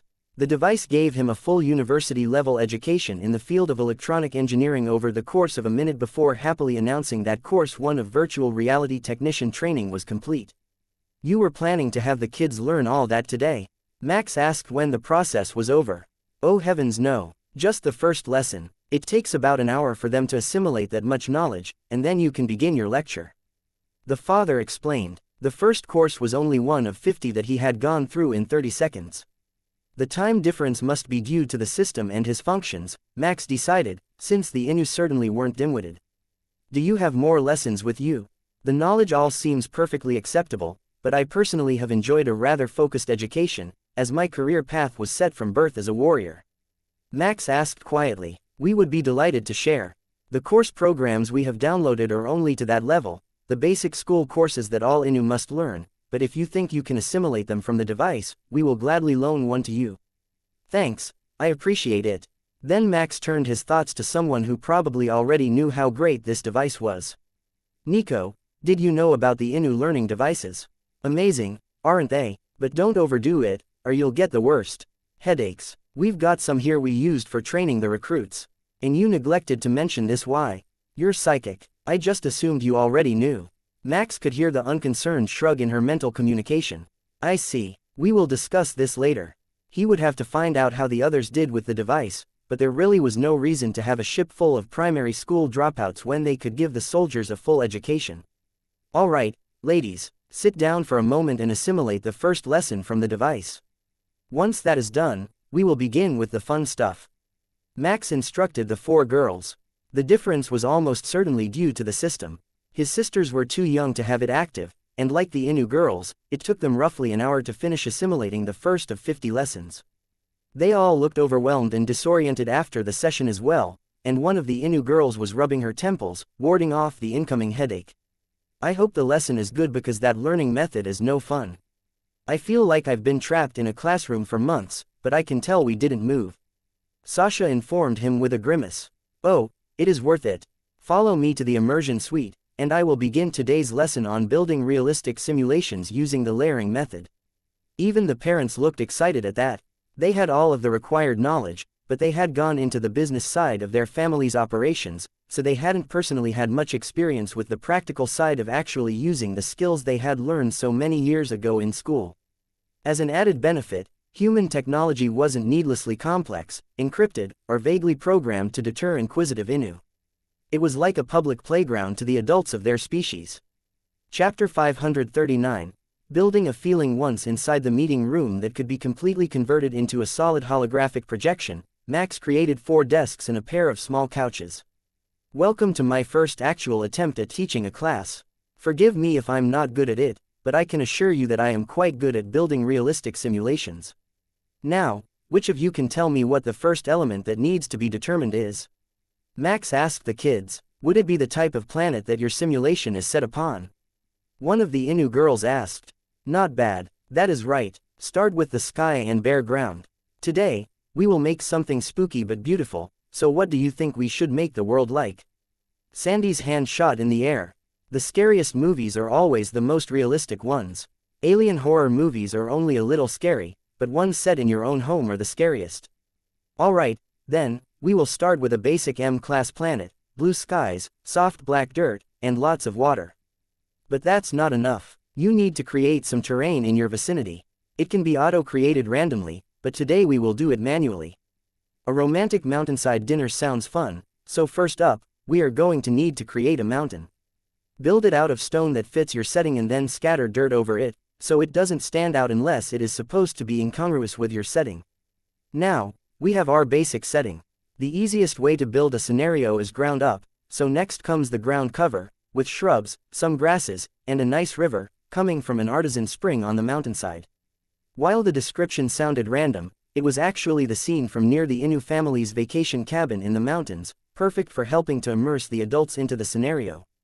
The scene was already beautiful, with the low grass and shrubs and the sunlight glistening off the water, but it was still far too barren for anything but a basic combat simulation. We want spooky and beautiful, so we need the beautiful. Let's add some opal stones and gems into the river as well as the mountain face. There, see how it makes the surface seem to shimmer. Those little details will matter a lot later, so don't forget why we added them. Next, I think we need some trees. Sasha and Sandy, have you ever been to the forest? Max asked. Nope, but we've been in lots of woodland simulations, so we know what they look like.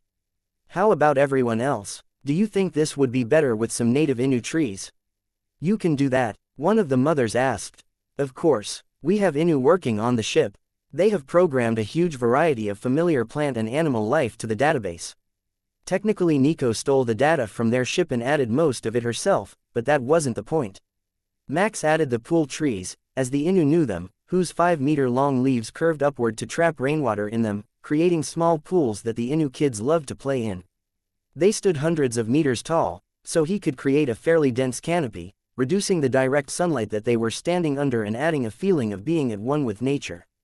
Beautiful, Sasha sighed, smiling at the trees. They are pool trees, so we need an extra step. Who knows what is next? Water. Both Innu girls cheered at once.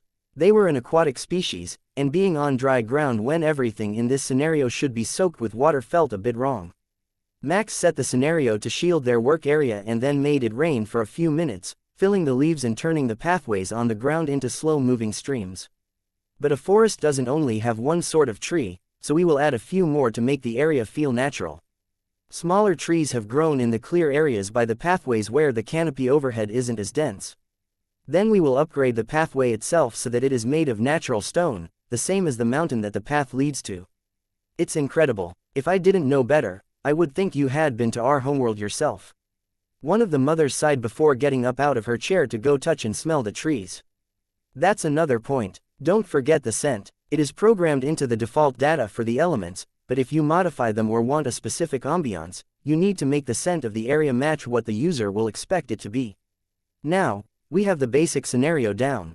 This is all the major plant life that would naturally occur in this area. But we are far from done. Next, you need to add details. Add moss to the trees and rocks, but only on one side, to give the users a sense of direction since the moss likes the sunny side of the trees. Add some small flowering plants, vines, and other natural elements, and you have the forest complete. But it still feels empty, doesn't it? Max asked. All of the kids looked around, trying to understand what he meant, while the parents nodded. It's too silent, not in an ominous way, but it's like we are standing in a picture. Sasha finally decided. Exactly. We need to add weather and the small creatures that give the forest a feeling of life. A light breeze will make the leaves flutter and bring the sense of fresh water and wet trees to the users, making the forest feel like time is moving. Now add some insects and small birds. Not the biting or hostile sorts, since this isn't that sort of scenario, and place them further away from the pathway. That will have them out of sight, but you will catch hints of their movement, and the birds may fly overhead with their randomized flight paths and simulated daily patterns. That's much more realistic. Now we have beautiful and realistic down. Who knows how we can make this spooky, without making it too dark to see? That brought excited looks to everyone's faces, but they were clearly waiting for him to explain it to them instead of making their own guesses out loud. Max compiled the ideas they were thinking of and added a few more elements just for the ambiance. Chapter 540. Walk in the woods. First, we add some larger creatures moving in the distance. The random cracking of branches and noises will help. Then we move the light to sunset, where everyone can see, but not as clearly. See how much difference it makes when your mind needs more time to process. Now, we add some random temperature variations to the atmosphere. First, near the water, it should be cooler, but we will also add a few spots of cool breeze along the pathways. There was a splash as one of the birds landed in a pool tree leaf, followed by a small growl as the tree's resident protested the intrusion, and all of the kids were startled, looking around to try to place the noise. Max smiled, added a moon to the sky, then dimmed the light a little more to find the balance between comfortable sight and slight uncertainty. I think that alone should be enough for the introduction. How about it? Does it look beautiful and feel a bit spooky, but not horror movie spooky? Max asked. It's perfect. Remember the first time we went to the mountain shrine, and I spent the whole walk clinging to your arm? One of the mothers asked her husband, who smirked at the memory of how that outing ended. How about we walk and see how the effects work while we experience them for ourselves? After that, the girls will make their own scenario to test their knowledge of the most basic principles using pre-made elements. Everyone eagerly got up to follow him through the woods, while Max decided to remain silent and let them take in the experience. What none of the others knew was that Max had added a winged wolf, the flying guard dog from Camor. The one he had programmed was the excessively friendly failed candidate that they had played fetch with, and it was programmed not to attack, but in the dark of the forest, the sound of huge wings and its mournful howl as it couldn't find anyone to play with had all of the others freaked out. What is that? It sounds massive. Is that a dog? I heard about them in human movies. But they never made a noise like that.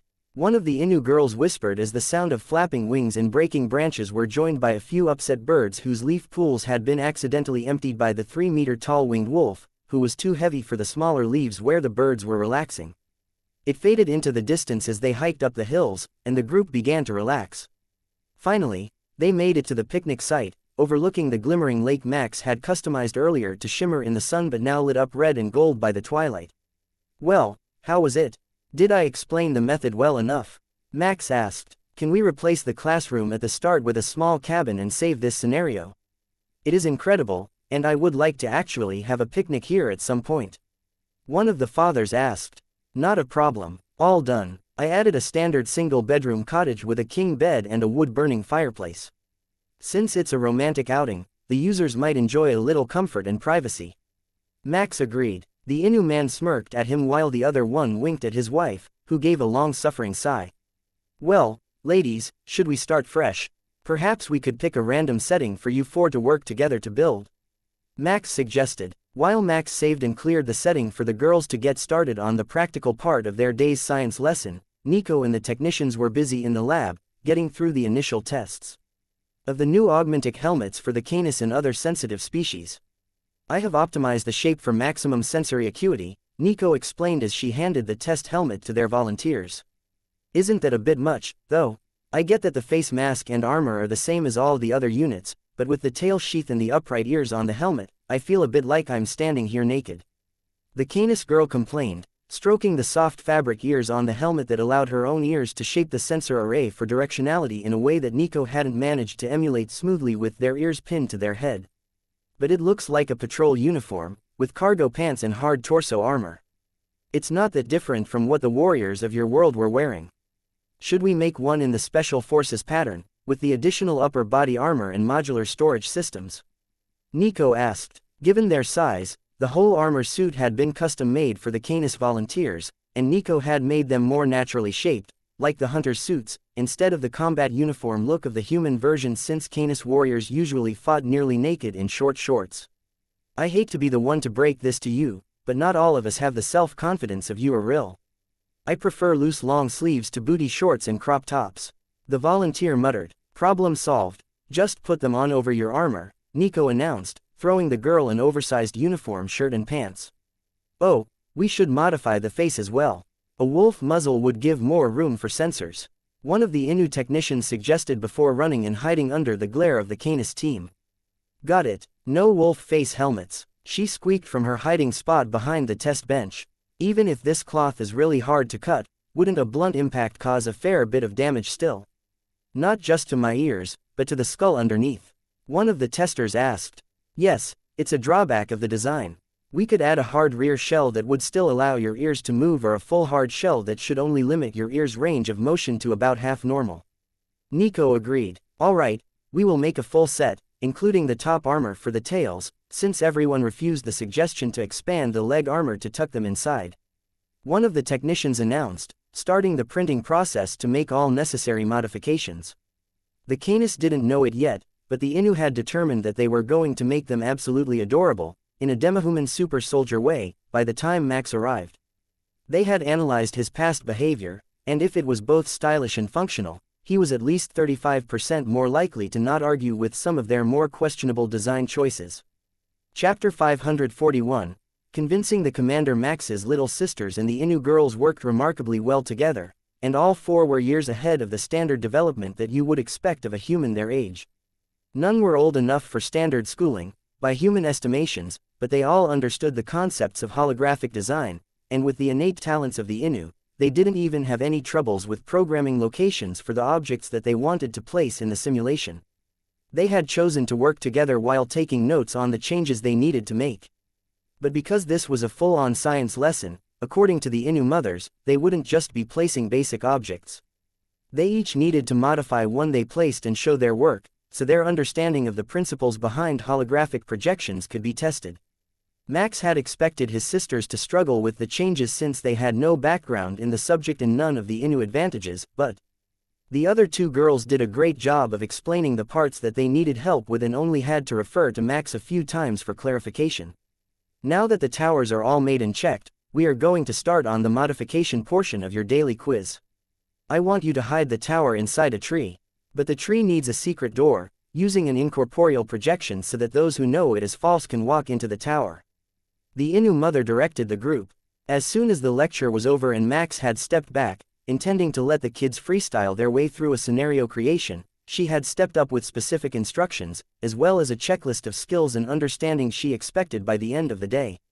Max knew the type, the super intrusive helicopter parent, PTA mom of the year, and general busybody.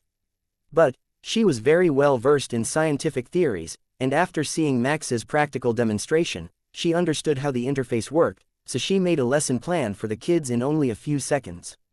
Making the hologram work as intended was a bit more tricky than expected. The interface was much more technical than most design interfaces would be since they didn't have a user-friendly software interface as most designers would use, but that was the point of the lesson. If they didn't understand the projections, they wouldn't be able to make the one portion of the tree illusionary without changing the whole tree. Once they were done and proudly showing off their work, Max gave his sisters a pat on the head and then waved his hand through the doorway they had hidden. All good, and the tree itself is still solid. Passable, he informed them. You don't grade on a percentage scale. The Inu girl's mother asked him. I leave that to their regular teachers. I am personally a results-oriented person, so my grading is a simple pass-fail. As long as it works, it is passable. If it works in ways superior to what was requested, it is outstanding. Max explained. What an intriguing way of looking at the world. The woman replied, but Max could sense that she didn't mean it as a veiled insult. She was genuinely intrigued by the grading system that he used. It was standard for military mission outcomes, where the only part that really mattered was that the job got done and you weren't dead. You couldn't very well grade a take and hold mission on a percentage scale. You either did it or didn't. The father's thoughts were much more interesting to Max, though. He was a tenured university professor back on his homeworld and no longer taught regular classes. Instead, he helped postgraduate students with their dissertations and worked with the government on research projects that were deemed important to academic advancement. He had deeply studied the humans, at least as much as the Inu could with the limited data that they had at their disposal, and the nanotechnology intrigued him. The fact that a sentient data net had formed among the population and that it had chosen the humans as hosts to upgrade, but not the whole species, just the ones that were friends of the first group it encountered, was a fascinating study of both human biology and nanotechnology. If his theory was right about humans being a nearly perfect host for the technology, thanks to their high levels of bioelectrical output, then the reality might be that the upgrades they received were symbiotic and not actually intentional, while the technology simply itemized the changes that it had made along the way. It would explain how he had heard that the system upgraded what you were best at first, but so far, he hadn't found the correct way to ask permission to study the phenomenon. This was his first actual meeting with Max since the staff had greeted his group at the hangar bay doors, and Max could sense him going through dozens of prepared speeches in his mind and weighing them for the likelihood of success. While he was thinking, the lesson wrapped up, and the girls were putting their notes away to prepare for lunch. If you want to ask, now is a great time. Your wife wants to drag you to the spa the moment she can get away from lunch, and the girls have no intentions of making that easy on her since they still want to spend the day together.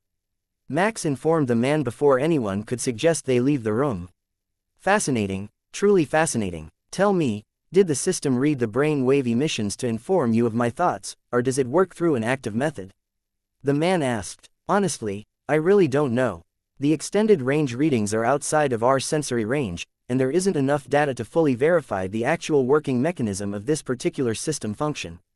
Mind-related functions have always been the hardest to quantify since they work on those without the system, but often not as well.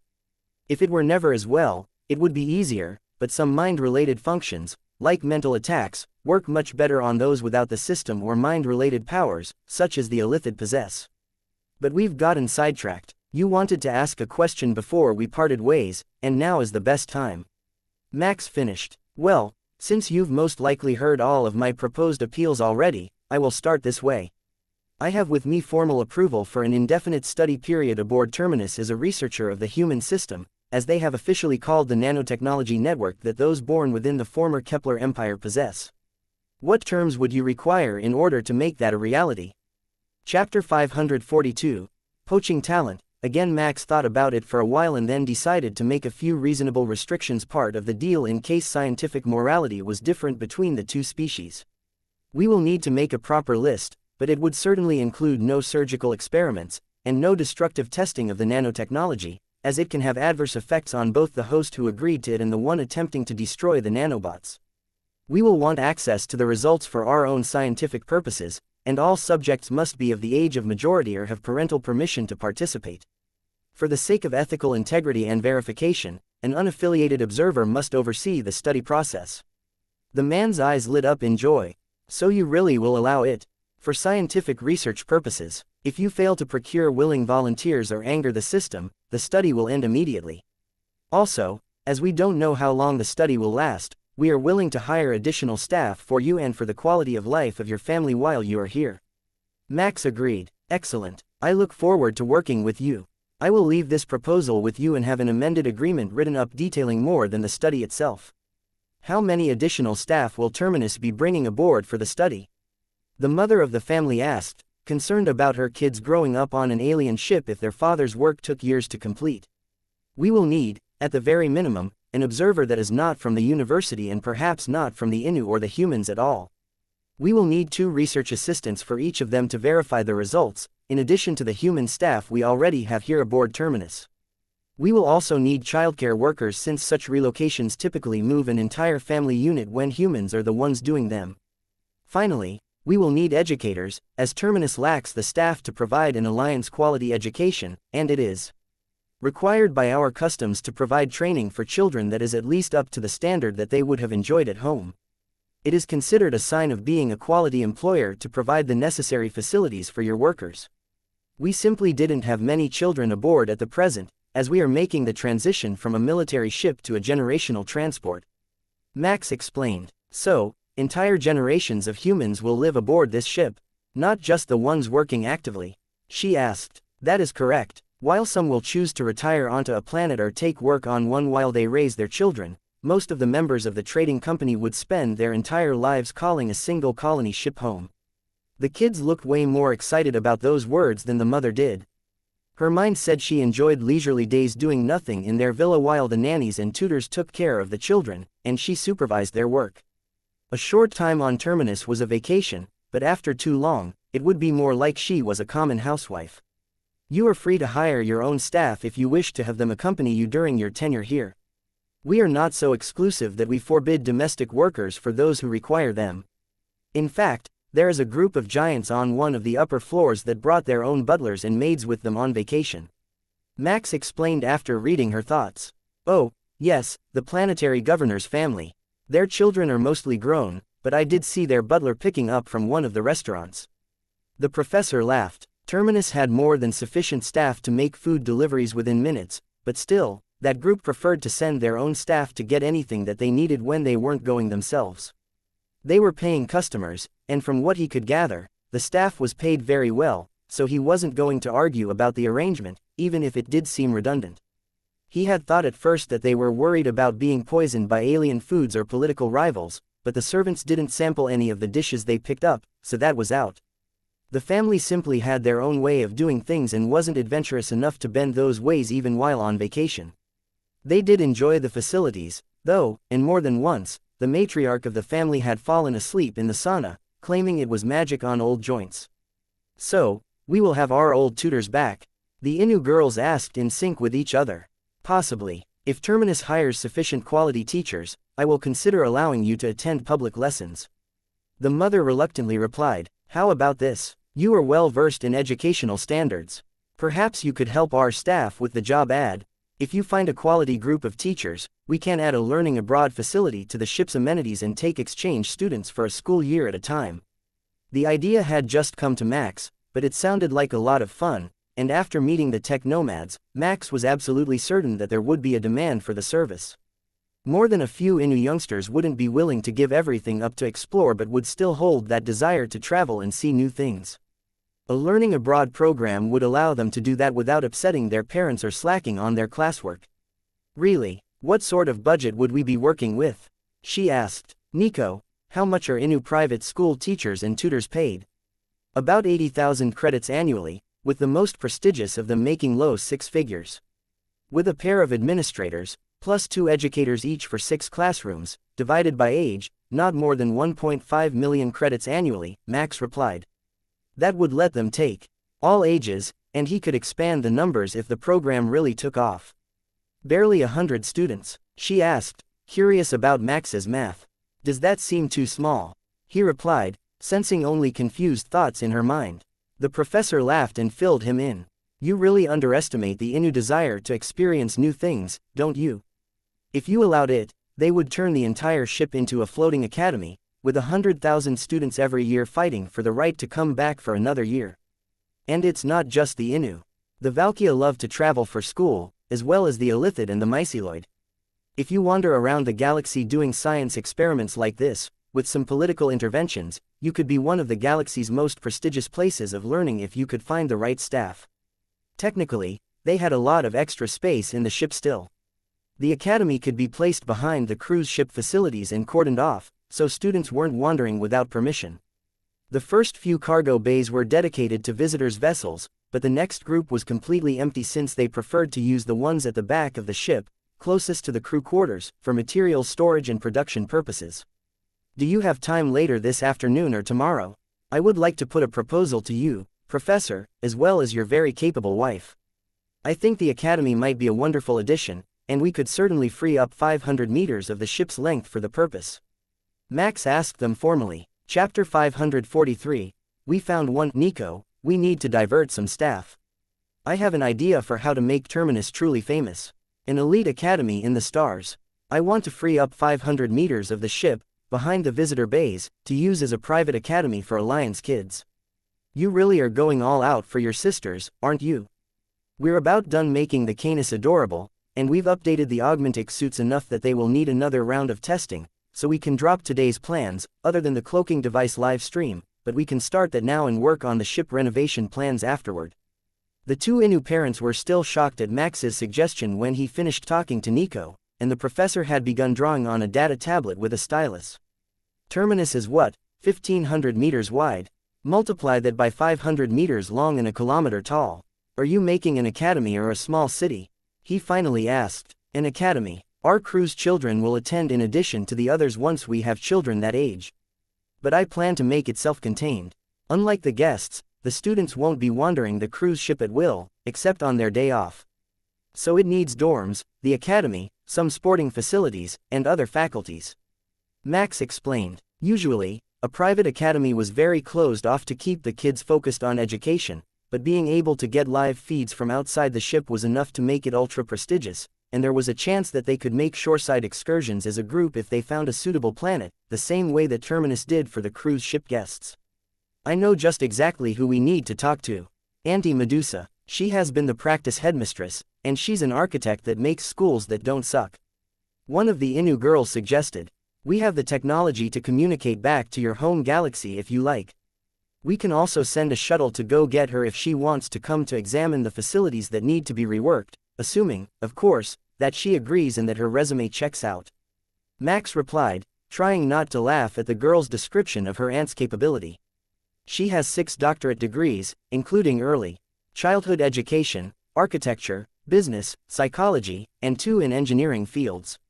The mother explained. 6 doctorates. The Innu really do love their education, don't they? What is she doing for work now? Max asked. She's between positions. The woman replied politely. She called her boss a stupid head and told him that he made kids' life suck. The helpful little girl added before being silenced by her mother. You know, I can hear her thoughts, right? Silencing her mouth doesn't stop anything. Max reminded the Innu woman. I swear, she's a good employee. She's just very outspoken about implementing policies that help students. The woman apologized. Yeah, she's the best. The girls agreed. All right, let's make some comfortable couches again, and we can contact her before lunch. Max agreed, much to the children's disappointment. Medusa, as the daughter called her, appeared in front of their eyes only a few seconds later, picking up very quickly after the call from her sister came in. "Lucy, darling, tell me you're bringing those wonderful little imps to come to see me again." She greeted her sister. "Not quite. I have a job offer for you from Commander Karras of the Terminus Trading Company, the human who runs the cruise ship where we are on vacation. He wants to build an academy for exchange students on the ship, so they can tour the galaxy with his group." She explained. "Students on an extreme cruise ship? Is that safe or wise?" Max chuckled, catching the woman's attention. "I assure you, it is quite safe. We travel with a very capable escort, and I want the students to be housed in an enclosed academy, not wandering the ship as a whole. If you think it might still be too dangerous, I can arrange a small armada to accompany us wherever we go." That was going to happen anyhow, as they had sent a number of ships to be refit already and recommissioned under the Terminus Trading Company banner, but he hadn't chosen commanders for any of them yet. Most likely, he would give the honor to the 4 battalions and keep one with him since there were 4 cruisers, and he would sell the rest of the captured vessels to Mary Tareth. That would mean that he needed to train a whole new regiment of mecha pilots, but that was nothing new to him, and it would be better to have the other ships under the command of someone he trusted and knew very well rather than having strangers represent his trading company. "You mean the 5 cutters that I have seen in the video feeds of your intervention against the Narsians?" "Yes, that would be more than sufficient to convince the parents that their children would be safe." Medusa agreed. "Those are part of the ship's armory. I was suggesting additional forces, but if they're not needed, I am happy to continue as we are." Max informed her. "It seems I must see for myself what I am working with here. There aren't any outside views of your ship available online. I looked once. I saw that my dear nieces would be visiting you." "How large is Terminus?" "Just over 5 kilometers in length. While it would be considered understaffed by human standards as a vessel of war, it is more than capable of defending itself against the forces of a small nation, should that become necessary. We are on a diplomatic mission, so ongoing conflict isn't the goal, only a side effect of intervening to assist other human populations.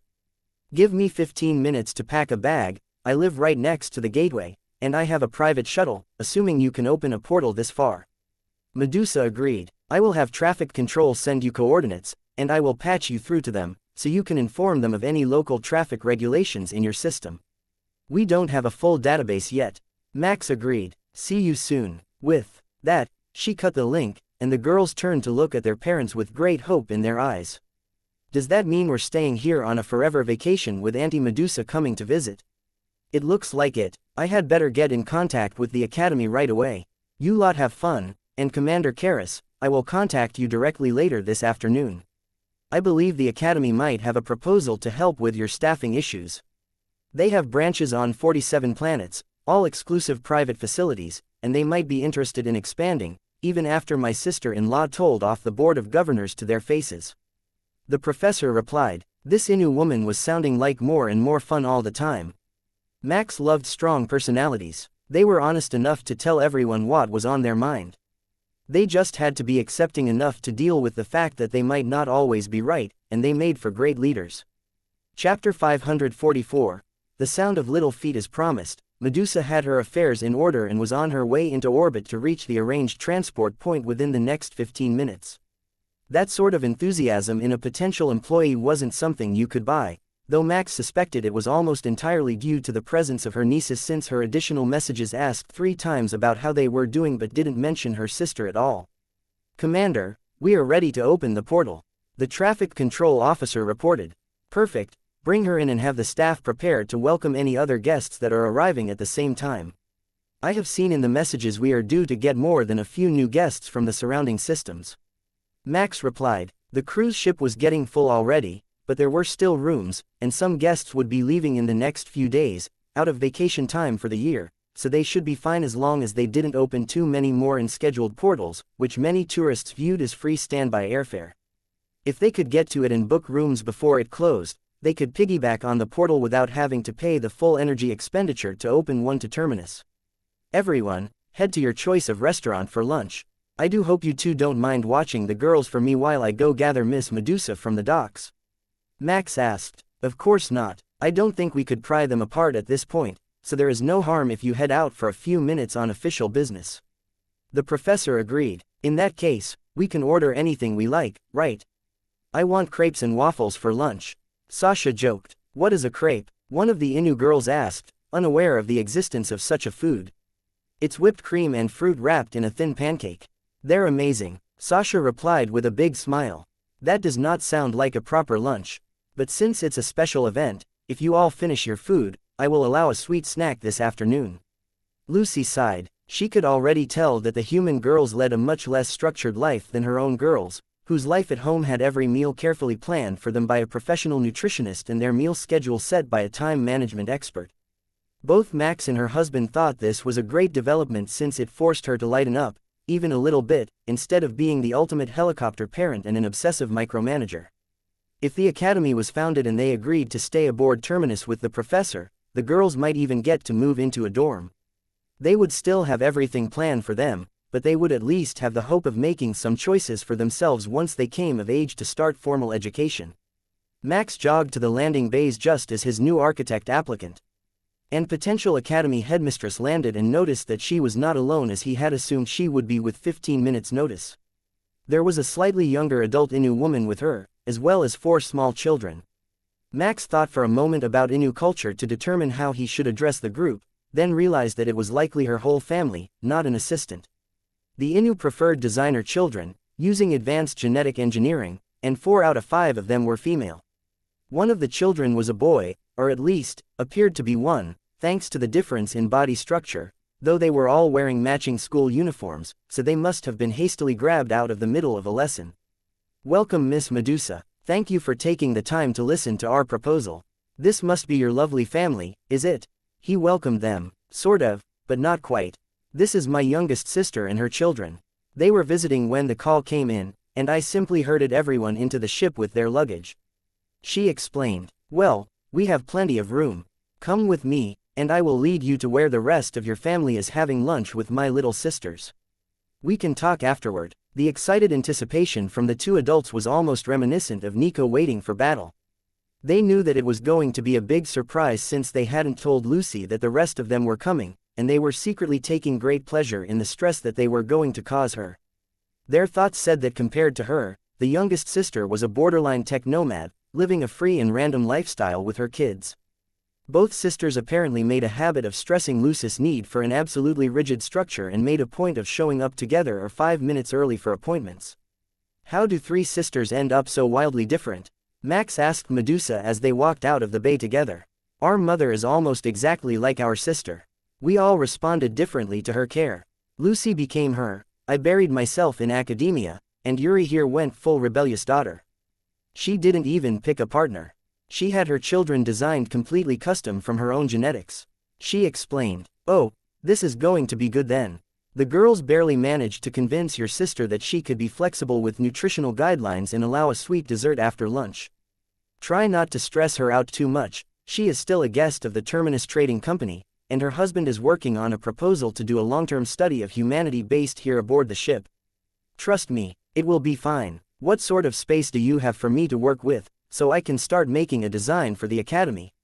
I have dozens of education-friendly plans already made, but they are all designed for terrestrial use, not to be implemented inside a spaceship. Here are the basic plans for the sector that you will be working with. You will have full access to only human technologies, but you will find that we can be quite versatile, and you can use solid holograms to design multi-use spaces if necessary. Max offered carte blanche to design a full facility, as long as it fits in this space. Oh, this will be wonderful. Especially these huge open spaces, what is that, 50 meters tall, and with multiple layers of them stacked up.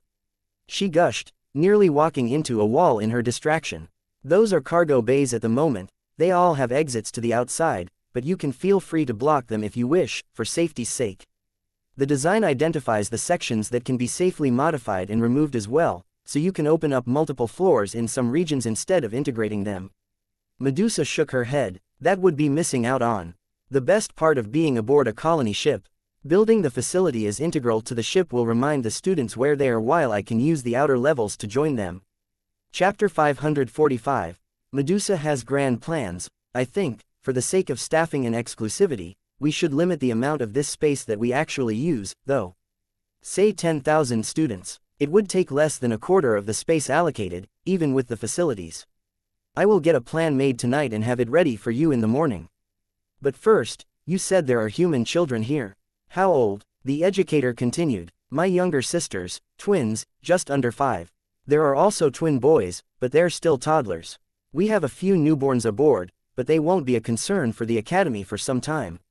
Marvelous. We will start with the oldest, so I can assess their learning curve. Did you know that some of the Alliance species grow at a very different rate to Inu? The giants and Valkia don't reach mental growth until nearly 40 standard years old, while most species are around 20, and the Inu are considered mentally mature enough to finish primary education at 12.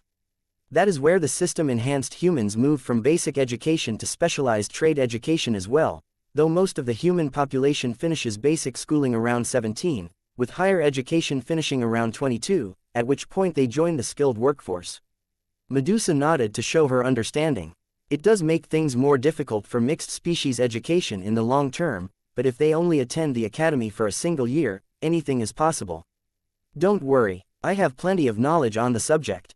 Max led them past the gravity slides, much to the children's disappointment, and straight to a restaurant by the main entrance, where the rest of the group was waiting for them. They're at a table on the left, and I have ordered the staff to link another table for us all to sit at, Max informed them right before the sound of excited children burst the silence in the air. The cousins had seen each other through the window, and they were rushing to greet each other while Lucy set her head in her hands and mentally counted down from 20, a stress management technique that even Max could recognize. Max and the others followed the kids into the restaurant, where the pair waiting for them was still staring in shock at the newly arrived Inu children. Medusa, Yuri, it's a shock to see you both here together. To what do we owe the honor? Lucy asked, looking more than a little displeased to see her youngest sister. You know, I was visiting, and since school is between semesters, we thought we might tag along. Sister plans to open an academy here, or so I've heard, and with a bit of luck, I might manage to score some scholarship spots from her.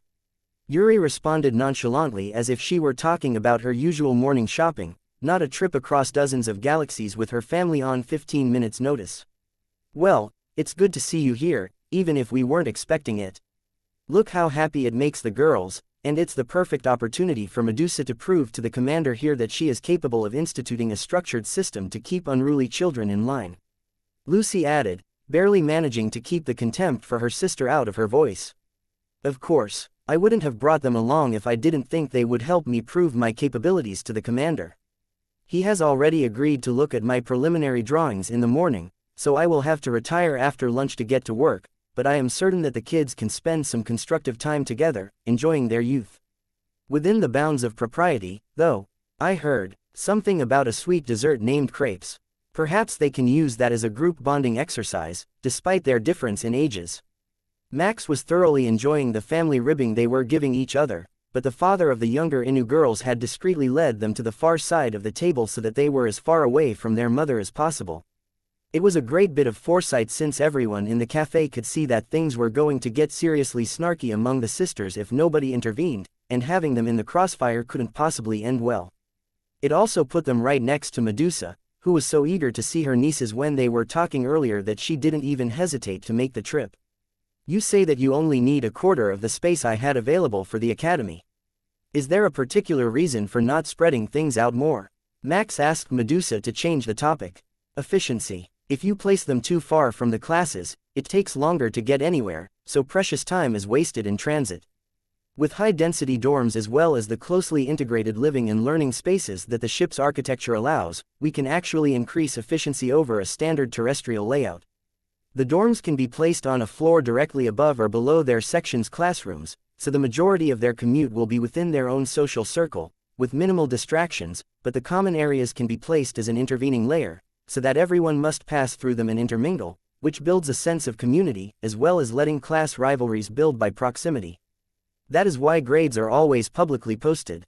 You can hide the names, but if you put up the grade and class with a student number, the students in other groups can see how their rivals are doing. That's especially important to an elite academy like this, where many students will be transferred for a single year from their home planets to be judged against each other's accomplishments. So, the idea is that they can build group pride among their classmates while also keeping a lower level of pride in the academies that they came from to carry with them when they return. Like bragging rights for special training? Max asked. Exactly like that. Of course, I don't think that having everyone be a single-year transfer is wise. We need a solid base that is trained here from the start or for the remainder of their academy years to form a baseline for the transfers to judge their own standards against. That sounded exactly like Kepler treated the Special Forces students and even the pilots versus the non-combat paths in the infantry. Everyone was a rival, and the pilots were the standard that everyone else was judged against. Chapter 546. Inu meet sugar. While they were talking, the children all finished their lunches, and Yuri ordered them all crepes with mixed fruits and custard, which she deemed the optimal combination from the menu she was presented with. It wasn't until they finished their dessert that anyone realized that the Inu children had never really experienced sugar before. For all her permissiveness, Yuri was big on an all-natural diet at home, so they didn't eat many sweets other than fruit, and Lucis' children rarely even went that far, as their mothers hired nutritionists deemed treats an inefficient ingestion of calories. In layman's terms, that meant that they had 6 very hyper Inu children who were more than a little eager to see the sights of a human cruise ship and try out the gravity slides for themselves. Would you like me to assign a crewman to accompany them? Max asked when the children's pleading began to make a vein on the side of Lucis' head twitch. No, she caused it so she can deal with it, the woman declared, looking at her youngest sister. In that case, there are swimsuits available at the kiosk by the entrance to the gravity slides. Be sure to check the map well, as they all end up in pools, but not all on the same level.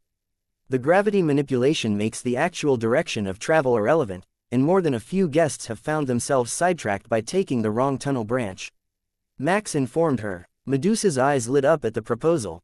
Excellent, you can keep them busy for a few hours, and I will have a long visit with these wonderful human children so that they can teach me about the ship's best features, and I can learn a few more things about how young humans work.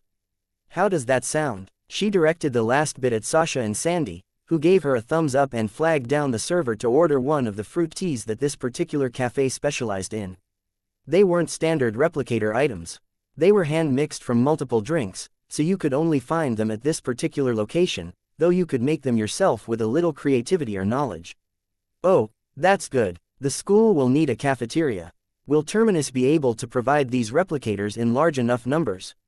Medusa asked, unfamiliar with human technology beyond the fact that it was known that they were barely past the status of a primitive culture by Alliance standards in the official database.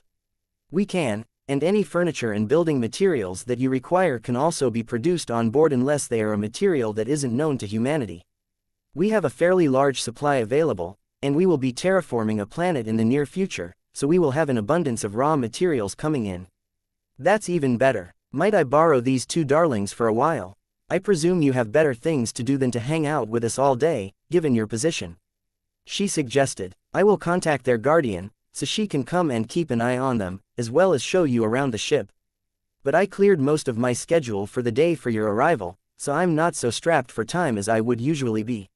Max agreed. Lucy and her husband looked relieved and excused themselves to their room for a bit of alone time, now that Yuri was watching the kids for a while Max messaged Molly to meet them right here, so she could accompany them to Medusa's room and take care of the kids in case Max had to leave suddenly. He might be planning on hiring her to run the academy, but Max still hadn't fully vetted Medusa, so leaving his own sisters alone with her wasn't going to happen today. He would do the full verification of her credentials and history tonight while she worked on the design and determine if she was the right person to be running the school as well as building it. Hi, sorry for the wait. How are the girls? Not ready for their nap yet? Molly asked as she came into the cafe. Not yet. They just had a crepe, so they've got some energy left. Meet Medusa. She will be designing and leading the construction of an academy here aboard Terminus and quite possibly running it as well.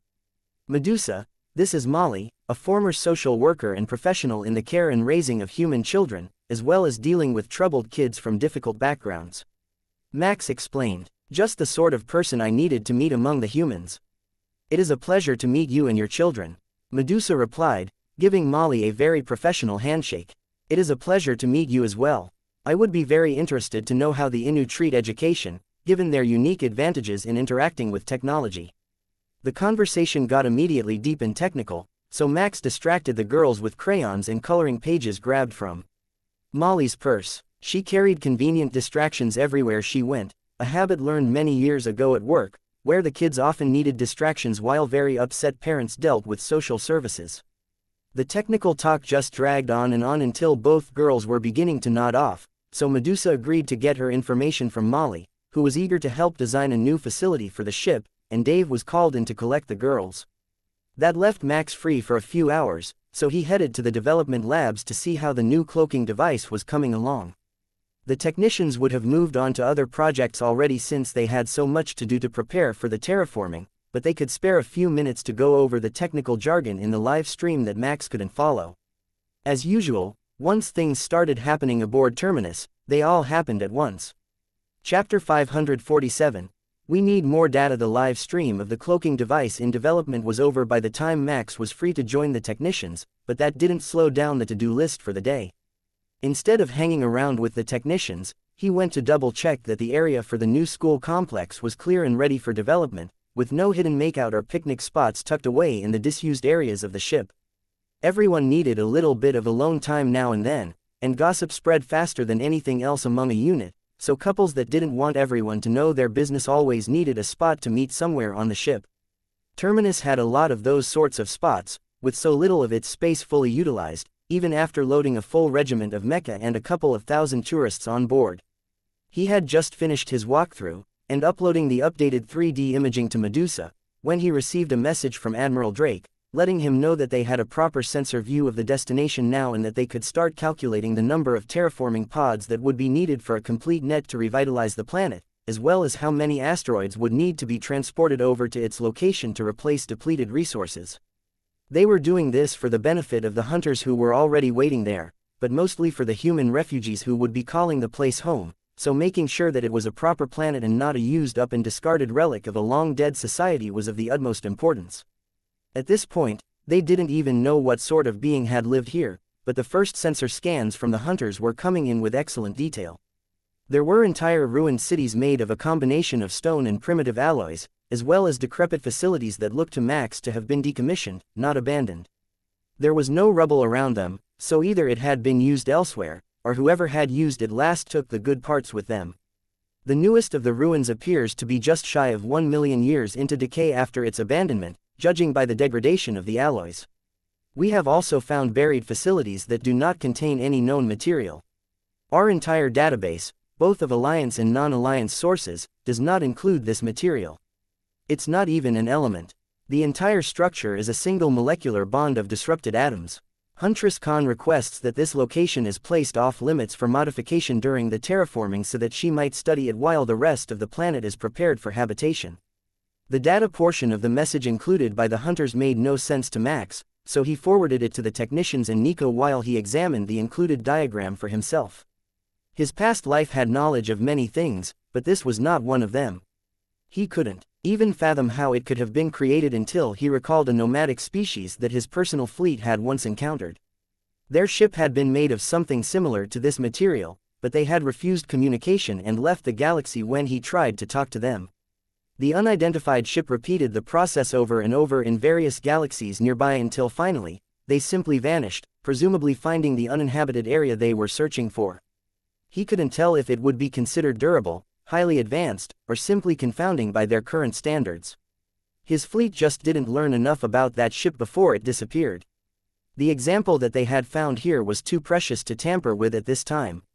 More reports came in as the hunters scanned the planet, and dozens more buildings, statues, and random items were made of the unknown substance. At least that meant there was enough now that the hunters could experiment on it while keeping all of the other locations off limits, so they didn't cause an unexpected interaction with the terraforming machines. He didn't even realize how much time was passing until Nico came in with a fresh set of clothes in her arms and a tray of breakfast. You have a meeting with Medusa in 2 hours. She has no fewer than 7 separate facilities designed, and she is very excited to tell you all about them. I ran into her and the kids on my tour past the breakfast buffet just now. After that, we will be arriving at the designated planet, and you've got a meeting with Huntress Khan, who wants to talk to us both in person. She says that what she has to tell us can't be relayed to the Alliance, so it will have to happen on her ship. I've already started on the important things so that you can focus on school matters. Just a friendly reminder that the majority of Alliance schools have just let out for semester break, and this is the time to have them send applications if you want to open right away and not half a year from now. What else was there? Oh, yes, Dave sends his regards and thanks you for helping the girls make more friends. They really should have stayed on Ray 5, and Max had even made arrangements for them to do exactly that at one point when the planet was being colonized. However, in the end, they were still aboard when Terminus left again, and he may have forgotten all about the matter until it was too late to turn around. Alright, I will get everything going on the school so that we can bring students aboard for the next semester since we will be here for a while anyhow. You take care of the planet matters, and we will both go visit Huntress Con this evening. Did you find out anything about that material? Max asked. A thing or two. I know how it is formed since I managed to make it in my past life, but actually using it and shaping it is beyond anything I knew. Nico replied, then replayed the memories for Max to look through. She had been experimenting with ways of weaponizing the destabilization of space-time and had managed to make some fragments of that material that appeared to be one continuous atomic structure, but nothing that they had was able to shape it after it was formed. Their disruptors tore it apart with ease, but it was mostly impervious to lasers, and ion weapons seemed to actually grow it in the most unexpected ways. It could also be broken by hand if you knew the trick of coating your gloves in an energy barrier first. Nothing about the material made sense, but that was only due to limited understanding, and it was possible that Huntress Khan had more information on the subject. It might not be good news if the Alliance wasn't allowed to learn of it, but it was news. Alright, back to work. We've got a lot to do. Max sighed. Oh no, I didn't walk all the way here to leave without my eye candy. Pants off, big boy. Get some clean clothes on. Chapter 548. Inu Architecture. Max picked Medusa up at her suite to take her to the designated school area so they could go over the plans properly. It seemed that the Inu had a rather cool holographic tool that would let her overlay her proposed design on the existing structures, so they could get a good feel for what her vision would be like as a student or educator living within the academy. I think we should start with the most traditional first. Terminus is an ancient colony ship, and the interior 10-meter ceilings are perfect for the traditional grandeur of a historic academy. She began once they reached the cargo bay where the tour would begin, at the bottom of the ship. The 50-meter wall of the cargo bay disappeared behind square stone blocks, with numerous small windows lining nearly every meter of the surface in 5 rows, marking the 5 interior levels that could see into this bay. If you like, the vertical dividers of the bays are removable so that you can have up to a full kilometer of open space vertically with only a few structural supports, Max suggested. Medusa shuddered at the suggestion and shook her head. While I plan to have some higher spaces in the upper levels, the Inu are an amphibious species, not a flying one. Just the thought of looking out a hallway or bedroom window down 1,000 meters to the ground is enough to give me vertigo. It would also be hard to properly calibrate a gravity net to compensate for terminal velocity and prevent injuries in the event of an accidental fall. I didn't program much into this area since it will be the welcoming area for the academy, so it is only these open flagstones. The windows, the huge double doors, and the exposed bay door will remind everyone that they are, in fact, still aboard a spacefaring vessel are the important parts. There is a placard space above the main doors for the school crest and name, which I didn't have access to during the design phase. We can add those later. Max followed her through the 6-meter-tall solid wood double doors with blackened steel banding suitable for a medieval castle and into the main floor hallway of the academy. The interior was a mix of light-colored stone and richly oiled wood, with golden ornamentation and luxurious-looking couches set into alcoves on either side, leading back dozens of meters on either side.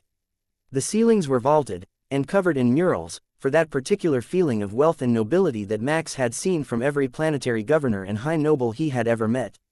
It had the ambiance of an old-fashioned gentleman's club, the sort where business was done in luxury and the behind-the-scenes decisions that actually ruled a world were made. Max noticed that she had included replicators built into walls above carved wooden tables so that tea sets and light snacks could constantly be on offer, made fresh as someone approached. If this is just the entryway, I dare say you are planning on bringing the children of planetary governors here and not just any lucky student who happens to make the grade, Max told her with a smile. In Inu architecture, it is considered to be good manners to design for the highest level of guests that you feel comfortable hosting and not the average of the guests that you will have. So, since there is a good chance that a plutocrat who controls multiple star systems might send a child or the child of a close relative here, it is necessary that the whole school be built to a standard that they wouldn't be embarrassed to show their peers when they return home. Anything less would lose its prestige in an instant. Medusa informed him. Interesting. On my homeworld, all schools are run by the military, so they are grim, uniform, and utilitarian places, not palaces with a side of education. Max replied, "Oh, make no mistake, educational discipline is paramount to the school experience. We have differing opinions on how best to teach subjects to improve comprehension, but the classrooms themselves are designed for maximum concentration and ergonomics so that nothing disturbs the learning experience." Medusa led him through the grand and opulent facilities of the common areas, study halls, and separate libraries for the differing course majors on the first 5 floors. Then they went up to the true core of the building, the classrooms, sports areas, and gymnasiums. This was one of the areas where she had linked and expanded the cargo bays so that some sport which the wuxia and other flying species loved to play could be accommodated, but mostly it was classrooms like Max recalled, only much more luxurious, with high-tech chairs that formed to your body. The chairs put you into a virtual reality simulation with the teacher so that they could demonstrate everything they were teaching in real time without the need for dozens of additional labs. Above that, the floor plan was no longer so open, and the student accommodations were split into 4 towers. The plan was to have 16 total years of schooling available here, starting at age 4 for the crew's children. That tower also included a huge daycare center for parents who wanted someone to watch their children while they worked, a standard among Innu since they custom-designed their children. No Innu-designed facility was without daycare starting from birth. The first 4 years would all be in one tower, and their classrooms could be placed closest to them, with the daycare on the higher levels that were more easily accessible from the crew quarters through a secure secondary entrance.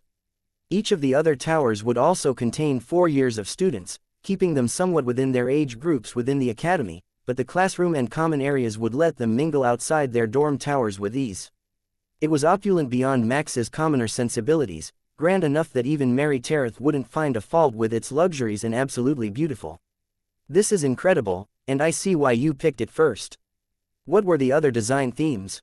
Max asked, poking his head into what would become a dorm room with 6 queen-sized beds and separate desks in one of the older age group's dorms. This particular room had a more feminine feeling to it, with softer colors, less dark wood, and red velvet, but it lost none of its grandeur. "After seeing your reaction, I have 2 more that I think would meet your standards. One is a light-colored post-modern open-plan design, and the other is actually quite similar to this, but with a steampunk theme. It's all the rage among the wealthy children these days, but I fear it might look dated too quickly if the trend changes." "In the rejected options?" Max asked. "Shin forest with living spaces, where the carpets are actually a live fungus, and there are artificial pixies as helpers floating around the area instead of automated cleaners. That one had a low chance of acceptance, but it is very beautiful, and I didn't know what your species liked or how they decorated their own spaces when given unlimited resources. The last ones are all the various noble themes of the major alliance species. Greystone and frost for the wuxia, blue and gold with polished silver instead of stone and wood, which the giants prefer, and the bioluminescent caverns of the myceloid." As she spoke, she flipped through the projections so Max could see what she was talking about. None of them was terrible, but none of them suited humanity quite as well as this. If it weren't for the clearly alien frescoes on the ceilings of the hallway, it would have fit right in on most human planets. Not bad designs, and I might want to employ some of them for new themed spaces in the cruise ship, but the first was the best for the academy. I will give you permission to begin, and I have already requisitioned a terraforming drone pod as well as materials to get started. I will let you finish your work, and then you can clear any changes you had to make with me. Most materials can be recycled with enough power usage, and Terminus has plenty of power available at the moment, so do your best to get the structure complete, so we can start talking about staffing and student recruitment issues. I will have a contract offer to stay on as the first headmistress of the academy drawn up by evening and delivered to you." Chapter 549. Orbiting Raven. While Nico was disappointed with the rate of progress that they were making on the cloaking device, they were still making progress, and in a uniquely human fashion, not using any methodology that was known before. Simple optical camouflage was a simple matter. They could already do that to some extent with Kepler technology, but it only blocked eyes and cameras using visible light, so it wasn't in widespread use. To be considered fully cloaked, a standard sensor suite shouldn't be able to detect the object, and that included sound, thermal emissions, and energy signatures, which any ship they passed or alerted patrol would be looking for. The hunters weren't, strictly speaking, allowed to help her with the project. Still, she had a meeting with Huntress Khan in only a few minutes as soon as Max arrived at the shuttle bay, and she was certain that she could weasel a little more help out of her without breaking the restrictions placed on her by the agreement her species had with the Alliance. If you ignored the sensor readings that said the precious minerals had been fully extracted, and the air was toxic, Raven was a beautiful planet, floating below them like a blue and green marble, tinted slightly teal by the toxins in the atmosphere. It somewhat reminded her of the clear waters of the pond they had found at a vacation spot, the one with the waterfall and the opal stone bottom, absolutely beautiful.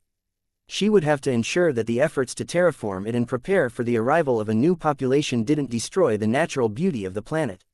So, while she waited for Max to finish his meeting with Medusa, she drew up plans to turn the planet's barren moon into a major industrial facility.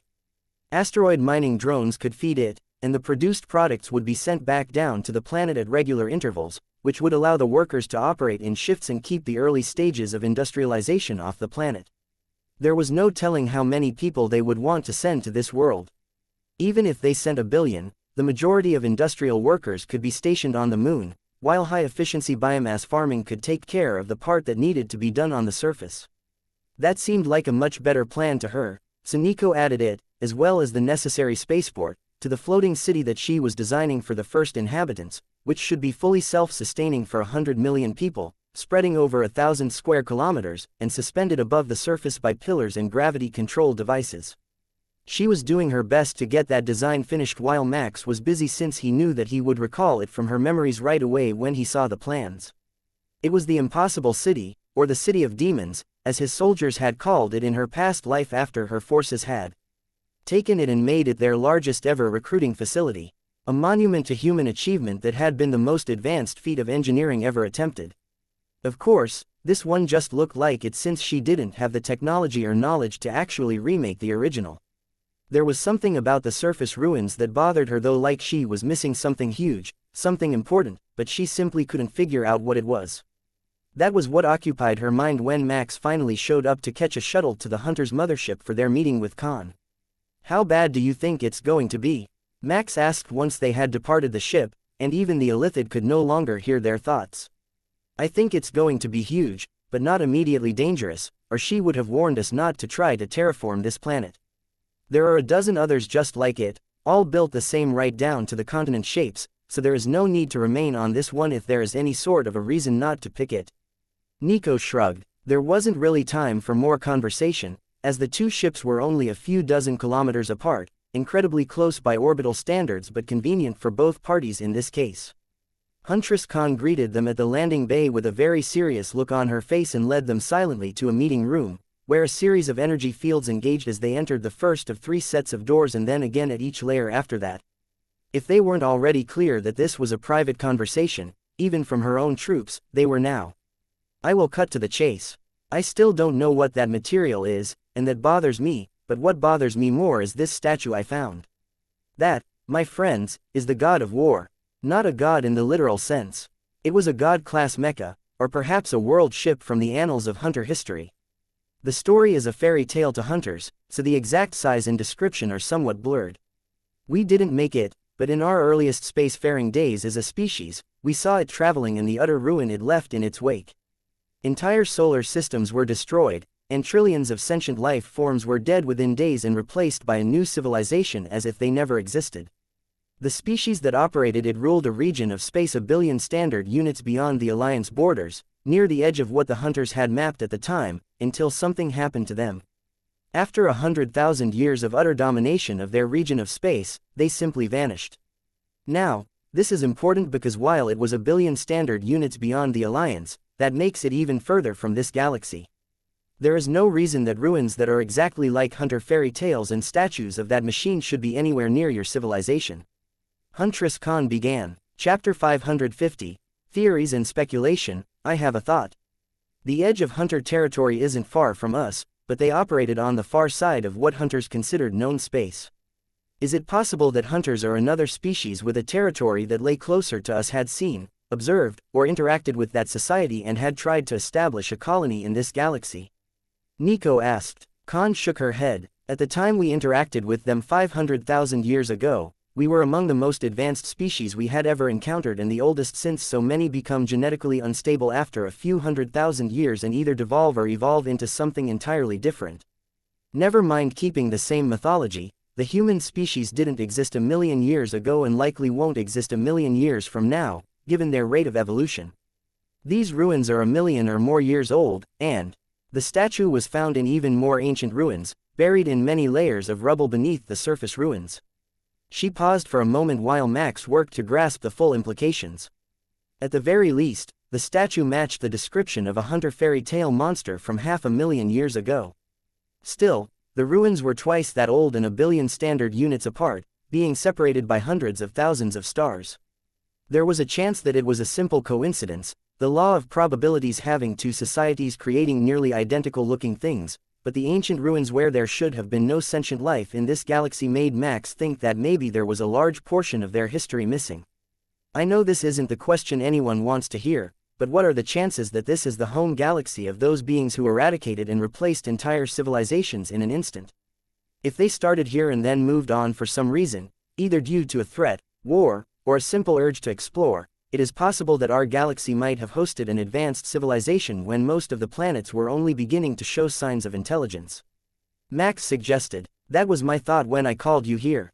I looked into your lore for signs, and they are all there. Your entire history is full of monsters, lost civilizations, and other myths that match the species in your galaxy, which you wouldn't get to meet until after you invented space travel. I think that this cluster of identical systems might have been their first attempt at forming a galaxy to their own wishes as they spread through the stars.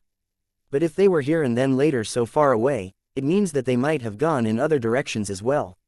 If that is the case, they might not all be gone, and we might be in for a rather rude surprise if we happen to see them again." The huntress agreed. "So, what is your proposal?" Max asked. "I think we need more than a few floating cities full of humans and some alien resorts. I want to bring a full hunter fleet to this galaxy and search the other identical planets for signs of the oldest ruins in this strange material so that we can understand it and the species that made it. A million years ago, they were more powerful than anything that we have ever seen since. We can't pass up that opportunity to grow as a species." That logic actually made a lot of sense to Max, given the hunter society's obsession with strength. If that is the case, take this data. It is an experiment with weaponizing space-time that will create the most rudimentary form of that material. I don't know anything about using or shaping it or even about the majority of its properties, but I can verify that this experiment is best performed in the void between solar systems, at least a light year away from your ship. Nico informed Khan with a sigh. Even the huntress looked shocked at the description of what she had been trying to do when she discovered how to make this material. Space was malleable. They did it every day when they activated their warp drives, but to intentionally alter the flow of time was insanity. To the hunters, knowledge, it was beyond anything that could be manipulated, a universal constant that lay behind the fundamental rules governing all of creation. We will have others perform the experiment in a controlled environment. Just in case it attracts the attention of those who formed this material, we will do it somewhere in enemy territory, as far as possible from any friendly species, and then we will inform you of the results." Huntress Khan agreed with an abundance of caution. Nico nodded in approval of her idea to sacrifice an enemy species if their attempts to create a new form of matter angered a species that was a million years more advanced than they were, and started mentally scrolling through the options for exploring the region while the terraforming of this planet began. None of the planets can be seen from the others, so you shouldn't have any issues with someone noticing that a load of hunter ships are in the region.